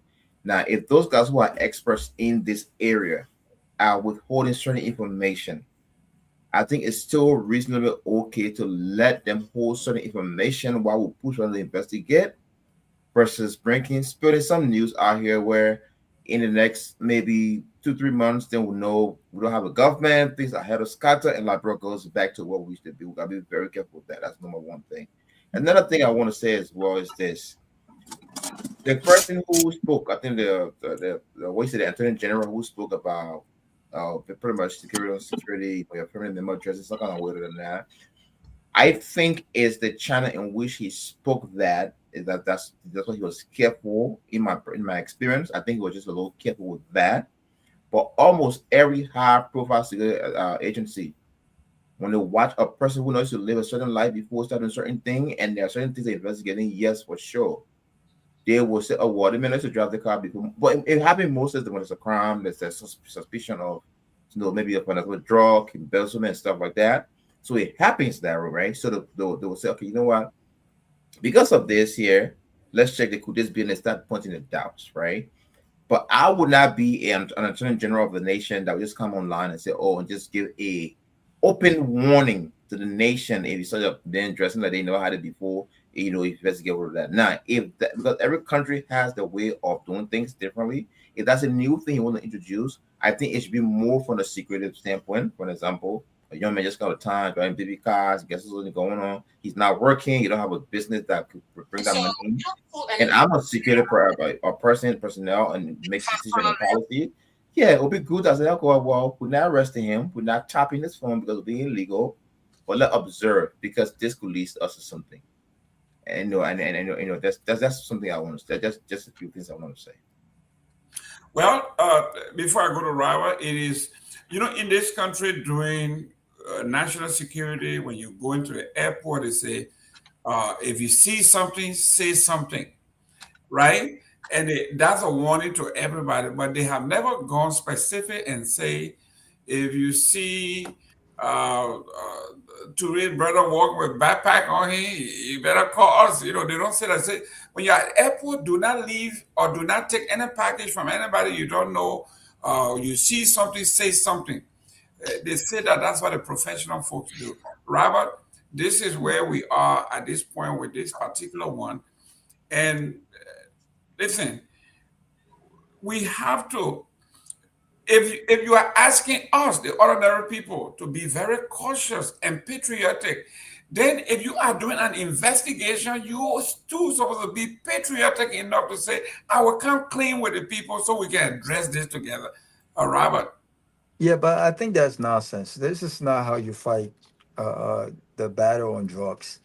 And this is profiling, by the way.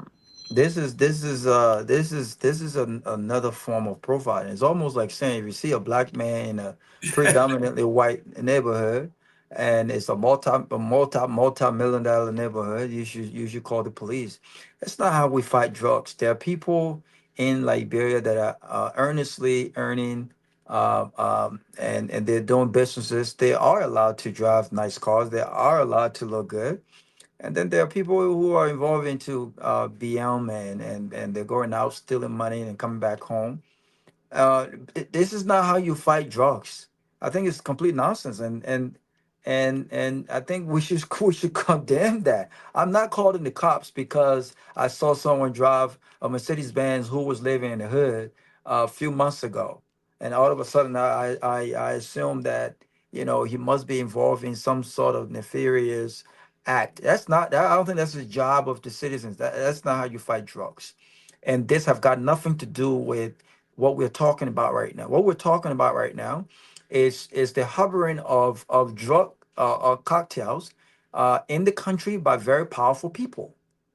And I think that anything other than that, anything that does not focus on that does not address the names of those who helped or assisted with the importation of drugs in the country, then I don't want to hear it, right?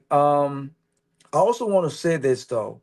I think I agreed to some extent with Sylvester when he questioned my dear brother. Alfred is my brother. He's a very smart man, and he knows his craft. But I too is a bit confused, and I think I'll probably talk to him off the record so he can expand on this. Is he also said in one of his statements, the investigators are not acting as though or their actions are not consistent with folks who want to win a case. Well, obviously, this is the reason why we all have questions, right? Who are they protecting? Then go Africa is on. Who are they protecting? And so if their behavior or their deportment, if they're acting as though they don't want to win the kids, then that means that they're not interested in exposing those behind the drug kids. So my question is, if they are so quick to bring in private investigators that are skilled in particular areas, like they did with the fire thing at the Capitol, why are they hesitant to solicit outside help to really, have an independent body, investigate this matter? They can do that. The government of Liberia can request assistance from our partners to independently investigate. In fact, they demanded this independent investigation when they did the map up under the last administration. So my question is, I don't think I trust, whether it's the NSA or the police, I don't think I trust any of these guys. I don't think I trust any of them. I think that there Can are I, people who are protecting powerful people across the board. And so my question is, if all of these guys are compromised to some extent, if not all of them, if most of them are compromised, why is it that we can't just go and get an independent body from any part of the world that have the expertise to do it? They don't have to be white folks. They can be Liberian. You can be a part of that independent investigation. There are other professional Liberian who could go and say, listen, just pay our way to come, give us accommodation, give us transportation, and we'll do an investigation within a month or two or whatever the case is. We will do an independent investigation. Why won't they do that? so Robert, hello? I'm listening. Yeah, so let me say this. Hold on You 1 you minute. Mr. Johnson, 1 minute. Let's listen to this short clip here, and then you will follow after that. Look at riots of community and workplaces and start conducting lifestyle audits for their relatives, friends, acquaintances, co-workers, and questioning the source of their wealth that is enabling them to live above their incomes. Anyone with credible information that may assist the investigation is encouraged to provide such information to the appropriate security authorities. Okay, that is. But first of all, before Alfred come in though, let Alfred chime in on that. It's up to him. yeah, But first of all, he but said no, he's so Alfred, yeah. 1 second. The, Uh-huh. the government is saying we should question people and how they attain that whatever the case is. And that's what I was about to come to. This very government, there are people that they're dealing with currently that they know very well that they have acquired wealth in some sort of way, and they continue to. One of the most criminal-minded Liberian in like Liberian period is Stanton. They knew Stanton was selling fake degrees. They knew he had no real jobs, but they were accepting campaign funds from him. And still, And they continue a relationship, a politically beneficial relationship with him. So how the hell this government can't tell us to talk to our friends and question where they got the money from? What about the people? One of the criminals that was arrested recently in Japan, he was a buddy of the Unity Party. He was arrested. Did they question where he got his money from? So how the hell they come and tell us to question people when they know very well that the people that are dealing with Tomalin, that they know don't have real jobs, never have real jobs, and they're involved in some scam, and they accept them. But they want ordinary people to question other people who drive a nice car. Are they crazy? But go ahead. So like you remember when I said the way people say things in Liberia can get them jam up? That's the problem right there. It's one thing to see something, say something. If you see something, you suspect something, you go to the relevant law enforcement authority because the law enforcement body is clothed with the investigative responsibility. You cannot ask one citizen to go to another citizen to infringe on their constitutional rights. So let's assume that citizen you're telling to, if you tell Robert, and Robert, if you say that thing, Robert sees somebody in Sony when that person bring a Bentley. That person doesn't have the person brings a Bentley. Robert start going to get the person. Robert evidence Robert uncovered. Evidence more likely will not be admitted because you probably more likely than not in violation of a person's constitutional right. Also, you are putting citizens in danger by telling them to confront or ask other citizens about the source of their wealth. You are putting people in danger. That is unsafe. So this is what I'm saying. It's one thing to say, see something, say something. This is a hotline. When you see something, suspect something, call the hotline, give us this tip, and we will take it from there. But don't ask citizens to go individually to be able to talk to their friend and demand whether to know the source of their wealth. That is unsafe. That is in violation of the Constitution, and that is almost a dereliction of duty as a law enforcement body. Now, to go to Robert's question, as it relates to proper investigation, we know that we saw the fire investigators came for the incident. Obviously, they came with an agenda and they provided an explanation consistent with government narrative. So my perspective is this: there is no indication that they are inclined to invite independent investigators to do this. So if they're not inclined to invite independent investigators, this thing has to be an investigative state. So amongst the three agencies, LDA, LMP, and NSA, who has better credibility in dealing with this than the other? We know NSA is the one that has been going on consistent investigation, like the brother said. NSA is the one that did all of these things, and then they call LMP in the 11th hour because they didn't want any sort of exposure. They call LMP in the 11th hour, LMP appear like, oh, they didn't want all these things, but NSA was the one that did all the groundwork. So NSA, almost every major lead, the situation with Johnny Dean, that NSA uncovered it because NSA was tracking this girl. And this girl ended up at Johnny Dean, and they got the girl, and the girl said this, and that's how they got Johnny Dean. So NSA has been put in the work compared to other agencies. So my point here is, if the government refuses, from all indication, there is no indication that, from all indication, it does not appear like they are going to invite foreign investigators. So if that's the case, who do we have amongst the three that you think has any form of credibility to conduct a fairly impartial investigation and bring some sort of closure to the Liberian people? In my view, is the NSA. So that's what I'm saying. The NSA is the body better suited to be able to investigate a situation outside of any international independent investigative body. Yeah, but the government cannot cherry pick on serious matter, because if we do know for a fact that if this government was in the opposition, they will be demanding an independent investigation like they did with the so-called billions of Liberian dollars that got missing.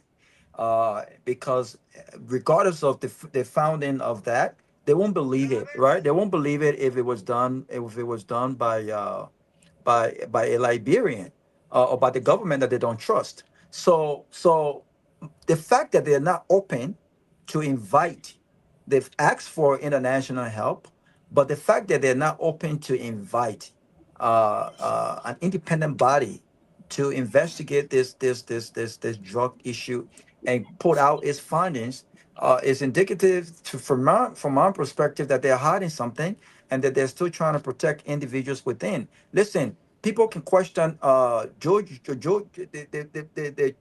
kids of the president.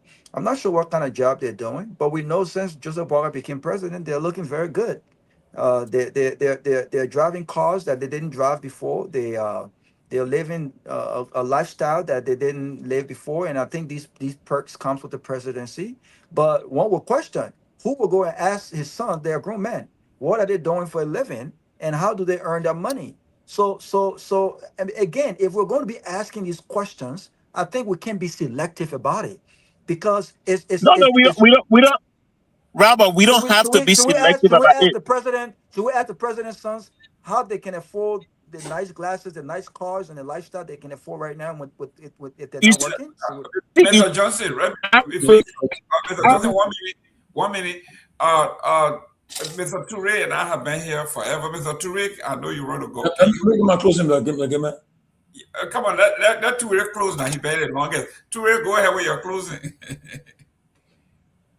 You are muted.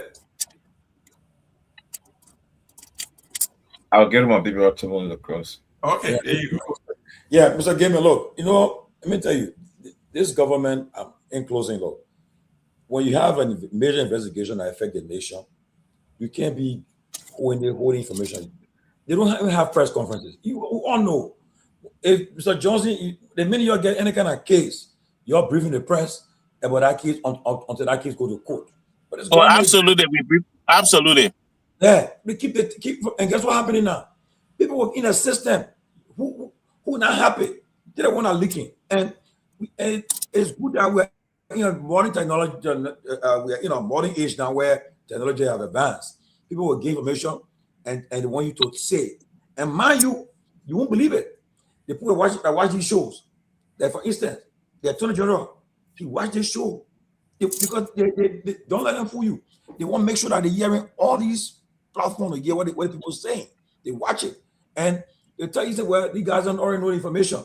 So it better send the whole information, you spell it out. When they give information, you say it out. Let them counter it. Okay? They seen they challenge my friend Rodney. Rodney told them say there was a big cartel somewhere, and what happened? So they didn't disprove it, they didn't debunk it. But if they continue to hold this information, people will give it to us. Don't be surprised. You on a platform now. Somebody will call you, will start calling and say, look, this information, and they want you to come and say, let the government. Do you think had the party platform not me talking? You think Julio Barrow would have given a long statement today? He said to me, he said he had no choice but to break his silence. He said, I had to get that statement. I let this statement. He told me today, he said, I had to get that statement because of all what's been happening. But if you don't say these things, people will hold it. Okay, one thing we'll not do. If anybody is planning to somebody to come and bring destruction to our country, yeah, we know. We're come on, we're not let it happen. We'll protect it. But when it comes to the state of the Liberian people and people are holding information, no, let them. And mind you, when you're on the platform, they're texting you. Somebody tell you, say, oh no, they're not true. They're texting you. Okay? We can't call in the people there. You'll be surprised. The people that text us here, the people who are top people that text us involved in investigation, but they tell you, say, Jackie, when you hear some people go off phone, on call, that people here, you like get information to from people in there, government way, you'll get offset, get information, and you bring it. And how you do it? So that the government people know that we are aware, the public is aware. And now let them come on and find out and tell you, say, whether you hear the fun. These drugs came through the sea, not through the airport. It came through sea. And they say that both brought it, and the guy said, "Oh, he the one who been doing the whole infiltration." We gotta say this thing because we can't hold them. They don't have press conference. They go to MICAT and just sit down there and talk. And they ask the question what they want to hear. They had to go in their own show club. We know that they had to go there. So, and they won't come forward. They'll be hiding. So the people get information. So let me. And also, guys, thank you so much. I appreciate you. And Ture, I think you bring some good vibe to the show. Keep coming. And Mr. Johnson, thank you for always coming to us too. And maybe by the time the dean of the cabinet was soon grant you permission in the chat room, I don't know yet. You're reviewing it yet. But let me make a point, right? You know, as Tomalin was speaking, a couple of things came to mind. Robert, if you guys noted the charges that have been placed forward, this is how you know the government needs the necessary assistance, but they're not asking for it. This drugs investigation is complicated because it is not just about the criminal aspect in terms of smuggling, possession, and all these things. It's also the financial aspect. If you look at all the charges that have been coming forward, all criminal, it had nothing to do with the finance, the money laundering aspect of it. The fact that people building these big houses and things like that, because they don't have the depth, the width, the investigative resources and things to be able to come up with charges. So everything is criminal. So why am I saying this? Because if you refuse to follow the money, you will only stop at the point where the physical drugs, you're not going to follow the proceeds from the drugs. You're not going to follow the other aspect of the drug, the money laundering, the way the money is going. Those things are not going to be followed if you refuse to follow the proceeds of the drugs. And the only way you can do that, you need the resources there. Because Robert was talking about people buying flashy cars. You're doing this one. If I come to you and say, Robert gets a big house, Liberian government, can you investigate how Robert got that house? You don't have the resources. You don't have the ability to do that. So those are things that we have to consider. And those are things that I've been thinking about, that they are just charging you for the drugs. When it comes to the money laundering aspect, nobody is being charged, nothing like that. We hope people can be charged. But the one last thing, When it comes to the guy at the airport, it is baffling that up to now they don't have, according to the investigator, but according to people I've spoken with, they don't have enough evidence here, quote unquote, to charge him. It is baffling. It is baffling how you don't have enough evidence to charge the guy when he's named in an indictment as somebody who is connected to these people. So again, those are things we have to look at. Those are things that raise concern. And if you're not providing information to the public, it creates a vacuum and misinformation and disinformation gets there. And as Tomalin said, if you are not providing information and other people in the investigation feel like you're covering for people, they will funnel that information to you. So if you want the country to be safe, it is your responsibility to update the public and provide the public the necessary information. If you cannot, other people will provide that information. And if the country disintegrates, you cannot blame those people, but blame yourself for the refusal to inform the public in a timely and efficient manner. Yeah, one 30 seconds. Okay, I want to know the irony in this, right? When they found the 100 million cocaine bus, okay, 200,000 was found, right? But they still 100 million, they found 7,000. So it makes there is no drug. I have, before I come on air, before I engage this conversation, every people involved in narcotics tell you there are three things: guns, drugs, and money.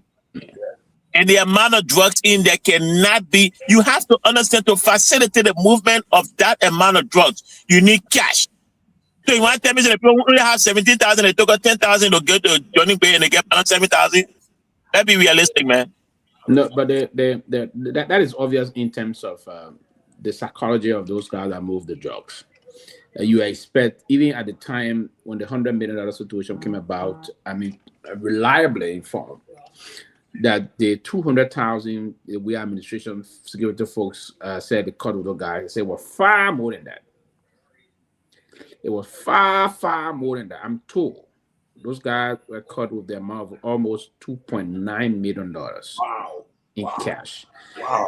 And I've spent time researching on cartels and watching some espionage movie to get, because sometimes you get those things. If even you study the security science, you need to do some of those things to get the practical understanding of how the guys, the psychology of them, the psyche.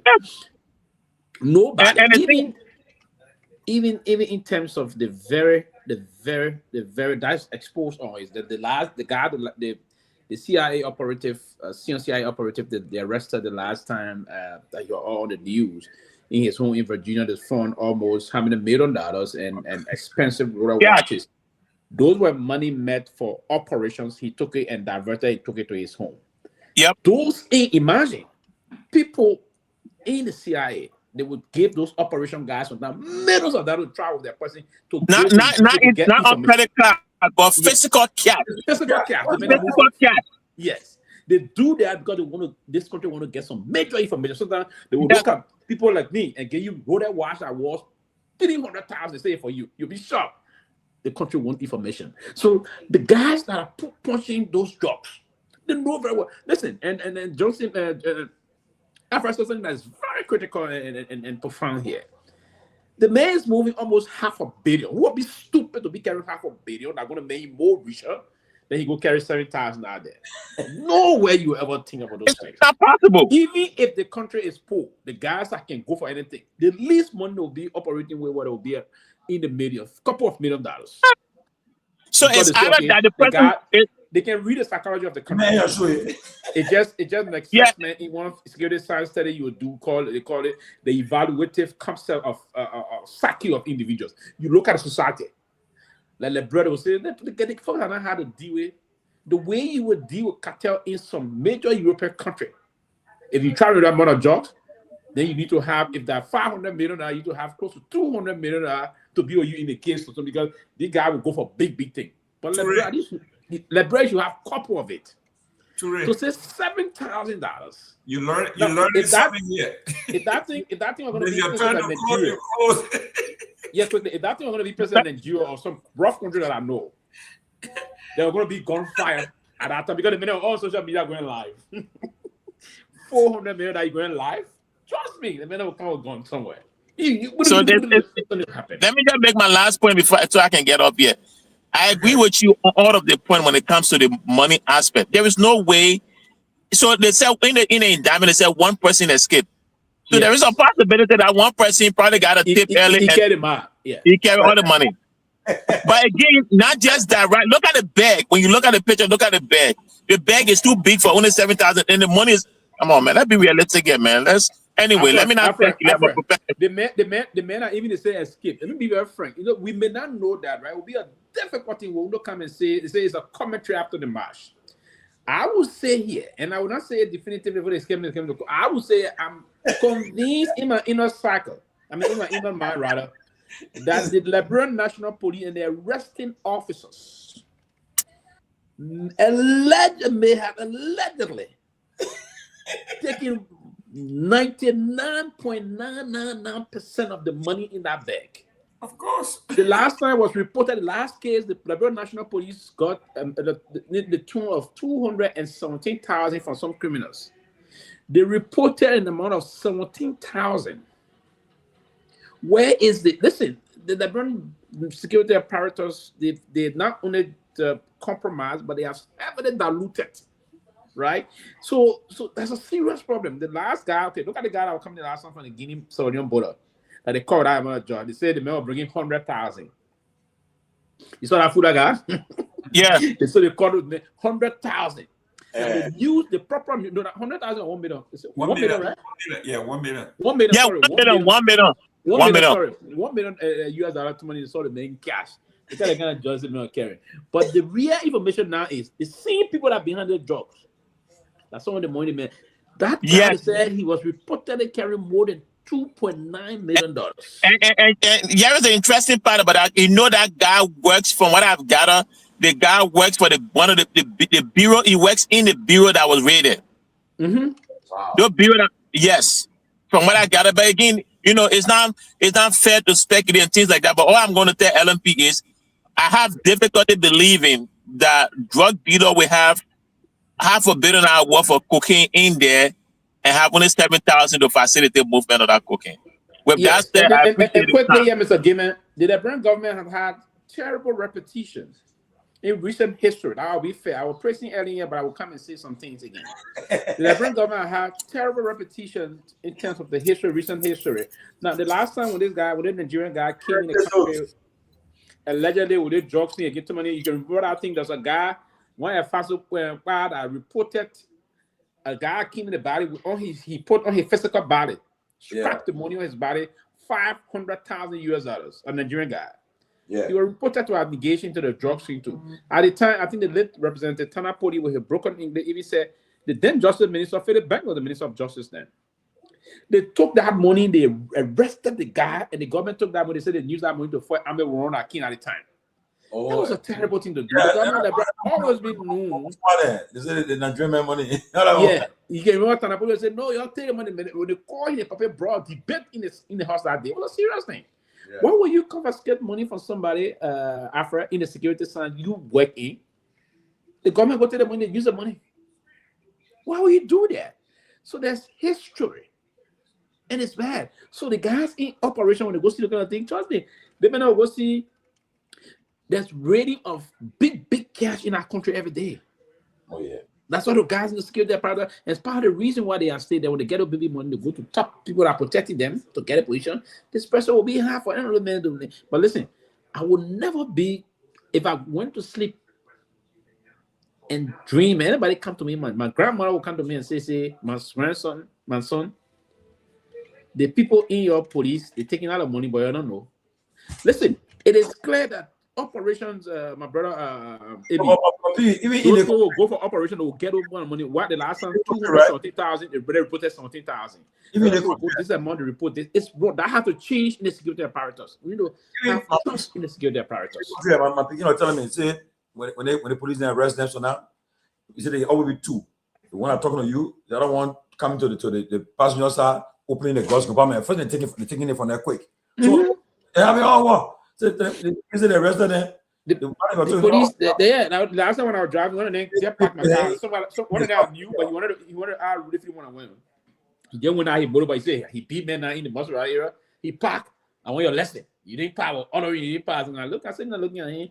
When I looked, the other one on the car there, who in my car door from the other side to enter the car. Yeah. So I took my pepper spray. I wanted to, oh, then he left for there. And I put my glass, I wanted to spray him. Right? I wanted to spray him for evading my private. Why you want to enter my car? Oh man, I said, oh, don't do that. No nonsense. You do that, bro. Don't do it. Don't do it. Oh, then he started the other one came. Oh, minister. I said, no, I'm not minister. I'm minister Torgbean yet. You guys don't just, oh, you can't enter. Why if I said that you enter my car when I had $100,000 there lost? What you do?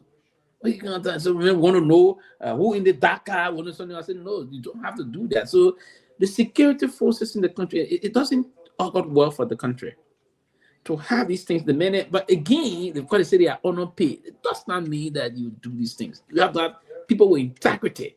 And we have to underscore these things. People with integrity. But the problem there is a lot of operations are on full. So now you see so many going. A lot of deals happen. Every country do things happen. I was talking to somebody today from our field. The person said they are not putting on payroll yet.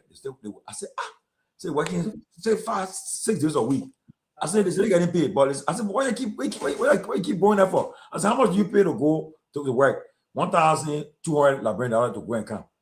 Then I said they said I said why you keep on going getting paid? He said because I won't get our chopping from.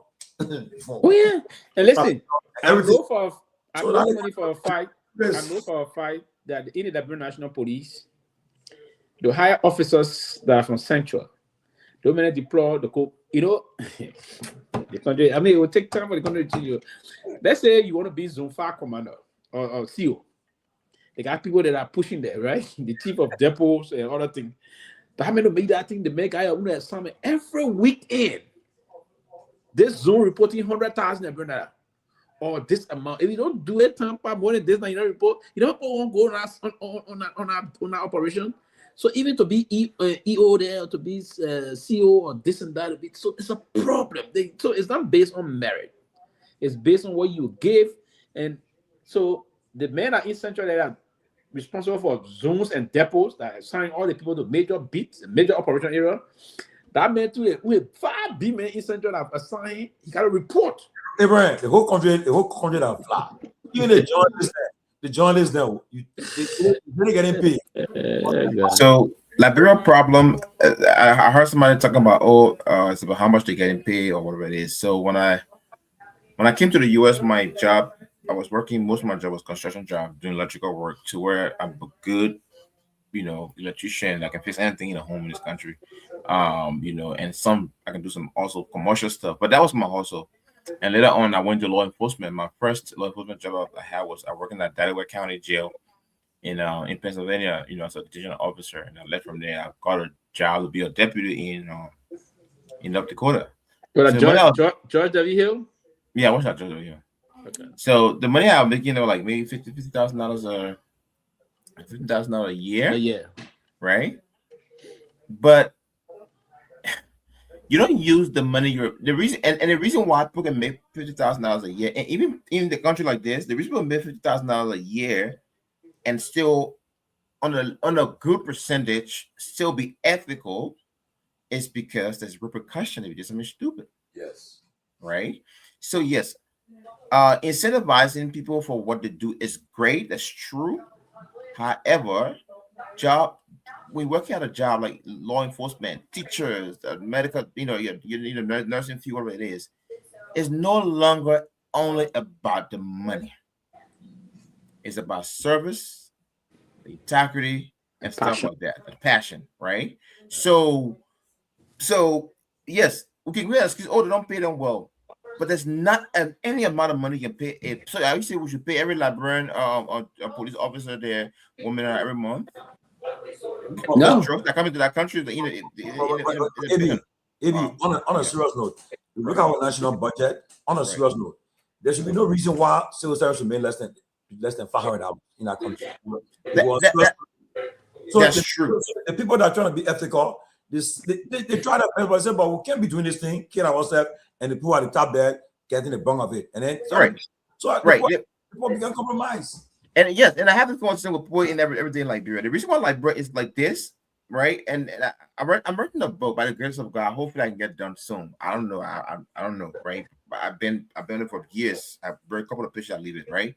But I was given 15 steps Liberia as a nation can take if they want to be successful. and I did an assumption of what we were, who we are now, and what we are going to be depending on which direction we take now.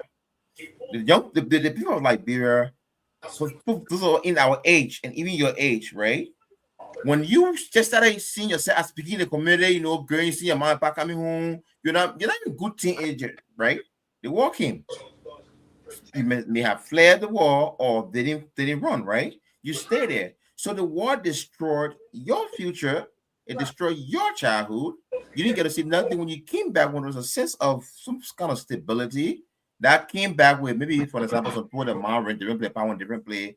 Most Liberians in our age at the time, not your age, not maybe 17, 20 years at the time, they became self-read. So they were not taking all of nobody again. They're not like no discipline no more. The key educated people that are supposed to be there to really force this in whatever it is, most of them died in the war. And may okay, a teacher because man became bad grade, So other things destroy our fabric, right? Now, young men who were victim of the war never had no structure, never had no discipline, never had nothing. Got to know themselves in their late 30s, late 20s, early 30s, mid 30s, early 40s. The same people you can't be seeing on bring to be lawmakers. Look at your lawmaker right now. Most of them either they were picking during the war, or they were youth, but did I enjoy the youth, the war came. So you have war-affected people who grew up for 13 or 14 years with no structure, or were not structured. Now they're in key position now to govern a country that vast majority of people themselves are not structured. So the young people who are in school now doing certain things at that age who were learning structure, they miss out on that. They got that bravery through gun the hell, power the hell. So now it kind of bit went through the window because they're not working for nothing again. They have power the gun. So just like put that got empowered them.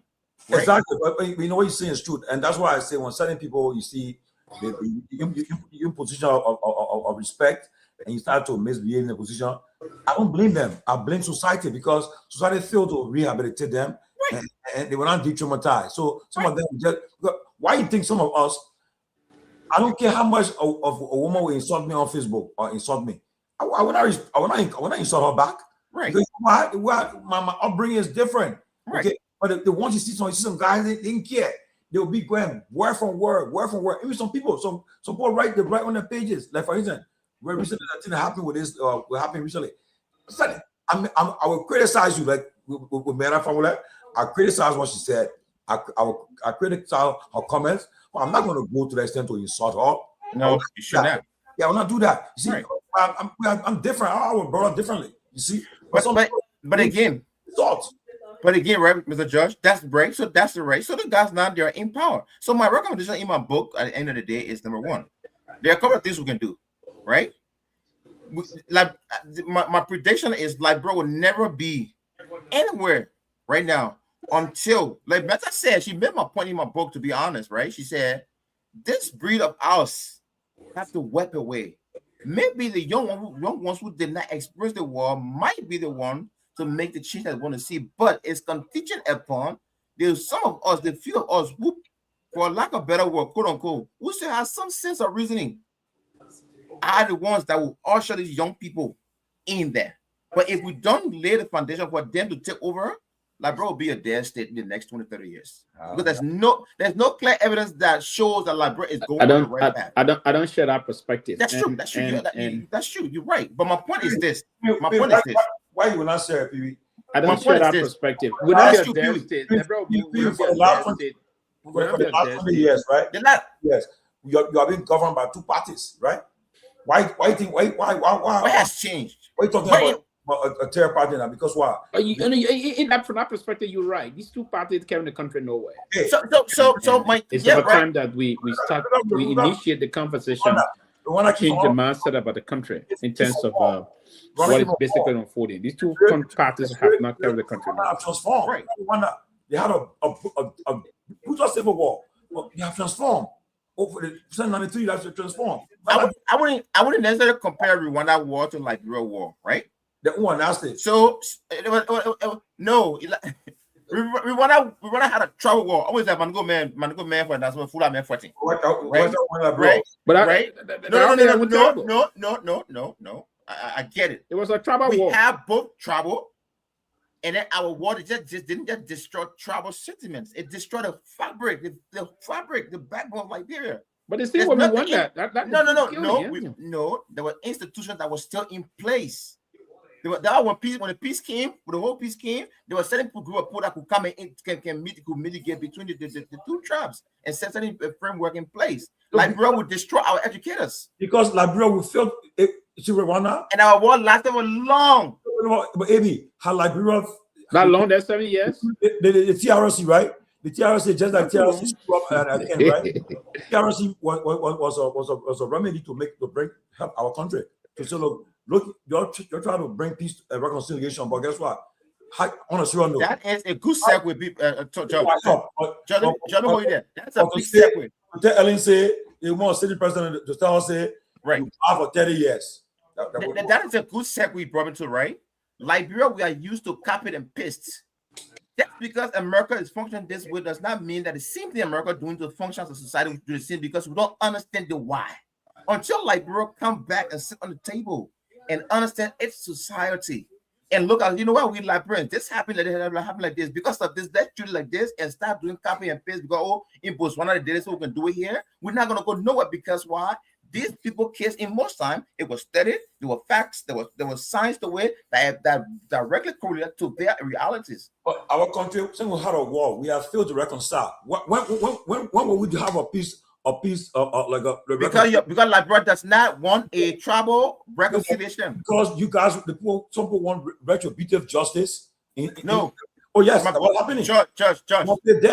Our respectfully disrespect. I mean, and say, what do you want, restorative justice or retributive justice? Liberia reconciliation is now war, civil war, reparation, reconciliation. Our reconciliation in Liberia, we don't have no reconciliation problem. The only problem we have in that country, we don't have jobs. Oh, then what? We don't have jobs. Today we divided still? Huh? Today Liberia is more divided. Let me tell you something. The young Liberians who are doing their own business, got their own things going on. They don't got time for politics. So they don't know who the vice president is. I agree with that. Okay. So when you keep the man mind basic, he's not thinking about politics. He's not thinking about it. Until the government, and any government or government, make creating jobs a priority, both from about the government sector, the private sector, making that a priority. We can have at least 62%. 62% of the, what's that? Prince Johnson. Is that Bogart? Prince Johnson praying for Koga. Oh, Koga. Right. Many other book in the prosecuting that Koga is talking about peace. So the Koga is moving them in firing.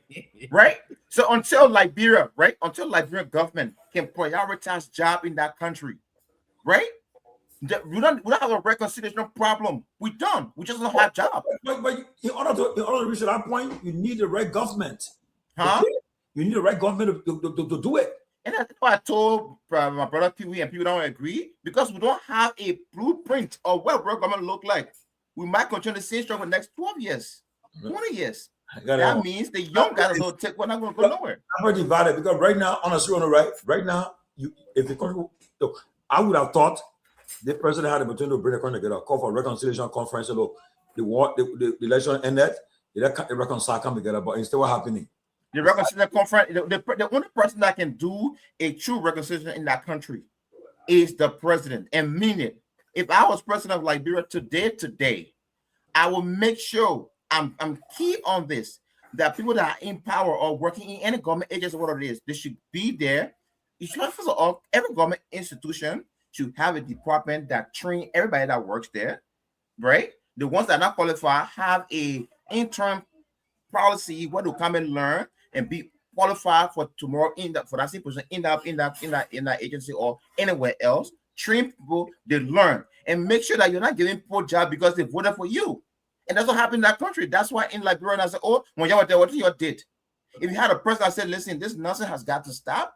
This is Liberia, is now nobody. We here now. I'm not president of Unity Party. I'm not president of CDC or CMC. I'm the president of Liberian people, and we'll give people jobs based on qualification and set a system. And we stop. The men who are going to do it, but you condemn it, you attack the men tonight. Who the man? when Taylor had Vision 2024 conference, national conference for Liberia, 2024 conference. No, Taylor, no. I would not use Taylor. No, I would not. I would. He said above all else, the people. Man, so people that Taylor matter. is a true contradiction to whatever he said. Taylor didn't destroy. Taylor and President Salih, they elected everybody, destroyed that country. How? They destroyed that country. Liberia. If we had dialogue, we would have been a better place today than fighting war. That war destroyed us. I'm a victim, like many young Liberians. I'm a victim of that war. I don't endorse. I don't see them. I don't anything that has to do with that war in Liberia. I hate that person with passion. Wow. I hate them with passion. President Sodi cannot stay and tell me nothing. Oh, young people, you need to learn. You destroy our chances of learning. They're not going to open NGO in Liberia when he came to Liberia with war. He didn't come to open NGO. He knew what he was coming for. Because So then what you say with the people that have problem with the coup? With coup. And 80. Everybody that brought violence in that country. He was justified? The what? The coup of 98 was justified? Everybody that brought violence in that country. Was on the track to take that brother to higher heights. Towards exactly my point. Yeah, but then, everybody. But then when it comes to prior to the war, our national army was factionalized. You saw it. Oh, and let me frank. When it came to where? Prior to the war. What led to the war? Okay, because the so-called for the military. The country became factionalized. Exactly. So that could have changed to civil dialogue, right? Who could have changed that to civil dialogue like this? I come here today, I sound crazy on the two today. Robert or people will cause me out today, but we agree to disagree on certain points, right? But now, if I, for example, on a live Robert or Pewee right now, have I solved any problem? No. I just created a lot of animosity. Oh, yeah, I'm not doing that. Not drinking my papa. Not drinking my brother. Then it stands. So that war destroyed that country. Like my brother Pewee was trying to beautify President Sodi today. President's not a hero. He's not. Pewee was speaking for the term when she told Liberia from under the dojo of despair. Liberia was almost like a failed state. I'm a scientist. I deal with the root cause of sicknesses. I don't deal with it. President Sodi is part of the root cause of this. I'm not a fan of her, right? But for one, like what she meant Liberia, because we have forgotten. What we have forgotten. Who made it to forget us? Who? Listen. You may like her or so, my brother. But listen, I say you may like her or not. The way the country and you know, I had fair appreciation. I don't know when you came to the US, right? And so they say if you into it, you say it. We went into the different sort of struggle. Even before the elections, I came back across the country and I saw how broken the system in the country. Who broke it? That lead the issue of civil war. There were a lot of that. Listen, you see the problem here can be seen who did with it. Every Liberia endorsed the civil crisis, the civil war. Every Liberia endorsed the civil war. That's not true. That is not true. That is not true. That is not true. That is not true. Every Liberian was calm down. It was what they took. Do you when Liberian started protesting, moke can't die, this all the kind of thing. You think what happened when Liberian started saying we're sorry when the issue about the marginalization, when the people from Nagbe County all agreed that 89 to 95% of the Special Forces Commando came from Nagbe, and on the other side, people came. Yes, what unfolded when the war came first and foremost, Chancellor. Then when it started, the whole thing was not Taylor alone. There were people from all sectors of the Liberian community, if you will. Now, when the Myean endorsed it, they said we'll use our area. First and foremost, they saw the loophole. They knew that the Samuel government did some things with Oferboye and the rest of them when nothing happened. So the Cote d'Ivoire government said, we'll get you the room to come and pass. What unfolded? When the war came, they started growing again because at the time they said the Crown were attacking the Gio people. When it came, the Gio people and Manopo said the Mandingo people coincided with the Crown people to do it. They started targeting the Mandingo people. The Mandingo people formed their own war they called the Unimo K. Then the Crown people came, they called Unimo J. They brought LPC. The Lufa Defense Force 14 came. The other side too came. The other side came. Then you had the political side that was supporting people for all sectors of our country. Everybody. So these guys said they broke the war. Leave that debate. That debate does not make no sense. If debate makes sense, no. The debate makes sense. It makes a lot of sense. Quickly, the problem, therefore, now here is that after the war, you needed someone with very extraordinary connections and international rapprochement to reconnect the country, and that you had no other person that were well suited to have done that, but the Harvard-trained economist, right? So Ellen Johnson study fit into that categorization. And it's So sad. I see people will be moved with the Ellen derangement syndrome, believing that she's this, she's that. No, you know, Ellen was the best ever. The Robert said today, right? Sylvester. Ellen was the darling of the West. Exactly. So That's true. That one we needed her.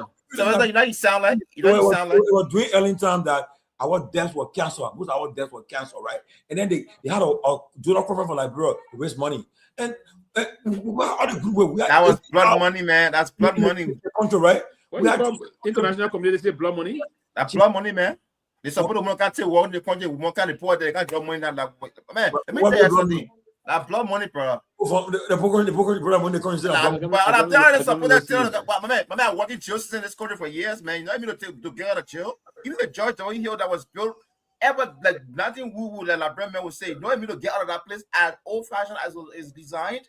People are not talking about a jail, a Liberian man who just came to school in this country, you know, and saying going to break jail out of Massachusetts, and you want to sit there and believe it? The CIA listen, the prison, the way back prison, even the judge the old building, I'm told it was built in the early 80s, and the new one came about now. But the other one that I think they just got it for movie shooting, they are not using that. But beyond that, prison are structured in this place for folks to escape from prison, but yet and stay. Don't even go there to say that. You saw the Philadelphia. Listen to the one. You saw. No. Oh, did you saw 2000. Did I escape? Huh? Did I escape? Did I escape? You know he's sunny. Eh? You know he's sunny. Please don't take offense to it, right? Don't take offense to the people, right? You know he's sunny. You send a woman who is used to domestic violence, husband beat her, and he said, "Oh, you know, but he can take care of me." That's how you sound a person. So. No, that's how you sounding, man. But I come in. AB. Let's come to this now. You saw the guy in 2022. The guy that escaped from a massive prison in Pennsylvania that crawled on the wall and came and left. Oh yeah. You saw that? Well, in which year? But he was assisted. 2022. Assisted by somebody. There's no success. No, that's not true. It's not true. But there's no successful jailbreak. The guy on the wall. They stood up. Or females. We check it. Yes, a lady. She'll have an affair with him. She'll have an affair with him. No. Yes. No, okay.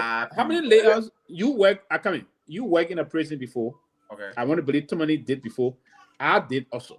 I don't be very frank here, right? Okay. So the layout in the way the prisons are structured, and I agree the layout. Depending which person you have, it will always come from lapses from the security code. Sometimes for instance, will happen because let's agree before you come to the Saturday code, I don't want to name all the areas, right? For some reason, I don't want to go be mean. I didn't got that.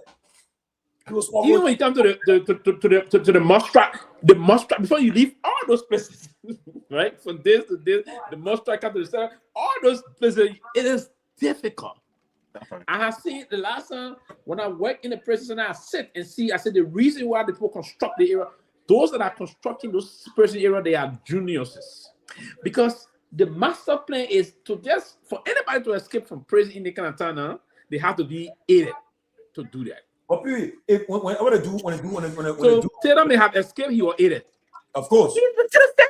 He said the kid took out the car outside the jail. There was a car with two guys in the car. They drove to Canada. He said it. Yeah, well, he said it. Yeah, he drove it. He said it. So but the guy, but look what they got. The guy that did that thing that day in Pennsylvania, for that man on him. They made the guy that master guy. The man crawl.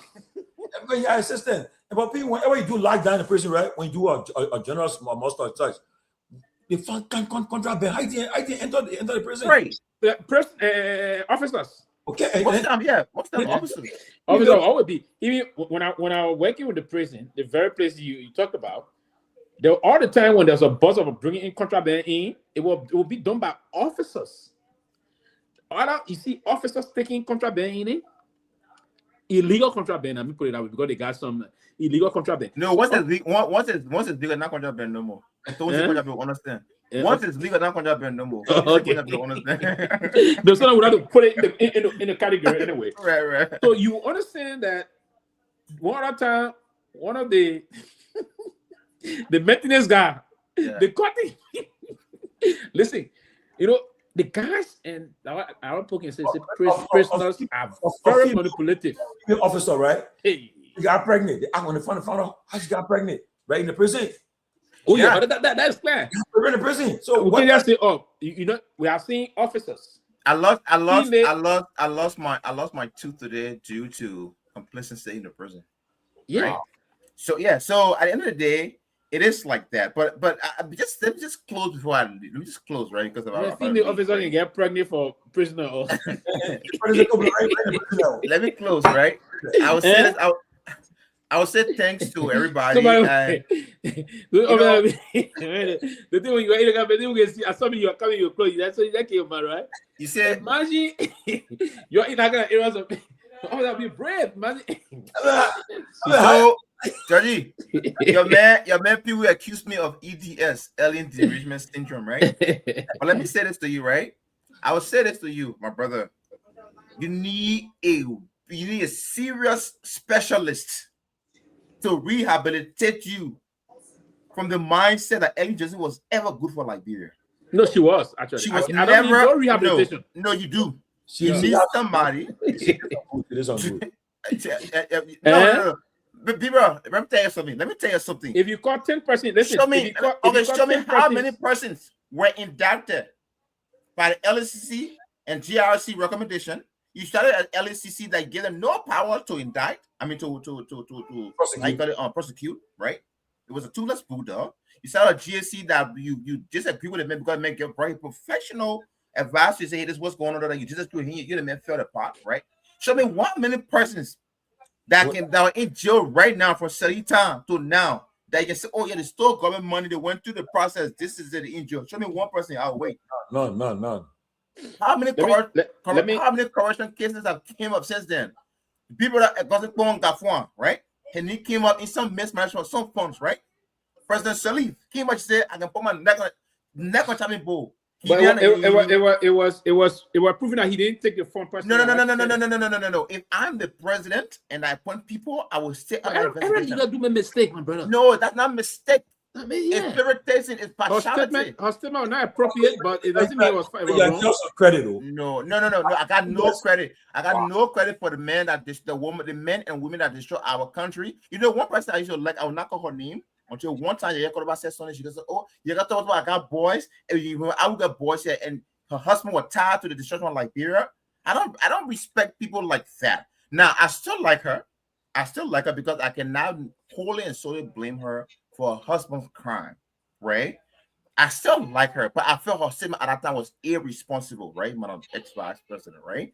But I still like her in the way as a mother. She looked okay as a nice person, whatever it is, right? But I'm saying this to say, I would not give an excuse. I will not endorse anything of anybody who, one way or the other, knowingly. President Taylor was used as a scapegoat because America believed in the Liberian theory. Go to the man, they put a child in the old man, a criminal. Ever I want to do it, man, a sense of friend, I want to do you know more, right? So they believe that. So they don't want to take water Liberia, destroy those lives, pre-election. It would be an easier way for President Salif to go into power. When it came because of fear, like my brother Robert said, and other people, President Taylor became the president. So they retaliated against him. The baby drag on the group, they knew them no more. They retaliated against him, and brother, another what I lasted. So when you're saying that brother had 7 year war, no, 14 years, I counted because that piece was relative, right? So because they couldn't get away, they sinned against him. Then the lady they wanted now became, she only not just become president, she was a symbol of the feminist movement, first female president in Africa. You know, donors started coming, she winning awards here and there, stuff like that. President Shirley was internationally popular, domestically unfavored. And the records are there. There's no way why we sit here. I should elect her twice now. Huh? If you're domestically on favor, I should elect her twice. I'm not going to say that. It would be undemocratic to think our election result was robbed, was taken away, right? So I'm not going to say what it is. I know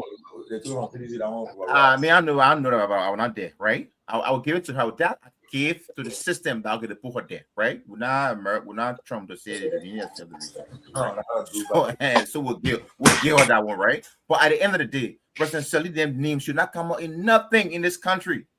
So giving it a big of a hope that it did something good for this country. They destroy every fiber of this country. Our young people are on drugs. You go, let me say, go other countries like Nigeria, you get meeting 14 I mean, you meeting 25-year-old, they're doing PhD, they got master's degree. Liberia 25-year-old still in high school.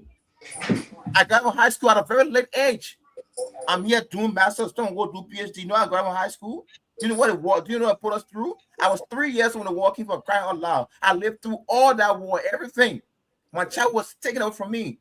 I was stolen from me by President Seleke and the lack of order. Like many young Liberians, some of my friends were killed. And you feel like Bro Civil War 3 you want people to go human holiday. I know him personally. We grew up together.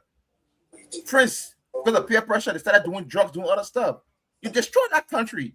In other countries, education is a way of life.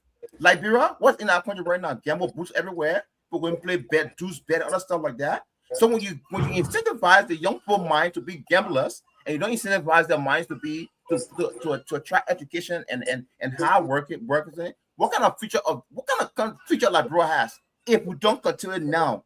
We have no future. Liberia has no future. So we can sit here and come and put a Seleke and kind of good credit. She don't deserve no credit. I respect. I don't. So where are thoughts for 2029? What do you think should happen now? 2029? Yeah. I think whoever becomes elected or re-elected should look at Liberia base for. She should look at they look at Liberia for their grandchildren. No, but the way you're saying it, I thought you were say you're telling, but you're talking about who all be. No, I don't want to. No, listen. To be fair, I would never judge a man at a position I have now reached. I don't know. If we were to discuss GOTA, myself say, no, I will not do this. I was a sergeant, I'm not do that. We can discuss it. You know what? We've had that experience. I don't know what it means to be a president. But then you want. I thought you were thinking outside the box, but you said thinking within the same. Outside the box, it's still the reason why I can't think outside the box right now because you still got a regime that's going on. They could do something to themselves in the next 2 years. You never know. They could do something great that change that country. You never know. You really expect the no, Pape, you know, he got some very competent. No, this is what happened though. President Garguah has some very competent people in position, right?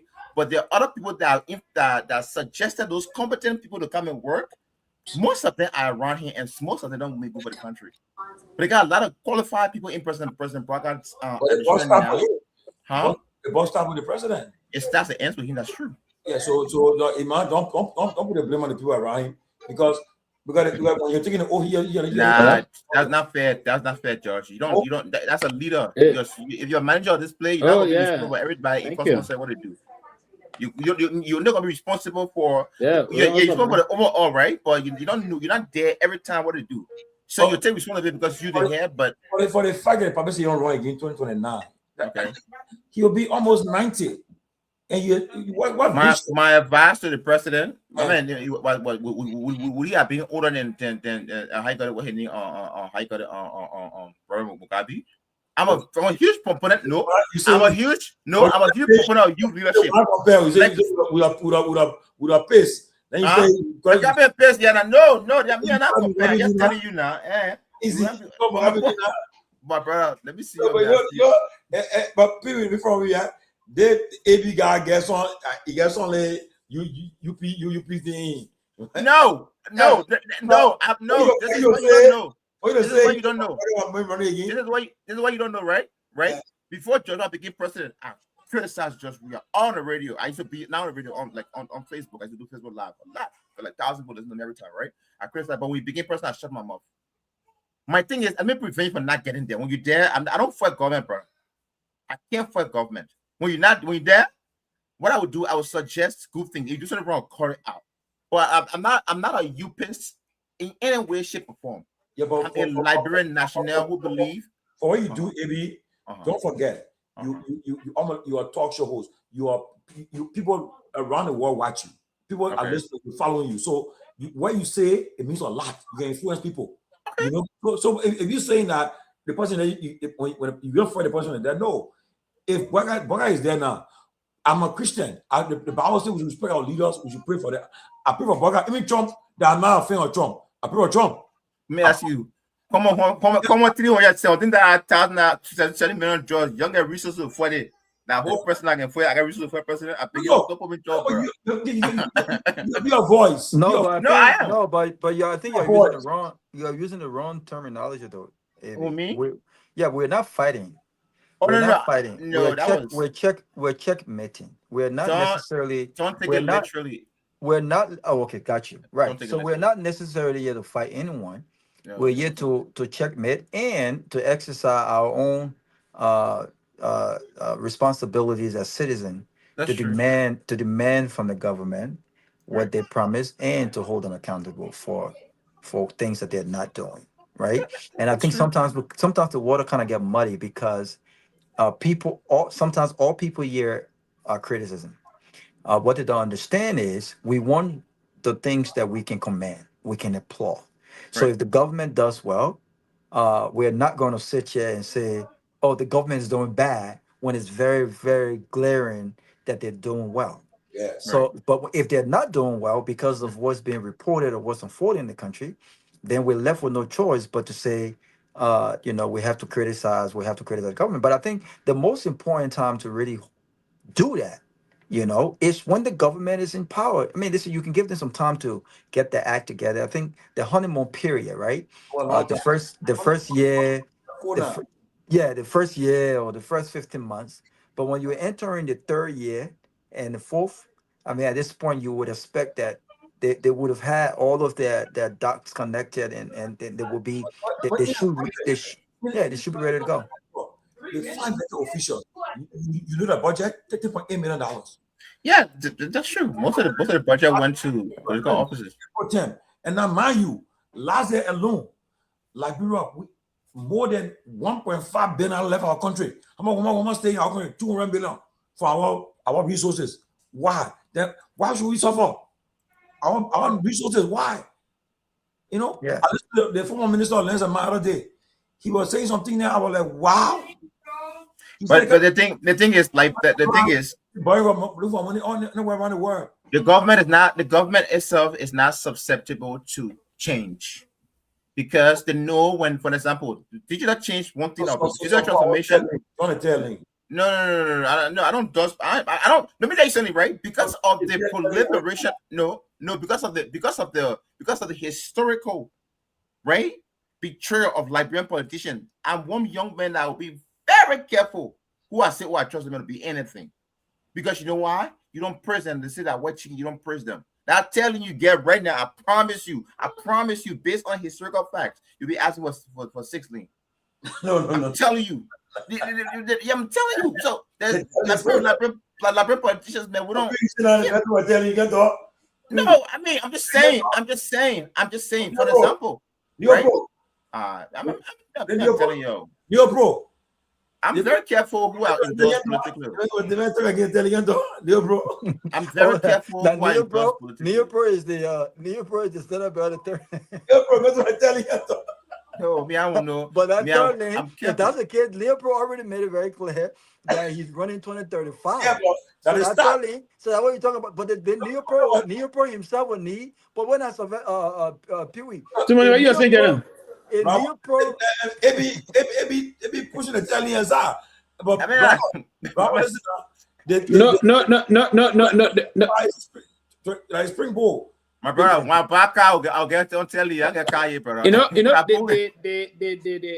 was just on the phone just now, so I was a little distracted from what you guys were discussing. But again, the essence of what we are talking, and I agree in some part that the country of forward march is based on strategic policy decisions currently going to be made now. We want to see what the government got to do.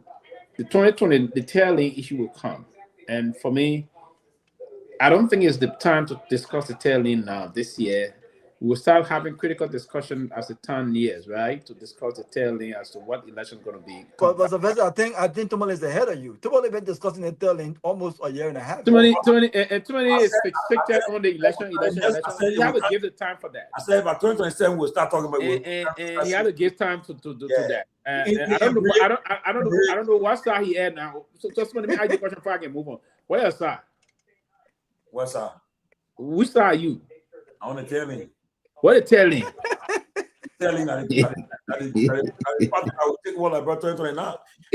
Let me telling that you ain't got dead end. Probably the dead end. You never know. The reason why I'm saying this, AB, the country is structured in a way. Their policy, we have to change from the track of how we engage into politics in Liberia and the way the bureaucracy is unfolding. And the reason why folks are all the time talking about if we were to near the time of elections, the reason why thought process materials, it may come from the perspective of the way we want to get into our different categorization. But mind you, the CDC and the United Party, those two governments, we tested them before. And I will come back to conclude after the next elections, if the United Party were to win or the CDC come second, then I will conclude that probably the country will have to be a two-party state. Then we'll start struggling now to find ourselves in one of these two political institutions. But until then, I think we have the best means to change that narrative come 2029. But we have to wait for the appropriate time. But for now, what is the country doing? And I'm often troubled by the fact that we have leaders across the world that are Asian, but they're more competitive in terms of engagement. Look at the President of the United States. The President of the United States is talking to the press every day. Yeah, despite of things that are happening, his record is going down. He speaks to the press every day about happenings. Yes. He knows about everything.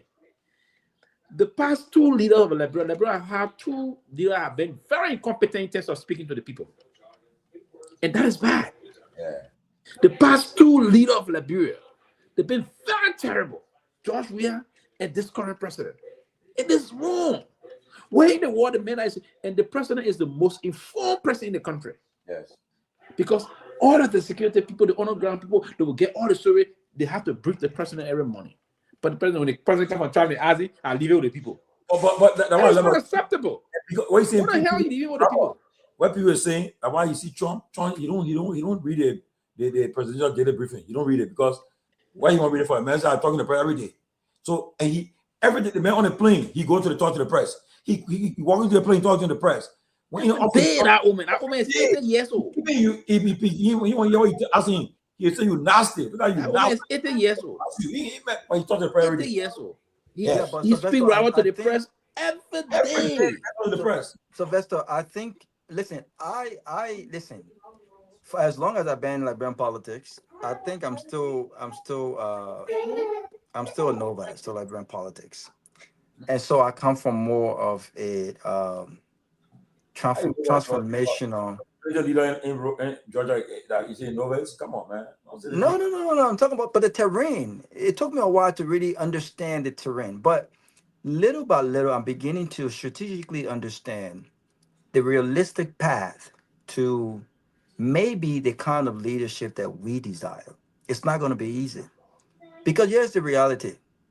The reality that we're faced with now is that Ellen Johnson Sirleaf of our times are no more.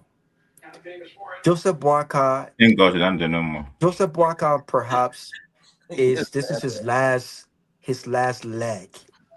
No, the man got more Lego. Impossible, Sylvester. You know, I'm not saying that. Saying impossible. Win. Yeah, but I think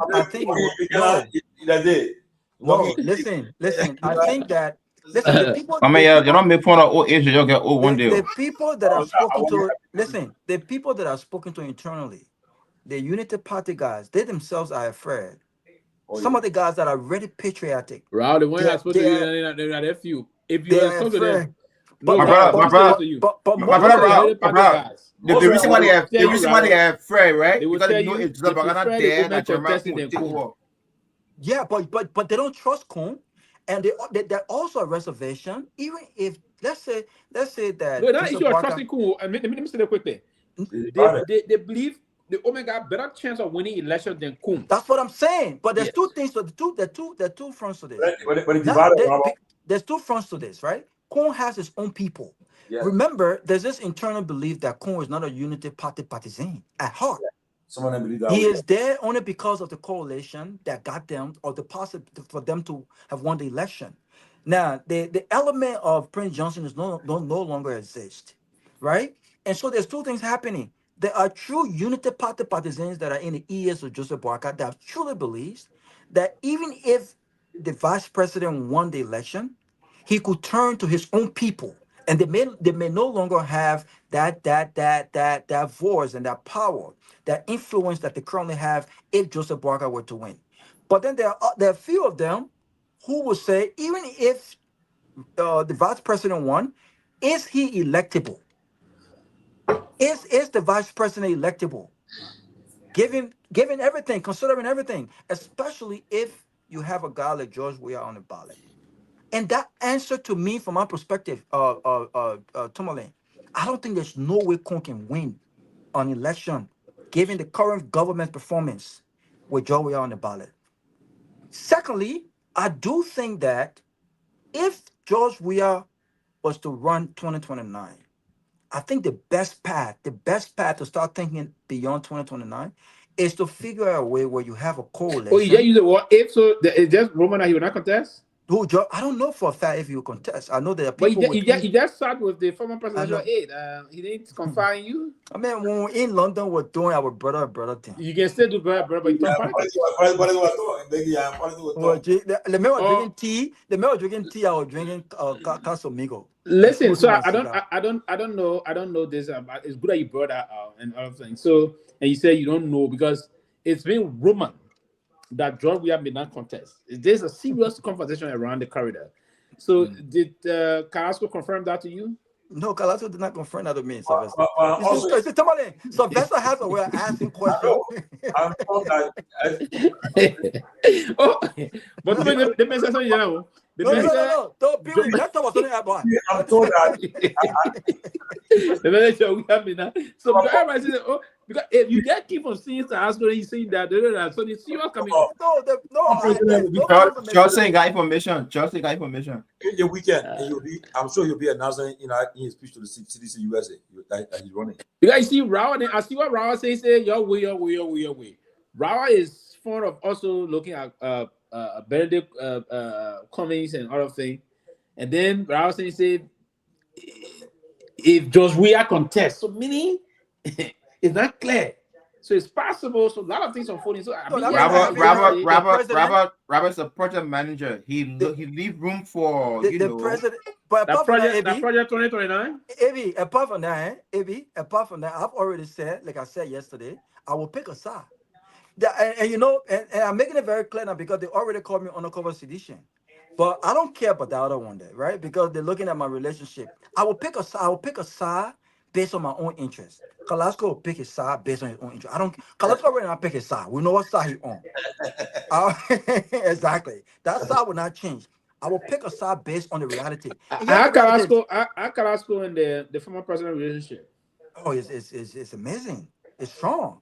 Okay. In fact, the I'm asking this question because it's strong. Political commentators, as we are, we observe. We have to be very observant. Absolutely. Now, past history, when Carrasco, when the president is traveling, Carrasco is there. President is here, Carrasco is there. But in recent history, for the past almost 2 years now, it depends why he's traveling. We're now seeing him that way. Yeah, but when the president is in Europe, Carrasco can go to Europe. The problem is that he hasn't, since, because he was supposed to come to my wedding. He went for the interview. They normally they would tell you they're not giving you the visa. Okay, yeah. This kind of clarification is important. They kept the man visa, and from all indication, there was no issue as far as that, because he's been here before. He's been given multiple entrance visa, but this is when he was within the government. So he has traveled with the president, but he can't travel with the president to the U.S. without a visa, right? So there are other people that are traveling with the president, like his security and other things like that. But the president is on his way back to Accra. Sekou is going to go to Accra and meet the president from London. And there are other trips coming up. I can't confirm that, but there are other trips coming up that he's going to be on. But they have a very close. That's they have. I don't foresee that So relationship. I'm doing good public relation for Carrasco now. I'm trying Yeah, to help I don't that foresee line. that relationship breaking. The So president, but you also got to remember, Sylvester. I won't say much, but there are people who you might see around the president just because you see them around what the a relation? president. What Just did you hear because you see anything them. about relationship with Finabono? You put him in a tough spot. He get tough.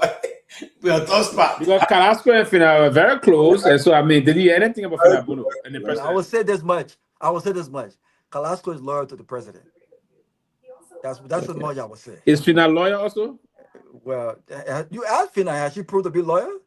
No, for you are bold guy.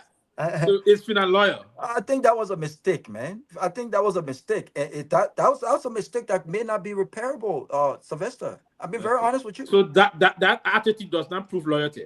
No, come on. I Does Carrasco believe that Fina is not loyal? You pushing. Carrasco. Yeah, exactly. But yeah, he's probing for something. He wants you to say that. But you have to ask Carrasco.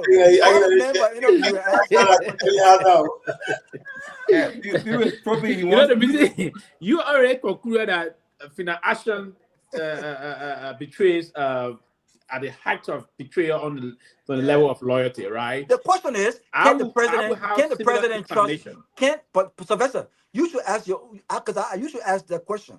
I can't come and disclose personal conversation with me and the guy. I know. What I'm saying is, you should, if you are the Judge Ria and that was to happen, and that statement was made, do you think that you can? Is that something that can be? Can you trust that relationship what it was before? I mean, I think that's a question mark there. No, it's a difficult thing to say, and I will the kind of person I am. Depends on the extent of the damage, right? But I believe that from my understanding is that other people have gotten involved. I think Fina will be back. I'm sure the president will reconcile. But I don't think the question is about whether or not she'll be back within the fold. But the question is she going to have the opportunity to be within the ears and the facility and trusted of the president? So it depends on the damage that was done. Do you know from what I've gathered, and Raul, you can ask your friend, maybe he'll tell you from what I gathered from the east side to the former president, that they've been trying to reach out to Fina. Sometimes when she even came back, they will go to her house, they know she in the knocking, they say the chief want to talk to you, she been in knowing them. Before even she said this thing, they've been reaching out to her. But what Fina didn't say also is that and where she didn't mention the former president, that was really wrong. Yeah, because even before from what I've learned, the man even talked to her on the phone and sent money for the bereavement issue. Money and food. They sent money. Yeah. Spoke to her on the phone. Well, usually and she openly left the man out and started pressing where praises didn't require it. Exactly. I thought that was at the hack of you don't do that to someone that made you, and that's what. And even if you're mad, deal with those issues internally. The boss is always the boss. Thank you. Deal with them. For the rule of power, the law of power indicate that. Absolutely. You don't overshine the chief. I don't know the story. I can't come here and defend. The boss is always a boss. So I can defend. That's it. I can defend Fina. I cannot, You don't have to know the story. The issue here is it's just like you came back. You went back to the country. You got your own picking there. You brought picking up. You don't throw him. You start being a big ball. Then tomorrow one picking can say, "Oh, I'm an AV man party. Oh, this one's gonna get it right." Start saying some trash about you. How you feel? I'm not saying I don't know those statements were made. So if I knew, fine. But I thought I was discussing in the context of bereavement. A bereaved person chooses who to give certain recognition to because that one is outside of your job. It's a family thing. You know who are there with you at a certain point in time and so on and so forth. So I wouldn't even want to say because she didn't acknowledge him. How you see a bereaved? Then answer the person that bail you. That's what happened. AB, she should have never left. The first now appreciation. Exactly. I don't understand. I don't understand. Yeah. I don't know what the first now appreciation should have come from the level of the former president. Right. And the other thing, the step man was more political at the funeral than anything else. Yeah.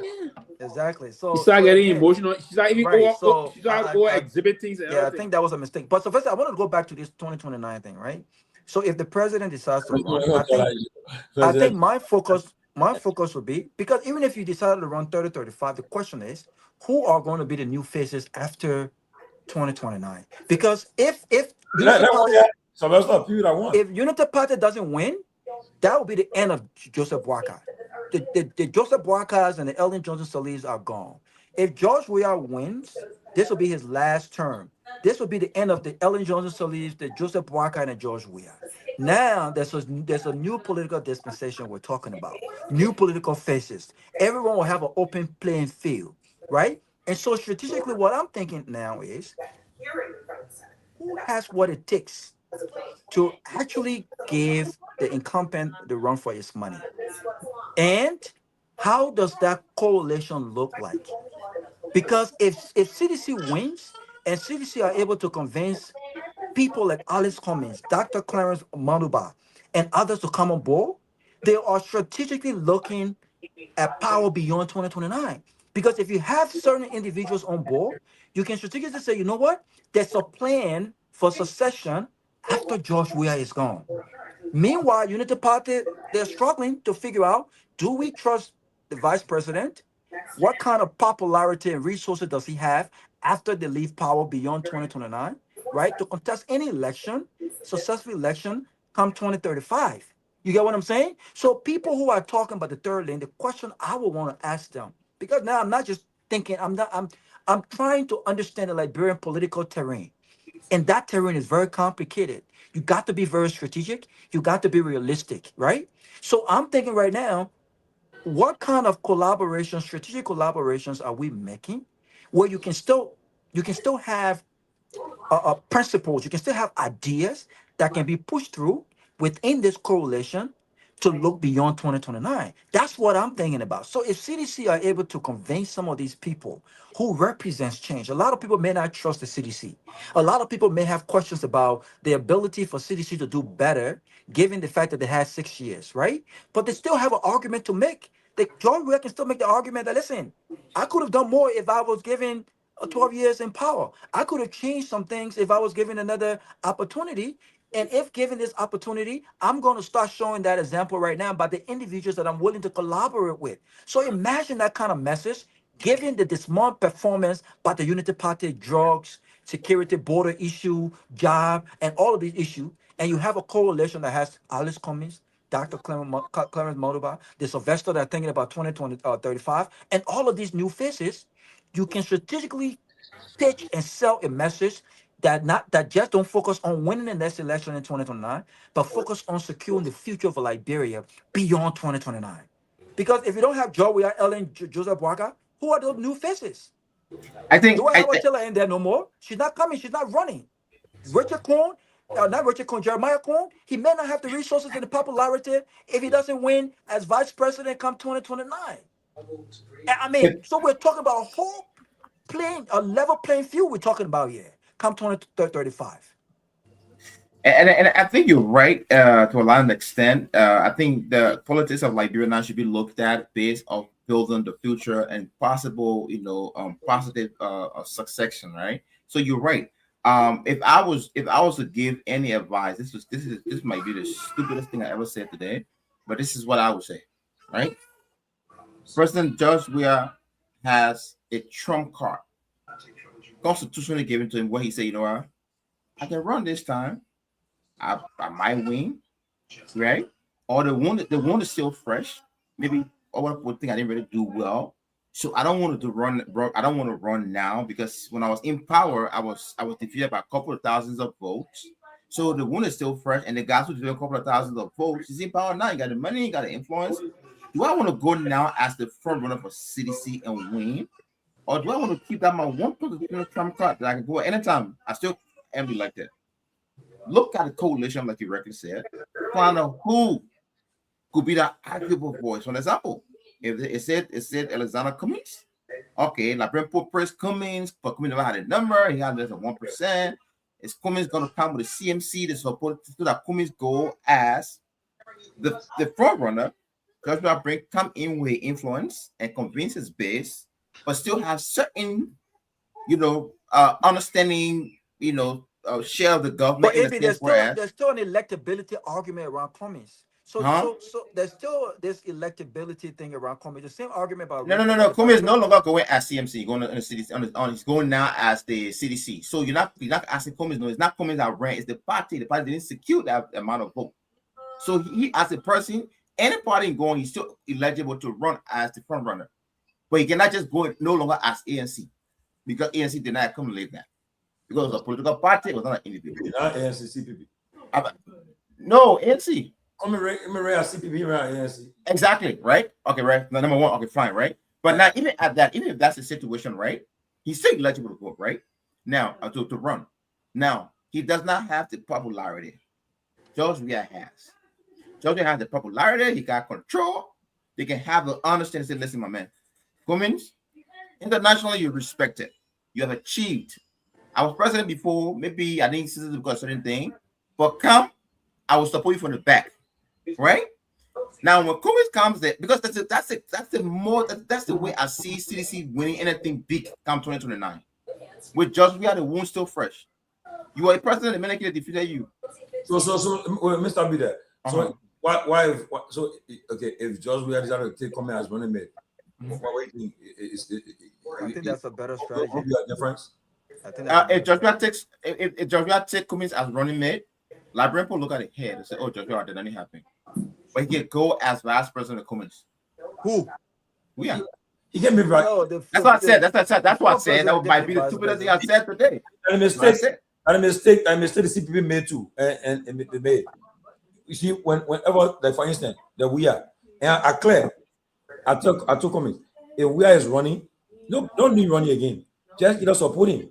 If Weah decides to be running, he must be the head of any ticket because he has been president before. That's true. That's very fair. That's very true. He can be vice president of anybody. That's what I'm saying. With the CPP, all this we have done, Boga already been vice president. He can be vice president. So Boga automatically been head of CPP ticket. Right. Vice president. Right. But I believe they don't want to. Boga don't want to keep coming as running mate. He would have gotten it. No. There are credible sources that told me there were nights. There were many nights. They went to Cummings' house, telling him, "Please come as the vice president." But Cummings was depending on the 2017 election results. Let me stop you right there. That's not you, Mr. Listen now, AB. At time when we spoon when Liberia, Kev Hassan in Bodo Apart, he asked Cummings. He asked Boga at Boga's house. Kev asked him, say, "Have you ever asked Cummings to be a running mate?" He said, "No."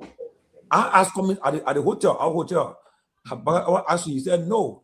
So he was not approached. Which year are you talking about? 2017. Exactly. 23. Okay. Okay. At the time, Myean, there was no way Cummings would say, "Oh, I want to be a running mate."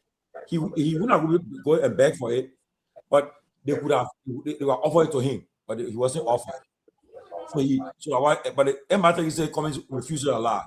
Yeah, I know somebody personally, three people, and two of them are ministers. And they say he refused it, right? So again, I was not there. It's years here. I'm telling you, Boga told us in his house, he kept asking that question. He said, "Asking, have you asked Cummings?" He said no. And then at the hotel, I asked Cummings. Cummings said no. He never asked me. So I approached. Because Myean, the CPP, the party, the CPP, all wanted to be running mates. So they would have come out clear because they all fighting for it. So at the end of the day, realize it is something what we're doing now. You disrupt the whole thing. And all that bogus thing about tampering, fingering the document, all the nonsense came about, and say, "Oh, I'm finger document," and they did it at their own because they wanted that way.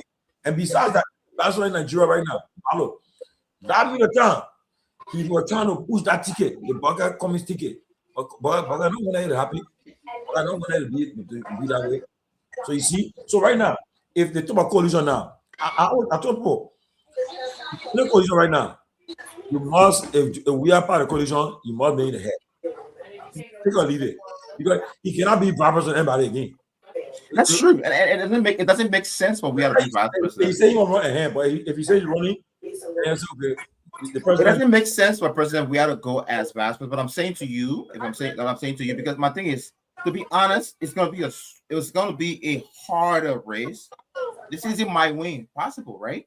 This might win, right? But it's gonna be a harder race because when he had the power, he couldn't secure that victory.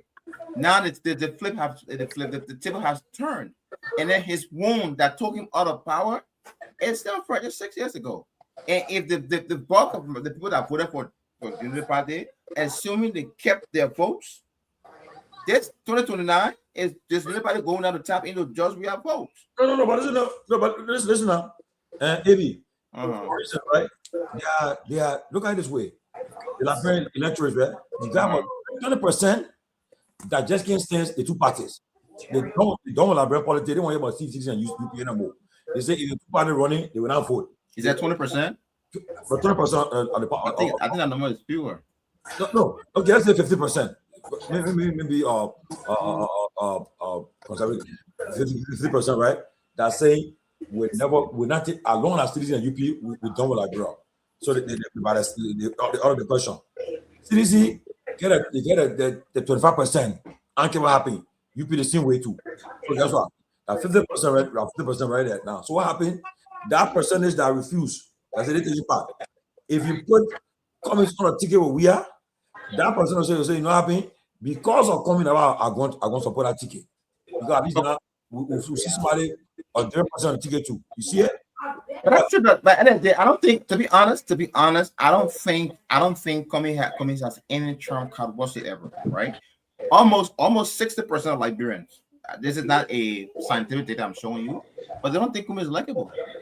You know what I mean? I agree, but guess what? Cummings is not a no. Musa is more a move, a game changer than Cummings in Liberian history.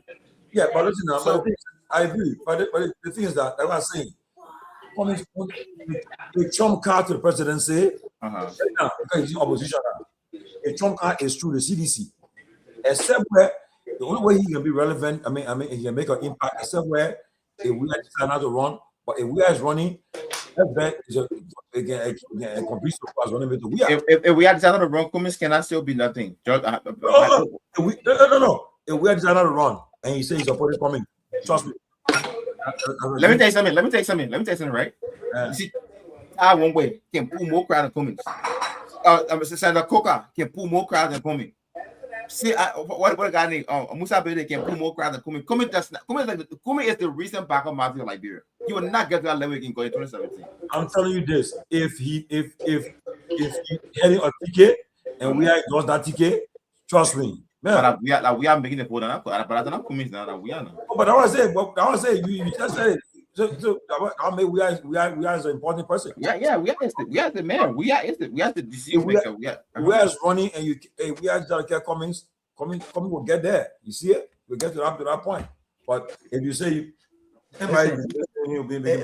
like I said earlier, no one can deny the fact that Cummings has he brings a lot to the table. Mm-hmm. He brings a lot to the table. I think. I'm sorry. Yeah, he brings a lot to the table. I think Cummings can help any government get some international fundings. He has a lot of great friends, and I think we need that, right? I think he has. We've been having issues with our economy, right? I think I think that's his area of strength, and he can add. I think he brings something to the table. I just think that the conversations that have been held for all of these years, I don't think have been the right conversations. And there's nothing wrong with Cummings only wanting to be president of Liberia. But again, sometimes you have to look at the reality and you have to look at the path. You also have to look at the voting population and how well informed they are and the basis for which they vote. Mm-hmm. And I think he went to Liberia thinking, you can go and talk about your policies and talk about your plans and and I think Liberians are well equipped enough to understand the challenges and just being tired of the same thing over and over and expecting different result. That's logical. And this is not to say that our politics is illogical, but to many extents, we don't vote based on the things that really matter. You know what I'm saying? Like people will talk about how difficult the economy is, how there are no jobs, and all of the things that really matter. But when given an opportunity to really listen to a candidate who truly have a plan and a track record to create jobs, they won't vote for that candidate because that person may not be known. That person may be new. You know what I'm saying? That person, is just calm, or that person is young, right? We heard these things over and over. The Dr. people Clemens, said they said Cummins were given a diabetes is that little person because but you have Dr. Clemens Motoba. Dr. Clemens Motoba is well articulate. I you know think he's one of I like I like him. right. But you see, these are not the people. These are issues oriented leaders, Mhm. and these are people who have a track record of actually getting things done. So I strongly believe that again, if you have these people, these characters on board of a campaign, right, it adds something to that campaign. So you have to think about, yes, I think I can be the best president. I think I have what it takes to change the country. But can I get to that level? Can I get to the executive mansion just on my own strength? And I think if you're answering that question realistically, this is the question that the ANC and others around Cummins should have answered realistically. And then the next question would have been, well, strategically, then, if the goal or the objective is the executive mansion, how do I begin the process of getting there? But what do you say about those who say Cummins is not the people person? For example, there's some guys who said they were running on Cummins' ticket to be represented on the ticket, and they agreed. Yeah. And most of them were, excuse me, spending their own money doing other stuff. But to see Cummins, I mean, people. I'm saying you in person because I don't know if you're there, but the people that you were like the gatekeepers. Yeah, who see Cummins to get Cummins Yeah, out of law. but you see, people like me would not care whether I see comments or not. No. No, I know. I get what you're saying. No, I understand what you're saying, right? No, but maybe that's not true though. That'd be friend. That's not true. No, like I but, said, but I to don't some know. extent, let me say this. To some You extent, want to easiest guy to. yeah. But what AB is saying is, you don't have to. What this is my experience, right? And I think this is what he's trying to say. And this is not the first time I heard this, right? Do you have the look at President Obama, for instance? Not only is he's By the very way, he's a Cummins will be here on Tuesday. So he's a people's person to the extent where he can relate how to you do different for that interview. he can relate to different people in different ways. But when you see Cummings to an event, for instance, and this is not unique to him, right?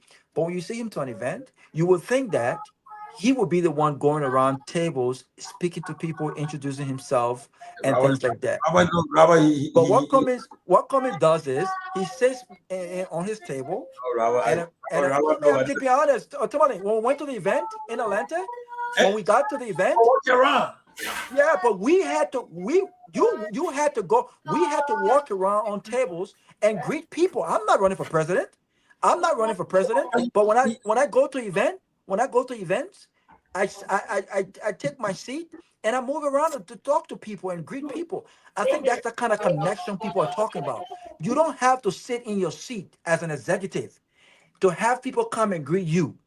And I think that's what Judge Weah They are has not the over. one running for president. That's You what are the Judge one Weah running for has. president. Right. So I think a lot of times, I think that the way that it's done, I'm not saying it's a bad thing, but if I was Cummings, I would be moving in the rooms, going to people and greeting them rather than waiting for folks to come to me to greet. There are people who don't care to greet Cummings. There are people who don't give a damn.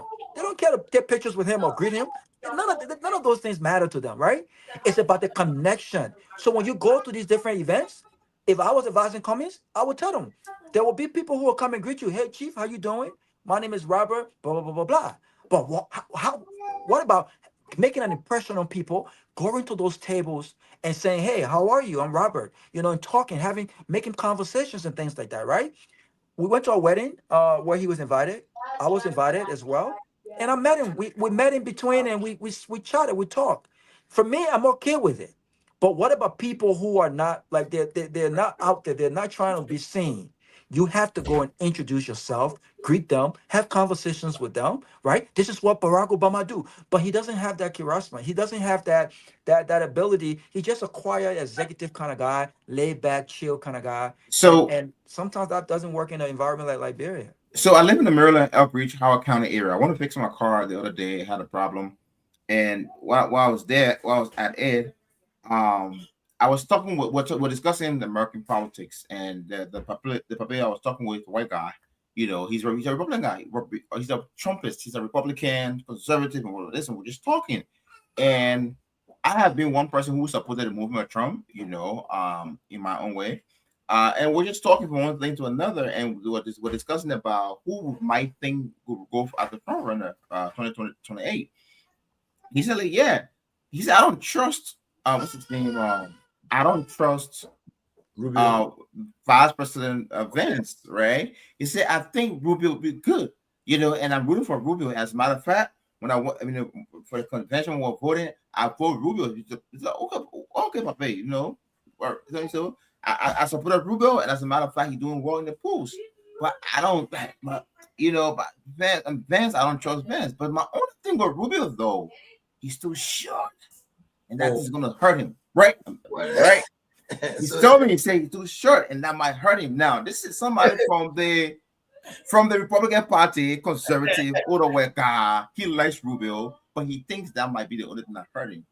Let's bring it back home. I'll have a big comments, right? Like, bro, people, let me tell you something. I'll say, like, bro, 2011, 2012, when Ben Sanvee ran to be senator. I personally, I liked Sanvee. I campaigned. I thought working on higher film with DJ Blue. I campaigned for him. You know why?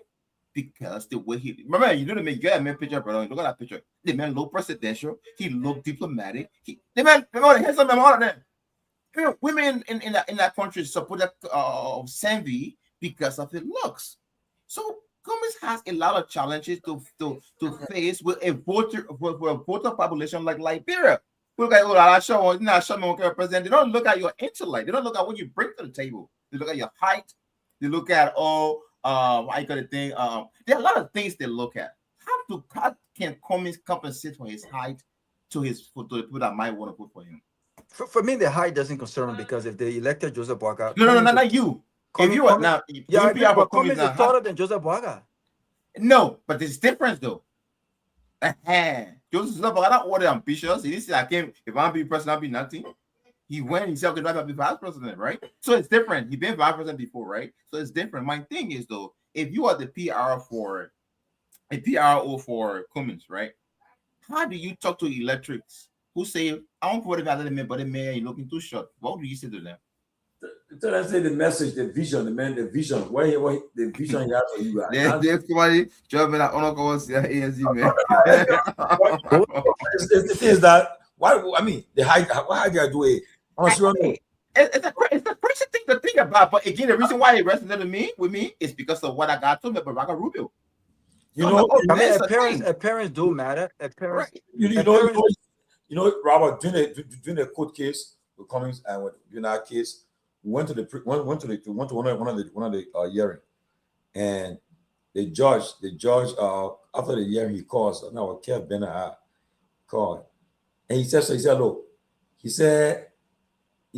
the place should be on fire, heavy, like the place should be like jam packed, and I agree with him.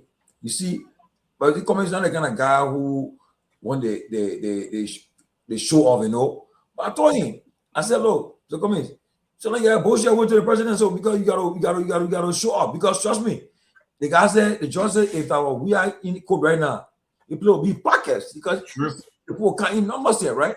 So mobilize your base will come when you're moving. Now, for instance, even you see that country, like bro, let's come get an SUV. You get about 4 of the SUV moving as a convoy, right? You get the guys that work for the private U.S. security firm here. Get about 4 of them. When they get in the car, they all run. The first thing that mentality was the man very important for the man the U.S. one. They play on their mind. They get to their mind. They go for history. Contrary to that, Labrin will say, you're not president, you're doing all the one because of what I see. They say police, yes. They say that they see the player as the heaven. So you think that way straight. But honestly, I know you're moving, move it. Man, see, just it up. Tell that president want to moving in the town there. Security in the place, see taking position, yeah. Yeah, but there are people who anyhow you guys ever harm before.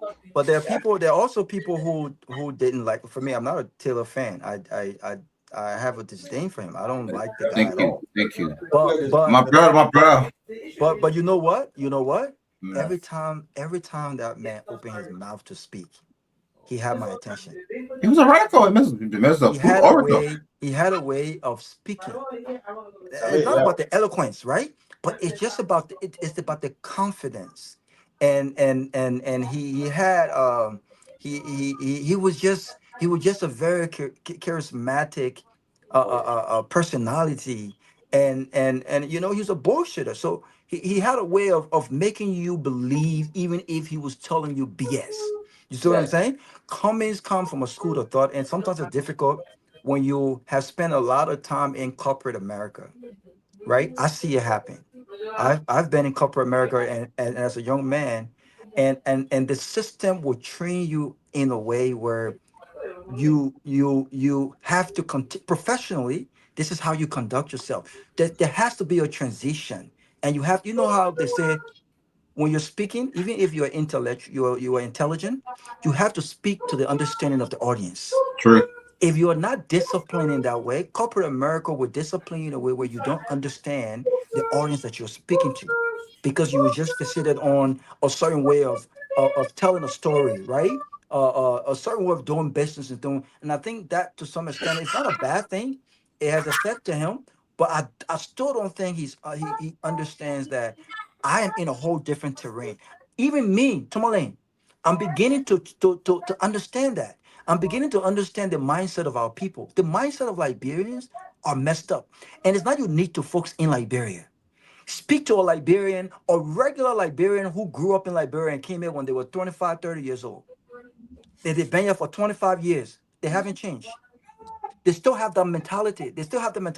Even domestically, there are people who've been here, they still believe that our wife's supposed to be our maid. They still believe that our wives are they're demanding that, you know, these women work 12, 13 hours, 2, 3 jobs. But when they come home, dinner should be ready, right? They don't understand this is a teamwork, right? It's like back in the day, things have changed. We're still men. We're still provider. But our women, our wives are also professionals. They have their own careers, right? They're working. So there's no time for them, certain time to go and cook dinner. If you're home, you better go cook dinner and make sure that dinner is ready for your wife when she comes home. I do. So it's this typical Liberian mentality that is hurting us because we're in 2026 and we're still thinking, you know, 1947 or the 50s. It won't work. So politically and professionally, when you've been here all your life, I went to high school, college out here. I've worked here all my life. I understand the importance of hard work. I understand the importance of results, right? And you go back to Liberia, where results truly really doesn't get you in certain rooms. You have to figure out, how do I still get in these rooms and then deliver results? Because sometimes the results and your academics may not be enough to get you in those rooms. True. Sometimes your money may not be enough to get you in those rooms. So you have to focus on, well, you know what? How do I get in these rooms, still maintaining my integrity and not compromising who I am as a person, right? And then once I get in those rooms, I can deliver on the results I want to deliver on. Now I have control of the power. So I'm not saying you have to dance with the devil. What I am saying, you have to be strategic. So when we're talking 2029 now, I'm saying to you, it's very simple. CDC still remains the leading political and the most popular, formidable political opposition right now. And when you're talking about defeating Unity Party, these guys are very hungry for power. Do they want to lose power again like they did in 2017? I don't think so. They enjoy power. It's so sweet. Many of these guys could not travel after they lost the election. Thank God our brothers can still travel to Europe today. Some of these guys, after Unity Party lost the election, you could not find them anywhere on the plane. They were struggling. They didn't plan properly. So do you think they want to lose that now? So you have to be strategic. The comments that Dr. Clarence Motoba, even the Sylvester, if you're thinking beyond 30, 35, I'm saying to you right now, we have to come to the table and strategically think. How do we get individuals in rooms that we know have what it takes to move the country forward beyond 2029? And so when you're thinking Musa ability and you like what he's doing as a representative, I don't care about his ethnic background. I don't care about that. How do we get them in those rooms? The Dr. Clarence Motoba, the Alice Cummings. I strongly believe that even if Alice Cummings decided to go as VP at 72 years old, 73 years old, even at 76 years old, I strongly believe that Cummings has a better path of becoming president of Liberia, even if it's not for 6 years. If for 2 years, 3 years, he has a better path of becoming president of Liberia by the time he's 70, by the time he's 75 or 76 years old, and he can really do something great for Liberia before he's 80 years old. If Joseph Barker can still be president at 80, almost 80 something years old, what about Cummings at 78, 76, 77? But you have to join the train that can get you the ride to the executive mansion, because your own train don't have to kind of feel. Let President Barker be the last oldest person we voted for when it comes to leadership in Liberia. Let him be the last older person we voted for. No, Ture, no. You know why I disagree? No. Why? Barker don't have the kind of I want to be respectful, but discipline wise, professional. No, stop. Don't do that. No. Barker is a career politician. No, don't do that. No, don't do that to the president. We can't do this. But I'm talking about private sector. Okay. What has he worked in the private? What has he managed in the private sector? Fine. We shouldn't do this, right? What has he managed in the private sector? Okay. Liberia is a country where, because of lack of discipline, people go to do anything, anyhow, right? Barker successfully, all the ministries and agencies he ever handled, to this date, the only administration that brought a low tint to his name, and that's because by association with President administration when corruption came up. There's not one corruption trace you can put on Barker, not one. Okay, so his record is he got a very I don't know how to even describe it, right? He got a very great sanitized. It's not impeccable. No. He got a great. I don't use impeccable no more. He got a sanitized, transparent record for a public servant in a country like Liberia. You can take that away from Barker. Barker has that. But Ture, I don't care about that. What I'm saying is. So no. No, you said no. I know what you're saying, right? You say he's not disciplined. That's what I'm. No. That's not what I mean. That's not what I mean. What I'm saying is, when you say Barker should be the last older person we have, for me, yes, I think so. I truly believe that. No, for me, age wasn't necessarily the issue for me. For me, it was the nuances when it comes to 21st century leadership and the kind of leader with the mindset that has what it takes to get us beyond the mindset that we've seen happen over and over. When I talk about, I think that, again, a 76 or 78 or 79-year-old Alice Cummings, I still believe, given his discipline and his professional background, I still believe has what it takes to really be a leader. I'm not worried about Cummings. I'm not worried about Barker and his age. My issue with Barker was that he's been in public service in Liberia for 40-something years with little to show when it comes to impact in all of the positions he's occupied. This is my issue. But impact can be subjective, though. Impact can be. Okay, show me one. So show me one. Tell me one thing Barker did to impact the area that he previously served. That goes directly to his name.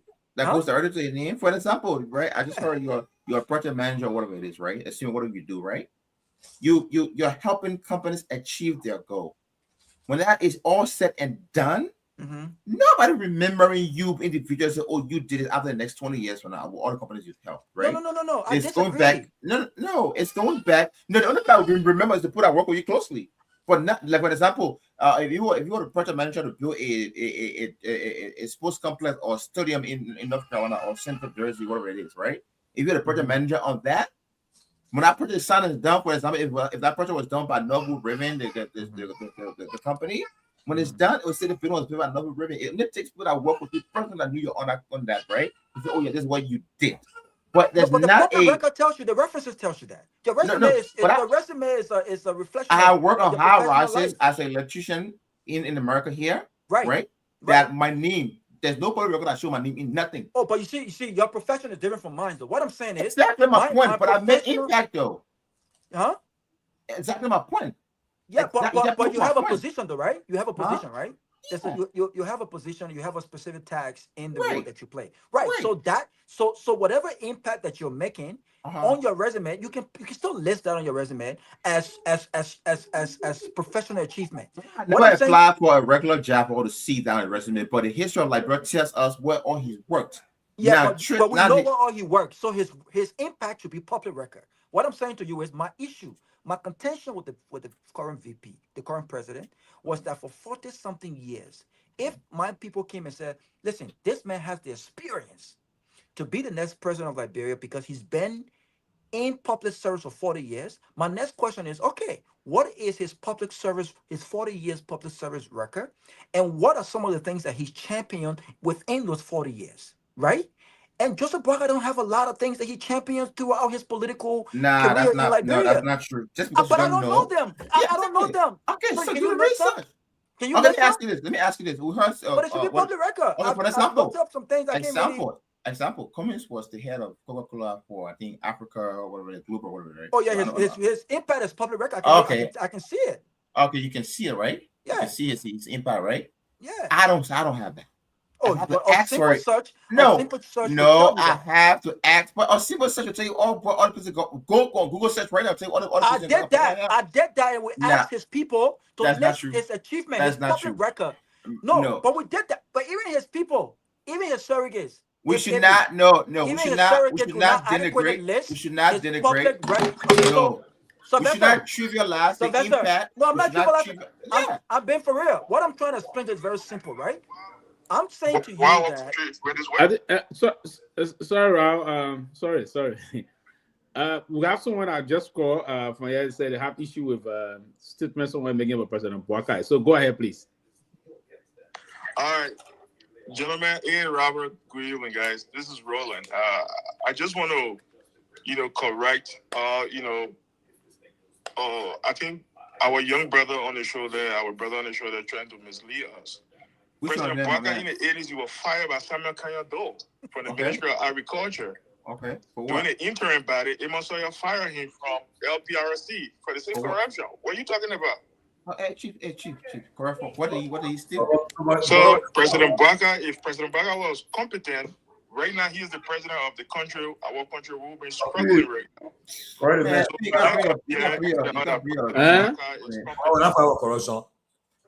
You lying to the people, bro. Yeah, but I'm not the one saying it though. You're giving the man the platform to come lie. You're trying to get credit, man. Oh, that's not corruption. You know that one. Don't do that, man. You don't do that, man. Tomani, you are fired for what? What kind of corruption? I think you are fired for what now? I said you are fired for what? But Amos ever fired, he said? Amos explain that your pressure to move from that job. But though, never corruption. For no reason? No reason. You saw the pressure of the president.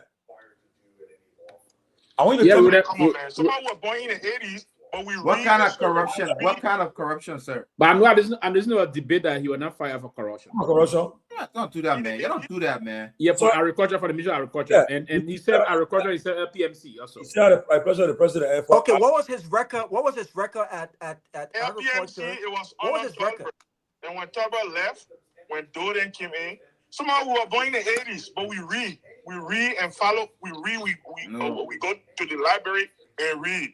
Okay, some of you guys were born before the 80s, but sometimes when you come on the show, if you tell me that Boakai wasn't fired, tell me why they released him from the post. No.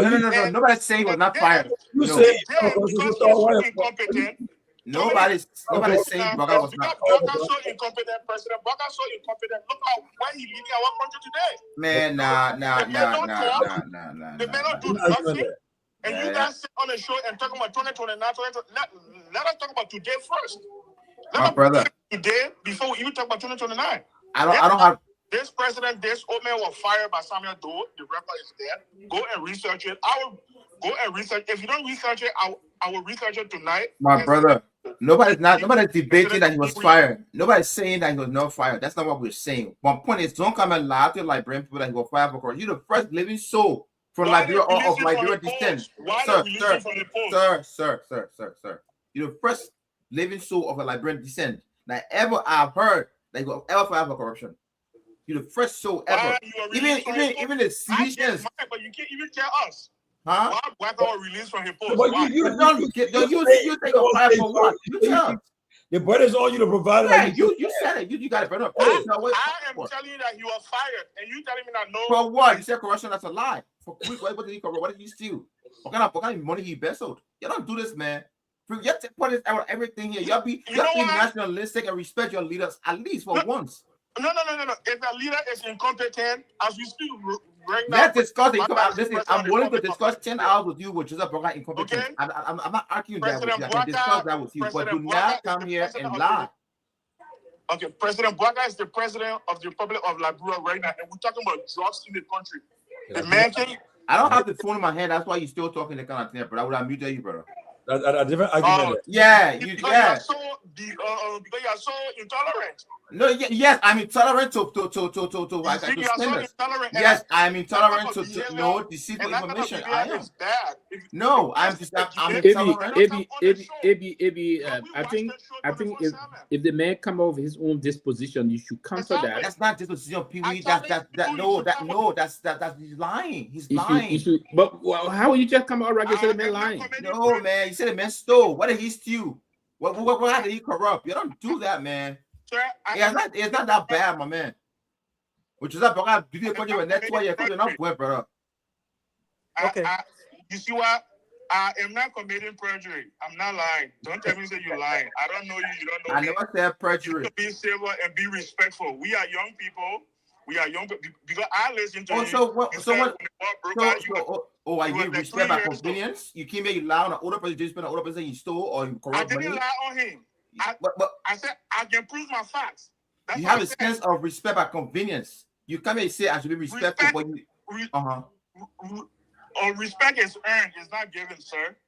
Okay, so President Bwaka want to be respected. Let him lead the country in the rightful direction. Bro, people like boy. If they can be president of the country, we pass that stage where you sit around and say, oh, the person are old man, so you can talk to them. Oh, the person are old woman, you can talk to them. If you want to be an old person, go back to your village and sit there and be a parliament chief. But you can't be a president for a country. No, I brought you said respect. That will destroy our country. Your friends, you be there destroying the country right now. Somehow we're trying to prepare our retirement to go back to Liberia to see how we can take investors over there. You know, yeah, bro. Yeah, man. I don't know. I think Roland has made his point. Yeah. Roland, thank you, Roland. Thank you. I got somebody. No, but Tomalin, 1 second. Tomalin, 1 second. Tomalin, 1 second. I think it's important. Right. I think AB started, and I like AB approach based on facts because I love facts. But AB, again, I want to just make this point, right? Mm-hmm. For me, I don't judge people based on political affiliation. I judge people based on competence. And for me, competence breed results. Sure. I am result driven, right? And so when I say that a 77-year-old Cummings, I think will be a greater and more active president than a 78-81. Say your market here, Raul. Say your market. No, I'm not saying my market because I haven't always agreed. Cummings will tell you that I haven't always agreed with them. I know Cummings from way back in Atlanta. He will tell you that, right? But when I talk about public record, here's what I'm talking about. Let me just read. I just did a simple research, right? Okay. And Cummings' public record is in the public. And there's some details on his resume that I probably haven't read, right? But if you just look him up his public records are there. For instance, right? He played a very integral role in Coca-Cola effort to achieve $3 billion in annual cost. Right, people not think calling the Christian now. But let me finish the one now. Let me finish the one for the time. Let the caller listen to the one. Yeah, let the caller listen to the one. The people love the late night show. In Cook's effort to achieve $3 billion in annual cost saving by 2019. This is what he also did, right? This was one of his landmark. What's his source? What's his source? What's the source? It's Coca-Cola. It's on the website. Okay, what's that? Yeah, okay. Yeah. These are few things that they highlighted. Wait. These are few things. These are few things they highlighted. What's the link? Let's see that. Read that link. No, man. Go stop being intellectually lazy, man. No problem. I'll be listening. No, listen. These are few things they highlighted when they were thanking him. They had to thank him letter that's public record. But this is what they said, right? This is what they said. They said during Krume's time as Coca-Cola Africa's president, he oversaw the creation of the Coca-Cola African Foundation in response to the growth and impact of the HIV and AIDS pandemic. In 2021, the foundation established an extensive health program for Coca-Cola workers affected by HIV and AIDS and related conditions across Africa, in addition to supporting HIV and AIDS prevention and awareness throughout local communities. Today, since 2019-2020, the Coca-Cola African Foundation is the largest regional foundation within Coca-Cola's global network, with a focus on clean water, health education, and entrepreneurship. Since 2001, it has granted more than $100 million to support sustainable communities in Africa. And there are many, many more. What I'm saying to you is very simple. When we made the argument in 2029 election about the experience, it wasn't just about how long one person been in public service. It's about the impact they've made. Because I know people who have been in public service for 5 years, and they've made more impact than people who've been in public service for 40 years. It happens in our country. So when I ask for Joseph Boakai public service record, I don't care about how long he's been in public service. We know for a fact we have representative lawmakers who've been there for decades with little to show. They are not result driven. So you ready for Joseph Boakai achievement? You ready for achievement? People don't. 1 second. Our people don't vote on based on result. They vote on back arrest, ethnic background, blah blah blah blah blah. But recently, before Joseph Boakai became president, he was chairman of the CPP. What was his record as chairman of the CPP? Did he exhibit leadership? Those were all concerns that I had. So I will give it back to you now. Now that I've listed some of Krume's public record, 18 years with Coca-Cola, can you list 2 of Joseph Boakai public successes in his 40 years of governance or whatever role he played in public service? That was my question. I'll give you 9 if you get a time. I'll give you 9. Give me 9. All right. 1. All right. No, hold on. I'll give a little prehistory. I'll give a little prehistory. I'll tell you what he worked. I'll tell you achievement, right? Yeah. Number 1, right? His early life and foundation, right? And work ethics, right? So we all know he was born 19. You read something too. I want to present. Listen, AB. Before you continue quickly. Right. So you are now dismissing your yesterday exception. No. Like you know how you do the party. No, I'm not. No, I'm not. No. So you are now Boakai man. No, don't do that. See, that's something that No, I'm not. I just one person who likes to press. My thing is, I want to get somebody coming. I don't myself nothing. I will give you the achievement he made, right? Okay. So I'll start with number 2. I'll start with 1. I'll start with 2. The Liberia, I got it. Huh? The LPMC, the Liberia Produce Agri Marketing Corporation. Yeah. Right? The President Vonjaman, that's what he served. His achievement, he introduced major reforms, improving incomes for Coca-Cola. He helped Kumizo. He made Kumi who he is today, and he paid the way of Kumizo. Wow. He produced a reform improving incomes for Coca-Cola, coffee, for cocoa, coffee, and oil palm farmers, right? And hold on. He strengthened farmers' cooperative and rural market systems. That's number 1, right? Number two, the Ministry of Agriculture from 1983 to Now you see me, you 1985. reading, right? No, there's another thing. Hold on. Oh my God. Hold on. Yeah, Now. how to put his CV, he's printing. You got You wanna see- LPMC. You got LPMC. Now you got Ministry of Agriculture. That's just two different entities. No, What but I are think the based on Overall he national the impact? agricultural policy during a turbulent period. you made something. You made something What first. did I You didn't miss? talk about Did you see that? LCADP. Huh? Before I'm you coming came down. to Hold on. you didn't talk about LCADP. The No. cooperative. I said 9. I'm coming. I said Okay. 9. I'm not going. Right. 9. Right. He oversaw during the turbulent situation at the time. Right. He served as chief technical advisor on agricultural policy later in his career. Hey, man, see you reading that, man. Boy, I'm talking But about listen, principles, you gotta man. stop that. Talk about my achievement. God. Talk about reading somebody's CV. Anybody can write anything on paper. What are the principles? Worse. Come on, If man. worse. Listen. Yeah, Baby, no, I'm very disappointed in you. You can't read somebody's CV, say where you serve here, serve here. my God. No, I know. And I will end up debating and I'm going to throw you off some No. This is not just. Oh, that is CV? Somebody No, hold on. Yeah, go ahead. He said he served a technical. You Doing a turbulent time. Go ahead. Thank you so much for the show. This is Breakable Power. I don't find it a show, but Now, who called in there? Go ahead, Nina. Breakable Power. Oh, Breakable Power. Watch the show down. The message, man, technical director. When I'm on the phone, I'm easy, man. Go ahead. He try to be neutral, but he's not neutral. Oh my God. It's difficult to hire feelings. No, you can't hire it. It's difficult to hire feelings. He said it's a problem we are in lower end, or we have that I suppose that. No. Listen what you said. Listen, he had a right to defend everything about everybody. You look at President who is almost 83 years, but you say you want for president to be last president going to be over president to power, but you want now to go for second term. Is that a contradiction? They come out again, they say right here, say they look at CD, President Baga against CD, when they look at it, when Robert shot again, then Robert say, but Baga shot and Kumi. He said, no, I want different. You see, it's so look. I told people, I said, not primary, not corruption. It's sincerity about truth. When you're not on your side, you play glass on it. When you can't on your side, they guess it. Everything he said is the same as Baga. Baga is West because his own experience is only based on government experience, only based on somebody putting you. This man come out, say about voting for you.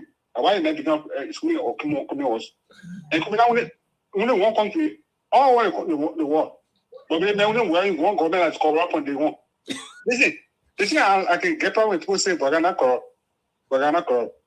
Being in government and not saying to other people without seeing whether it's not corrupt. It's different from people saying it's corrupt.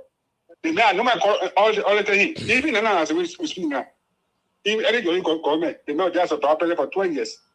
As a send in president for the same Senate. Well, all the bad corruption happening in that country, is it all the police? No. So you can tell me they're not corrupt because all those people in the Senate they were corrupt. Now the day president, why is happening in the country? The corruption all happy, just everything happy. Why is it president as a president that you say is free? Or like clean record? Why is it different showing that say they may not know it? Oh, when happy, see, the president don't know about it. The president know about it. When it comes to him, they not you know about it. When other president they know about it. They know about everything happening in government. We don't know about everything happening in government, but I don't know anything happening in government. That's a clean record. My system of President Shirley was not pretty much based off everything she knows. I was talking about direct involvement with the war. Second of all, I was never criticizing Cummings because how he got it off his height. I was saying as a specific question. I said if you were the PR for if you do PR or how you got it for Cummings today, what would you say to voters that don't like it because of his height? I never said I don't like it because of the height. He's listening to respond. That's what I said, huh? So if you not shut that in it, you will look at the other person support. My man, no, stop. That person said, he said, all you're doing is showmanship you're doing right now. I told you what I told the man. I said, my man, what do you say to voters who don't like him because of his height? It's a thing in election, in politics. Say about Baga. They talk about because you brought hard people, and Robert said no. Yeah, because when I said no to him because of that, because Walker have already served to the value of that position before, right? So and then he had been voted for. But major Liberian leader, then most of them been Irish, but not been taught of people. Exactly. So that could be a good response. That's true, right? That's true. But that could be a good response to my question. But I was not accusing or dismissing him because exactly, right? So that could have been a very a direct response to that question. But I was never because of the height. Okay, thank you, man. So at the end of the day, I remember you say I really see you. All these things that are on that there are things that are Googleable. No, but Eddie, you talk about accomplishment and achievement. Yes. But I didn't comment when you can see it. But he said the business there. No, our sector. What I mean, it should be a legacy, right? We should gain credit. Our sector is down. The PFOA thing. Listen, right? So when Braga was doing consultancy, when Braga was doing consultancy for World Bank agricultural programs in Uganda and Tanzania, I'm asking you now. Just say Braga achievement only in Liberia when you were doing consultancy for Uganda and Tanzania. Was that Liberia too? That Liberia another country that called Tanzania and Uganda? He worked in Uganda and Tanzania. He was doing consultancy for a World Bank agricultural project in Uganda and Tanzania in 1994. I didn't hear that one. Exactly, you just hearing it. No, but so just said, my thing is, I'm not here to support. He's doing the war. I mean, huh? He would have put it on.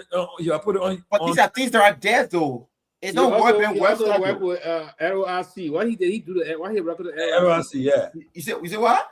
He worked at LRC. Liberia Industrial Center. So all the things are naming to you're not. So my thing is, you say I need one. And I need one. You're sick. You need me that resume. I mean, bunch that. You're trying to go your resume. You're not really achievement. Huh? You're achievement. No, I was doing achievement though. Let's say you went to LRC. Amen. You went to LRC. What did he do in terms of promoting the industrialization of different sectors of LRC? Yes. The Liberians, did he say that he expanded the program that led to a lot of youth getting trained in technical areas? What of the benefit? What came to that era? All the results there.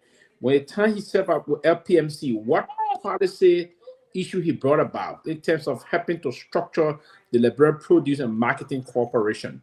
What did he do in terms of that? So I never had at the level of the local cooperative. Were those cooperatives effective? What did they do? How did they enhance farmers' capacity moving forward? At the level of FPRC, what policy he initiated that led to Joseph Braga expanded youth programs and education assets and in community for youth development. At the level of the Ministry of Agriculture. So these are achievements. But if you start trying to put out a role, a position he served, many you are. No, I'm telling you, I know I say achievement. Then Bravo say why we don't see it. No, but another achievement we see the impact he made. But somebody got some money line. Go ahead, caller. Yeah, hello. Who got you, baby? Look, to the young brother there, this is Mr. Nyenwolo. Listen, Boyka went to school and studied agriculture. He never worked in agriculture. So how could he consult? This man worked in a management position at LPMC from 73 to 1980 when Dopoh, managing director of LPMC. After that, they carried into agriculture ministry. No productivity record at all. So don't sit out there and read a whole lot of stuff that people made up during the election. This man consulted nothing. He's not an agriculturist. He was a produce manager at LPMC, Benjamin, shifting produce from Benjamin to Morovia for the ship to take away. So nobody tell you that Boyka is an agriculturist. He studied agriculture at LU, but he never worked in it one day. So he couldn't consult in agriculture. He couldn't. That is not. I beg to differ, sir. That's not true. He was a managing director there. His achievement there was to introduce. Listen to me, please. You're talking about he's not corrupt. This man got no audit record. They hid everything. There is no audit of any of the places he worked. None. Not even as the vice president. His office was never audited. I know that when he worked, He's proving himself now. He's proving himself now in the position that he holds. Yeah, I know that when he worked at the level of LPMC. So stop blinding yourself, and you just expose yourself. You've been pretending to be non-partisan or true, but in literature they say fish and visitors now in 3 days. Mm-hmm. You just expose yourself. Now everybody know what you said. So keep on talking. Thank you, Tony. Okay, but I think that I'm not in trouble tonight. Yeah, I'm not in trouble. But Ebi, I hope what the last caller just did that also. I know that when he served at the level of LPMC before he went to agriculture, his principal deputy was Colonel James Colley. And I I grew up in Sioux Factory. Colonel James Colley was a colonel in the military, in the armed forces. Colonel Colley was his principal deputy, but there was some issue they couldn't read his issue. I'm talking about Dr. James Colley. That was his deputy, but there was some issue and then later on the president had to recall James Colley back to the military. He went back to the military and some issues. So, but achievement is different from reading one a resume here. Exactly. You're trying to go what you're reading from. I think it was the time the company or others say, "Oh, what all he did? Well, he served at this, he served at this, he served at this." Let's move to talk about the deliverables and what he achieved. Yes. And the impact they had on folks at the time he worked in those areas. Like LORC, what was the impact he played? Like the time, even the time he served as the president of the LW, how do you call it, the Young Liberian YMCA, right? Okay, that's what before, right? Yes, the YMCA. That's where he was now when President Salif and talking after running mate in 2005 to contest the election that she won. So we need to come back to all these areas first and foremost. The record from our place, the record from here, the record from here, and see this achievement. But let me just buttress what you're saying, Sylvester. Before AB comes in, AB, you're not in. This is the closing argument. This is what happens. But you got to come strong. But just to buttress what Sylvester just said, let's also look at his record as CPP chair. What became of the CPP when he was chairman of the CPP? Yeah. These are things I'm talking about, right? And when I tell you about, I'm not really too much concerned about his age, because again, with age comes wisdom, and again, leadership got little to do with age, because I think there are people in rooms that I've seen that may not be the age of a certain people or person, but they have leadership abilities, right? So when I'm questioning his record and his achievements and his in positions he's held, I always reference the CPP, because I thought that was a massive opportunity for Joseph Boakai to show that he was the elder in the room and that he truly had leadership. The CPP was in disarray. You in the middle of a potentially difficult election against the CDC. Yes, you probably did not need Cummings, but now looking back in hindsight, why would anyone not need Cummings? You may not need him to be a VP, but he brings something to the table that the government and the party could have benefited from, right? So when all of that stuff was going on in court and all of that nonsense was going on, I expected Joseph Boakai, the elder, to say, "Gentlemen, let's bring it back down." You were just talking about dialogue, right? And how the lack of dialogue got us into the mess that we went into, what we experienced with the war. But did Joseph Boakai, just think about it, did Joseph Boakai exhibit any kind of leadership of dialogue to say, "Gentlemen, let's come back to the table. What are the issues? Let's internally resolve our issues and focus on the bigger picture." And the bigger picture at the time was, how do we come together as one people to defeat Joseph Boakai and rescue the country? We need all hands on deck. We may not agree on all of the policies, but let's agree that we need to focus in one unifying force to defeat.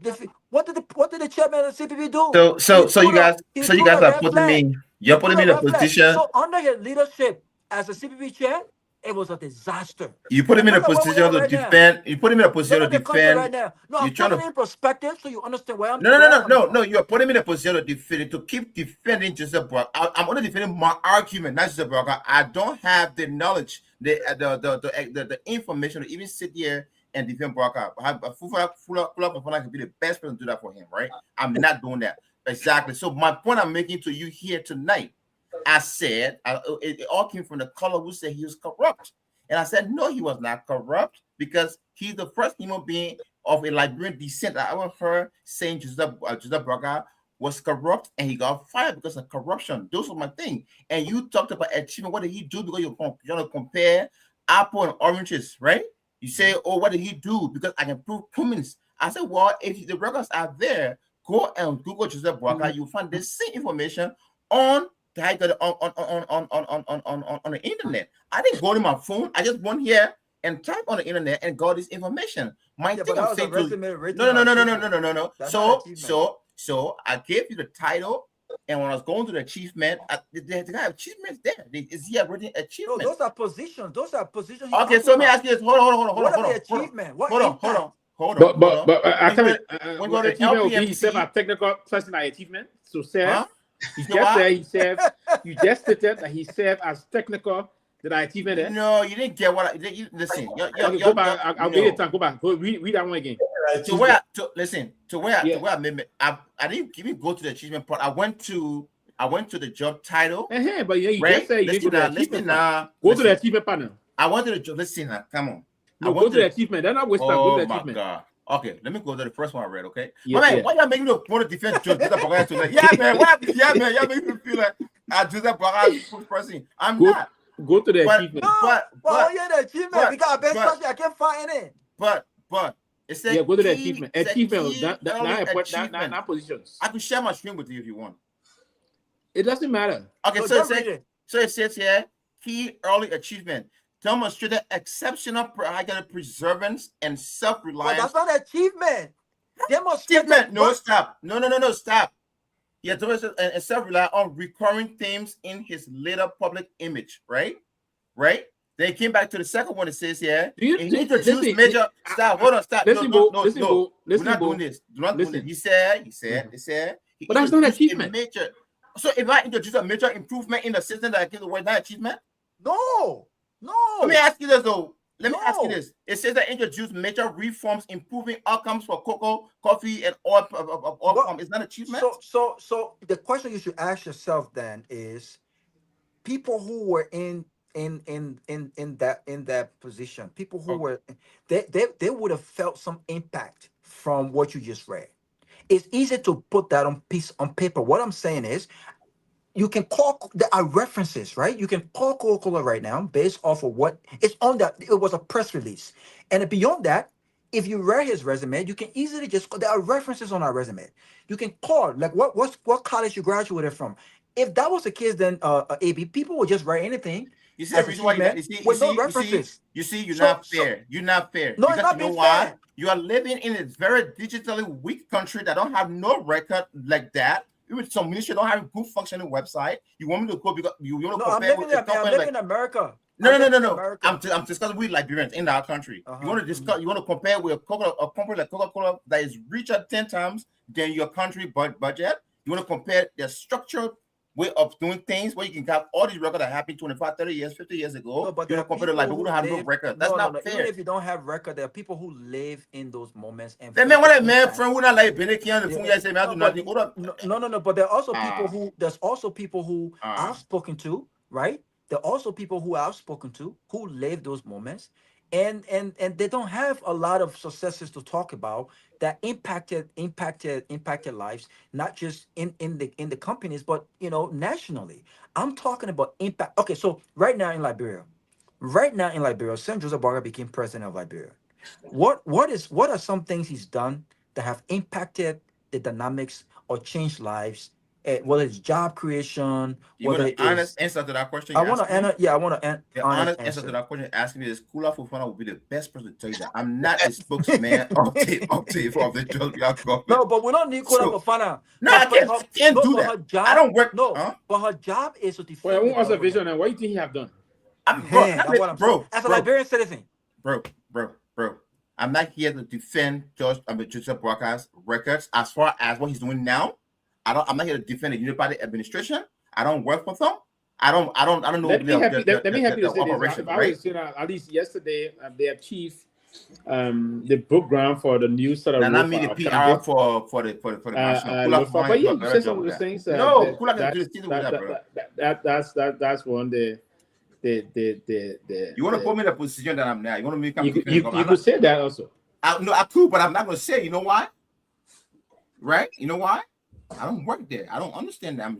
I don't understand what's going on. Kula, like I said, Kula Fofana, she's very reachable. You can call on the show. She will lay us the program. You won't withdraw again because we withdrawing nothing. But let me say this: you're just trying to tell the man, some of the men, way by achievement, and you don't want to talk about the current achievement. No. It was in context of what did he do. It's not what his government is doing. I'm not here to defend the Unity Party government. I'm not here to defend. Is he a good leader? Is he a good leader? From that your is own very subjective. I don't work in the government. No, your opinion. You don't have to be in the government. No, your opinion. That's very subjective. If you ask Hitler children right now, they would tell you if I was a great man, they ever knew. Okay, but from your perspective, asking you. No, I cannot give you that information. Is he a good leader? You just came and made a criminal who brought one that country kill or you say she's a good leader. How can I disagree with you? Will you agree with me? But listen, and I was very clear. I said she's a good leader. But you see, exactly. So, I didn't agree right. with that. No, but to be fair, he had his position. So So don't you have a position on if Joseph Boakar's any attempt to Joseph Boakar's his leadership in his past other places, I'm going to put references that I got from there. In this administration, I'm not here to defend Joseph Boakar's. Okay, was George we are a good leader? From your perspective, was George we are a good leader? It's very subjective. Very subjective. Again, I can't say Joseph was a good leader or a bad leader. I can't say that. I cannot say that. Yeah, I put a love. Then what make you to sit to want to be a commentator that you can't assess if this person is a good leader or a bad leader? No, is that me? I don't want to be a commentator. I do interviews with people, and I have. Yeah, then how do you assess person they are good or not? No, so if you follow my style interview, go back on my Facebook page, watch it straight to Liberia. I ask the question, you give me an answer. I'm not the judge. They say, "Oh, you're lying here. You're not lying here," right? I don't do that. My thing is, I gave people a chance to come and say who they are. So you don't formulate thought process on issues. I do. That's exactly the reason why I asked the question I asked. Yeah. So will you be fair enough to do an assessment on how the country economy is faring? If you want to infer my own opinion on certain thing or based subject on certain thing, I could do that. But my thing I'm trying to say to you, but that's what you think the economy is doing good on it, Boakai? I don't live in the economy. I don't live there. No, you guys speak to people. Then how do you do analysis of the white? I don't live there, but I can tell you though, I've sent less percent with to Liberia to 70 friends that I was in the surrounding than I did when I was doing a couple of years ago. So that means things are improving. I'm not saying that. I'm not saying no. I'm not thought that. No, y'all want me to say something? I won't say it. I'm not going to sit here and tell you, I'm going to go sleep. I can't do that. I see you at Tomalin on your walk out home or something. Oh boy, that was funny. That was funny. So in other words, the economy is good. The economy is good. In my experience. Okay. No, but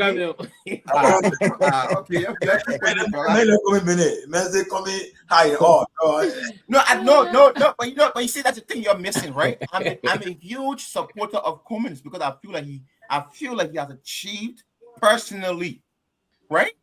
So I think he could give a good. But if Cummins to do anything right now, it was the last election and now. I don't want to put a 72-year-old Cummins in office. I don't want to do that. That's what I'm saying. That's all I'm saying. All right, man. If you get it, if we had a magic one right now, please by all means bring Cummins. Let's put Cummins president. But I want Boakai to be the last older person ever put over there of that age. That's my argument. Boakai is 80. Exactly my point. That's my point. Yeah, so we are 76. It's 76. Bro, like me. Ideally, I want from 65 down, bro. Okay. Before we go, since you don't want any older person no more, right? Before we go. No, I want older person. I say of that age. Not 70. Okay, so what is the age range considered? 65. 65 to 35. 35 to 65. Yes. Okay, so without, let's forget Cummins. what are some of the other candidates right now? I knew that new faces will come out. Sylvester talking about he want to run. What are some of the other candidates that you're looking at that you think, based on the age range, would be a good The time I'll leader? be running, I'll be my fifth. No, if like I say, if you know election, I'm considering, for example, the president. I'm I'm considering what's his name, Monima. I'm considering, for example, if Kumi has not reached that age yet, Kumi will be one person. You know, if the election held today. How about Ellis Jones? Who Ellis Jones? Ellis Jones. But I even know he's like something. So I don't know. So I don't know Ellis Jones. So I know Ellis Jones is right. I don't know Ellis Jones, but I believe Liberia should be given to a business-minded person. Who Ellis Jones? Right? TCA. That comedian. So you know, Monima is one person who I could look at possibly. I could look at Monima. I could look at, for example, if the election held today. Yeah, I can look at the same. I mean, that's what you present. I can look at the for example. Who? The vice president is part of saying that age range if it still is.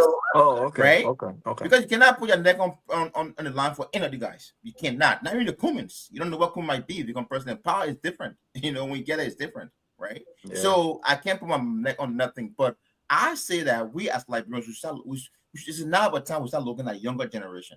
Yeah, but I still maintain though, AB, that productivity wise, result wise, professionalism wise, I think that I will, in any day, I will pick a 76-year-old Alice Cummings over the 40-year-old Pape, 40-year-old experience, Joseph Boakai. Cummings is 76 now? No, I don't know. I think it's 72, I believe. I'm not sure. Let me look it up. That's it. Imagine 72. So that means by the time we get 29, no, I'm not sure. Let me look it up real quick. Huh? I think he's 68. 68, yeah. I don't think he's even in his 70s. So, it means 68 ain't good for him. He can still get another last trial. That's what I'm saying. After 2029, he still he can still go for the last one. Then you stop doing this thing. If you want like so he was born in 1956. So 1956. No, he is 70s. He's 76. No, this year I think he's 70. No, 70s, sorry. Yeah, 70 years this year. Yeah. So you see, he passed my yeah. So again, my take. I mean, a tie one way, not tie one way. Yes, perfect. Bring tie one. My take. But I was thinking Cummings to be in his late, even in the 76, 77. No, he's good. Exactly what I'm saying. Cummings 70 this year. Eddie Russell said he's 68 this year. Cummings 2035, 2020. He's 68. I mean, he was not born 56. 2025. He was born. Yeah, they said 1956. Yeah, 56. Yeah, he's 70 years this year. Oh, he's 70. Okay, yeah. But anyways, so 29 he'll be 73 years old. Looking at Puku B, yeah, you got Ty one way, you know, you got. But the only thing is, 29. If he don't win the 29, it will be late for him because I will beat other than in 35. 35, yeah. Yeah, so I don't know if you have the space to do it, but let's agree if you have to come back and I see some reason maybe we can pair him and go his running maybe because his age, the experience. But you will still, I will still take based on his record. I can go with his record. Yes. My man, when people get old, they can start having forgetting parents. You happy at Joe Biden. 73, 73 plus. Bro, having problem to that. That's the problem, right? 73 plus 6, so he'll be 76. Whatever problem you got with President Biden, probably because like he'll be 6, 7, 8, 9, 79. But yeah, the best thing when you saw it, you start having problems. You'll be 79. Yeah, but man, Tomalin, you're not your play, my more. I tell you, the problem, but he'll be 79, 20, 35. Yeah. To contest the elections. So then on inauguration will be 80th birthday. Nah. No, I don't think that would be. I'm talking about his 70th. Well, mind you, there's not to be descriptive of him, right? If Comey were to be president 80, and he didn't win 29, and he got it 35, Comey got a body of what we call the Mama Basa put a tie. So the minute how to get and Comey will be energetic in the age of something now 80 years old. Comey will still be looking very fit at the age of 85, 86. But you say he'll be like Nathaniel Williams, the late Nathaniel Williams? And yes. Oh yeah. Yeah. And if he has a good health, still be fit on that. If he has a good health physically, physically he will still be able to move and have control of the issues and Yeah, far stronger, Although far stronger. not to move. digress Yeah. though, talking about national winner, I just realized though, I think you got back up in national winner. But I don't know when I was in. Yeah, no, I think he started you got back up. Because that probably no cause. No, he was like very cheeky. I'm not about the cause of the cheeky. He was cheeky, but yeah, get umpire he went mad. Yeah, but that's one probably come out of jail, so we look forward. Yeah, probably coming out of jail in today's the 29th, right? We're almost in the 30th day of July. So we're coming from jail in less than 10 days. So he two things he'll do. He cannot cause somebody. But that bullshit that if they put him there, but if the government want to keep him there, no vulgarity. If the government want to keep him there, government can say, "Oh, the man now good prisoner in. I mean, we're not good prisoner in jail, so they can extend his sentence." No, you yeah, but all that can happen. It's very possible. Why you extend the mental? The man did not violate no prison code of conduct. I say now, if he did, the person say, "Oh, the man cost the man for jail, the man for jail." No. But to violate prison code of conduct issue, there will be a reason to come and charge the man. Why say the man for jail staff for jail staff? Then he charging the court. Yeah. So you be here in content until they're free. And we put him in prison 6 months. I mean, he said, okay, 6 months. They can say, they got all the point they put in, they want them to do to me. He said, I couldn't involved, but I think you can't cause my new. You cause you go to jail. Yeah, but people that know they don't get no international connection. You can try again to me that exactly. No, I was trying going to this. But I guess why you would call somebody to jail for causing for exactly. When this country guy will call the First Amendment. Tell the danger of 20 years, not 6 months. Now what the secretary of state said the last time. He said anybody that got connection with America and other things will move and discipline you. But That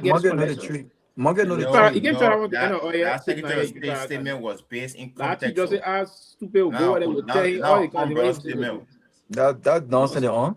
Morgan know the tree. I don't like Prophet Key. I don't. That's not. He's not my cup of tea. I won't be interested. I think it should be honest. Would it be fair to say? Would it be fair to say you sound like Toure now? He's in that Prophet Key, but he's defending him. No, it's not. No. Let me get what Prophet Key did. Prophet Key when the man hosting the man posting him mad, right? Prophet Key not bad, and I'm saying that he always say I said it, bro. I got intelligent. My intelligence telling me Prophet Key finished buy a Gucci sneaker from somebody that's applied with wetsuit. The day they free Prophet Key, you'll be all wear with Gucci. Maybe you be getting mad. You be getting mad. So maybe I may be wrong, but my dad if you already pay for the mask more. Listen, I got a strong belief. I can't one of people that I know that can catch sneaker and things in the bro. He can't think the main point. He got his wetsuit already, the Gucci, and paper, so be paying the other man. Why? Yeah, you that probably the thing that made him popular with the cussing. He can't do it again. No, I got a strong belief, right? I could be very wrong. I got a strong belief when Prophet Key out of jail that he trademark will say cost. Exactly. I got a strong belief. The first thing Prophet Key will do that will cause that judge. Why don't we say somebody for jail for costing for? But recently, the thing he should do, he adjusts. He come on jail. The man cost. But recently though, there's a very popular music people are sharing, and I listen to the music. I just laugh. I told my wife, I said, "It's nonsense that people did with Prophet Key." I don't believe in Prophet Key because that's not my kind of conversation, right? But there's a song called "Your Dirty Dog." They're calling people man, your dirty dog. You're in America, that you said your dirty dog. Dirty dog in Liberia context is an insult. Oh yeah. So if you're gonna jail Prophet Key for causing man calls or pot calls, and he's exercising his right of free speech, and whatever the case is, why we got artists parading town with a song like that, and everyone is singing it? I think that a song. It's a song. Yeah. It's a song. So the people were very inconsistent, and I think it was, again, there were certain people who didn't like the guy. You don't have to like the guy to respect his right. You know what I'm saying? It's right but once it's clear, when you come here, put in family newspaper that he will not cost. Clear. Nah, that's BS. That's BS, man. And trust me, he probably will go because when you can't cost, I won't be popular costing. Yeah, I promise you, bro. He can't win. All right, guys. Yeah, good night, man. I'm out. You get going anyway. You become more panelists now. So you're going now. No, but you cannot go here. You can go here. But you seen driving before. You do it again. But no, but to be honest, I think to be honest, the people like Liberia leaders are abusing our country. They're abusing our constitution. If the guy is gone, declare vacancy. That's my wrong. You're holding the politician number 10. You're lacking of the representation. That one are true. Yeah, you know. So if you see you got going, you declare vacancy. If it's not, there's no vacancy. That means you can still there. You know, I think this is where the government have to come and say, hey, this is what happening. Is it like problem? Look, be from you. I mean, I will tell you this: the president want him to be there, and it's wrong. It's not fair to him. Because one long ago told me, he said, Georgie, when was the time the president want a man there? Clear when he want him there. So it's wrong. I don't believe the president said that. Because any person who says that is an abuse of power. Wait a minute, but I'm telling you, somebody that I don't believe Broga said that. But if Broga said that, any person who says stuff like that is an abuse of power. You don't do stuff like that. Told me that the president want him back. Let me tell you, the president, a rescue lawmaker told me that one. Man, I don't believe that. I don't believe that. Man. I believe it. Come on, man. You didn't. They would have made a call. Broga want a man there. I don't believe Joseph Broga said that, man. Oh, okay. Where you? Anyway, Broga's also support. So okay. I don't have the right to believe anything no more. I don't believe you say it. The man, you said it, but I said I don't believe it because I say any president who does that is they're abusing their power. But it's not what you want. You don't want it. When Supreme Court said should go back to the speaker, he said, I expect about I'm working with him. Oh, but if just because you don't work with him, that's not necessarily. But you see that scene, that's the thing we tell you. The Liberian lawmakers, the people should be critical upon. We're not critical upon the president. The president say he working with the man. There's no reason why the lawmakers in that country by now they're inputting into this drug. He said he would not take EPS from you. Tell the man security from the man. Exactly my point. So my thing is, we're focusing on the presidency and we're forgetting those lawmakers who could come here and do something, right? Because there's no reason why a president would tell. The president has an opinion. I don't want that man there. You don't want him, right? The president is very powerful. The president is very powerful. Okay. Yes. He want to come out of work as speaker state. He come out as speaker today. You know when it happened. Yeah, I don't believe President Broga said that, to be honest. Okay. But I tell you, he said it though. Yeah. If he said it, then that's abuse of power. That's all I gotta say. But he been abusing for long. They take no position. He moved up from there. He said that. He been doing it for long. Yeah, you can't go over there. You just come and say, "Oh, I don't want a man there." The presidency in that bro, got imperial presidency, very powerful. What the president wants, he gets. What Broga wants, he gets. Let me tell you, Broga. Man. Look, he felt the minute you did that and say told the man, say, Richard Kun, I want a man back. He was clear with it. That's the man. Ain't it for that the man? He was wrong, but the presidency. Nah, I don't believe that. Anyway, I don't believe that. I mean, it's good to have you, man. Enjoying it. Keep on coming. Thank you, people. But yeah, man, y'all just start associating me with your United Party team, bro. Yeah. But you prove that you I don't prove nothing. You guys just put it asking everything I was saying. I didn't prove nothing. I was directly comparing what the how you compare comment, but I got record, man. Be frank. Compare. What are you talking about? I was giving you context. He said, Broga don't have discipline. I said, no. So let me a country like Liberia, what go with impunity and get override by police authority, and Broga served for all those years, and we don't have nothing like that to trace him back to. Yes, you can compare that. He's disciplined. It takes discipline to do that, and that was my argument. So I didn't say Broga and Cummings. No. You are reading. We're reading my record. Right? I was. Yes, I googled it. I didn't read it. Huh? Impact is one thing. Agriculture. The man. Imagine that. Look at agriculture budget on him. Joseph Broga is not paying me to memorize his record, so I had to read it from something. Agriculture, Sonny, you should be one of your top priority. Let me say, man, agriculturalist, but you be top. Nah, you stop it. You stop it. It means the president of Liberia, not president of agriculture. You're not agriculture minister. That how guy know him. For me, agriculture man. We thought agriculture will be on the top priority. How many African nations Lone Star went to when Jerome president? Well, what you can talk? But you see, remember agriculture institution. How many? We're talking about we are. No, I'm saying my point. How many African couple nations will qualify for when we are president? Or we are two corporate nations. Two. As the president. Man, I was talking about Boga right now. We are Boga have to improve two countries, Uganda and Tanzania. Their agricultural policy from World Bank as a consultant. Boga. In 19 yeah. And then he don't talk about it. He don't mention it. But the information you're not getting now. You don't get information. So I mean, would have heard by it. Probably the team, right here. I think I question that team, my man. I beg you. Okay, well, listen. At the end of the day, my point is this: we cannot hold Boga responsible for the ineptitude. Well, to an extent, you can hold responsible. Our call should be, Mr. President, the Minister of Agriculture is not qualified. Take him or her from there. It shouldn't be, Mr. Boga, what did you? Why is not functioning when you were there before? That it should not be that. It should be a priority for him to say, yeah, the man agriculture, man. Everybody, agriculture. Look at your agenda. What you say? Arrest. He said, think like bro, love like bro, and build like bro. He say, what did President Sali do for women when she became president? Women? She got Amujena. When she started? Treating women leaders. When she started? When she was in office. Exactly. Yeah. So she didn't do when she was there. She didn't do when she was there. So at the end of the day, I don't think that we can hold presidents holistically or responsible. We're going to hold it for the leadership, the lack of oversight. He can rescue your country. He rescue your country. He said the country now for. But there are a lot of people that said, even though it's not going as they thought it would be, but it's far better than what it had 6 years ago. And the lot was saying that though. People are reading right now. You know, people are reading right now. I'm telling you, it's 29%. I'm telling you. That person said, "But we are all. I'm living like bro, but we are all." Let me hear my ear, man. Yeah, man, y'all got a problem in here. I'll go. We are all living like bro.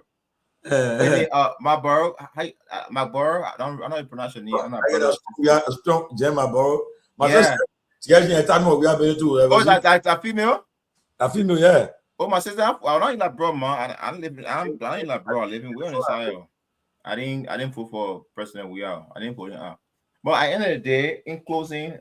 Before I leave, I think I appreciate the fact that we can have these conversations, and I think we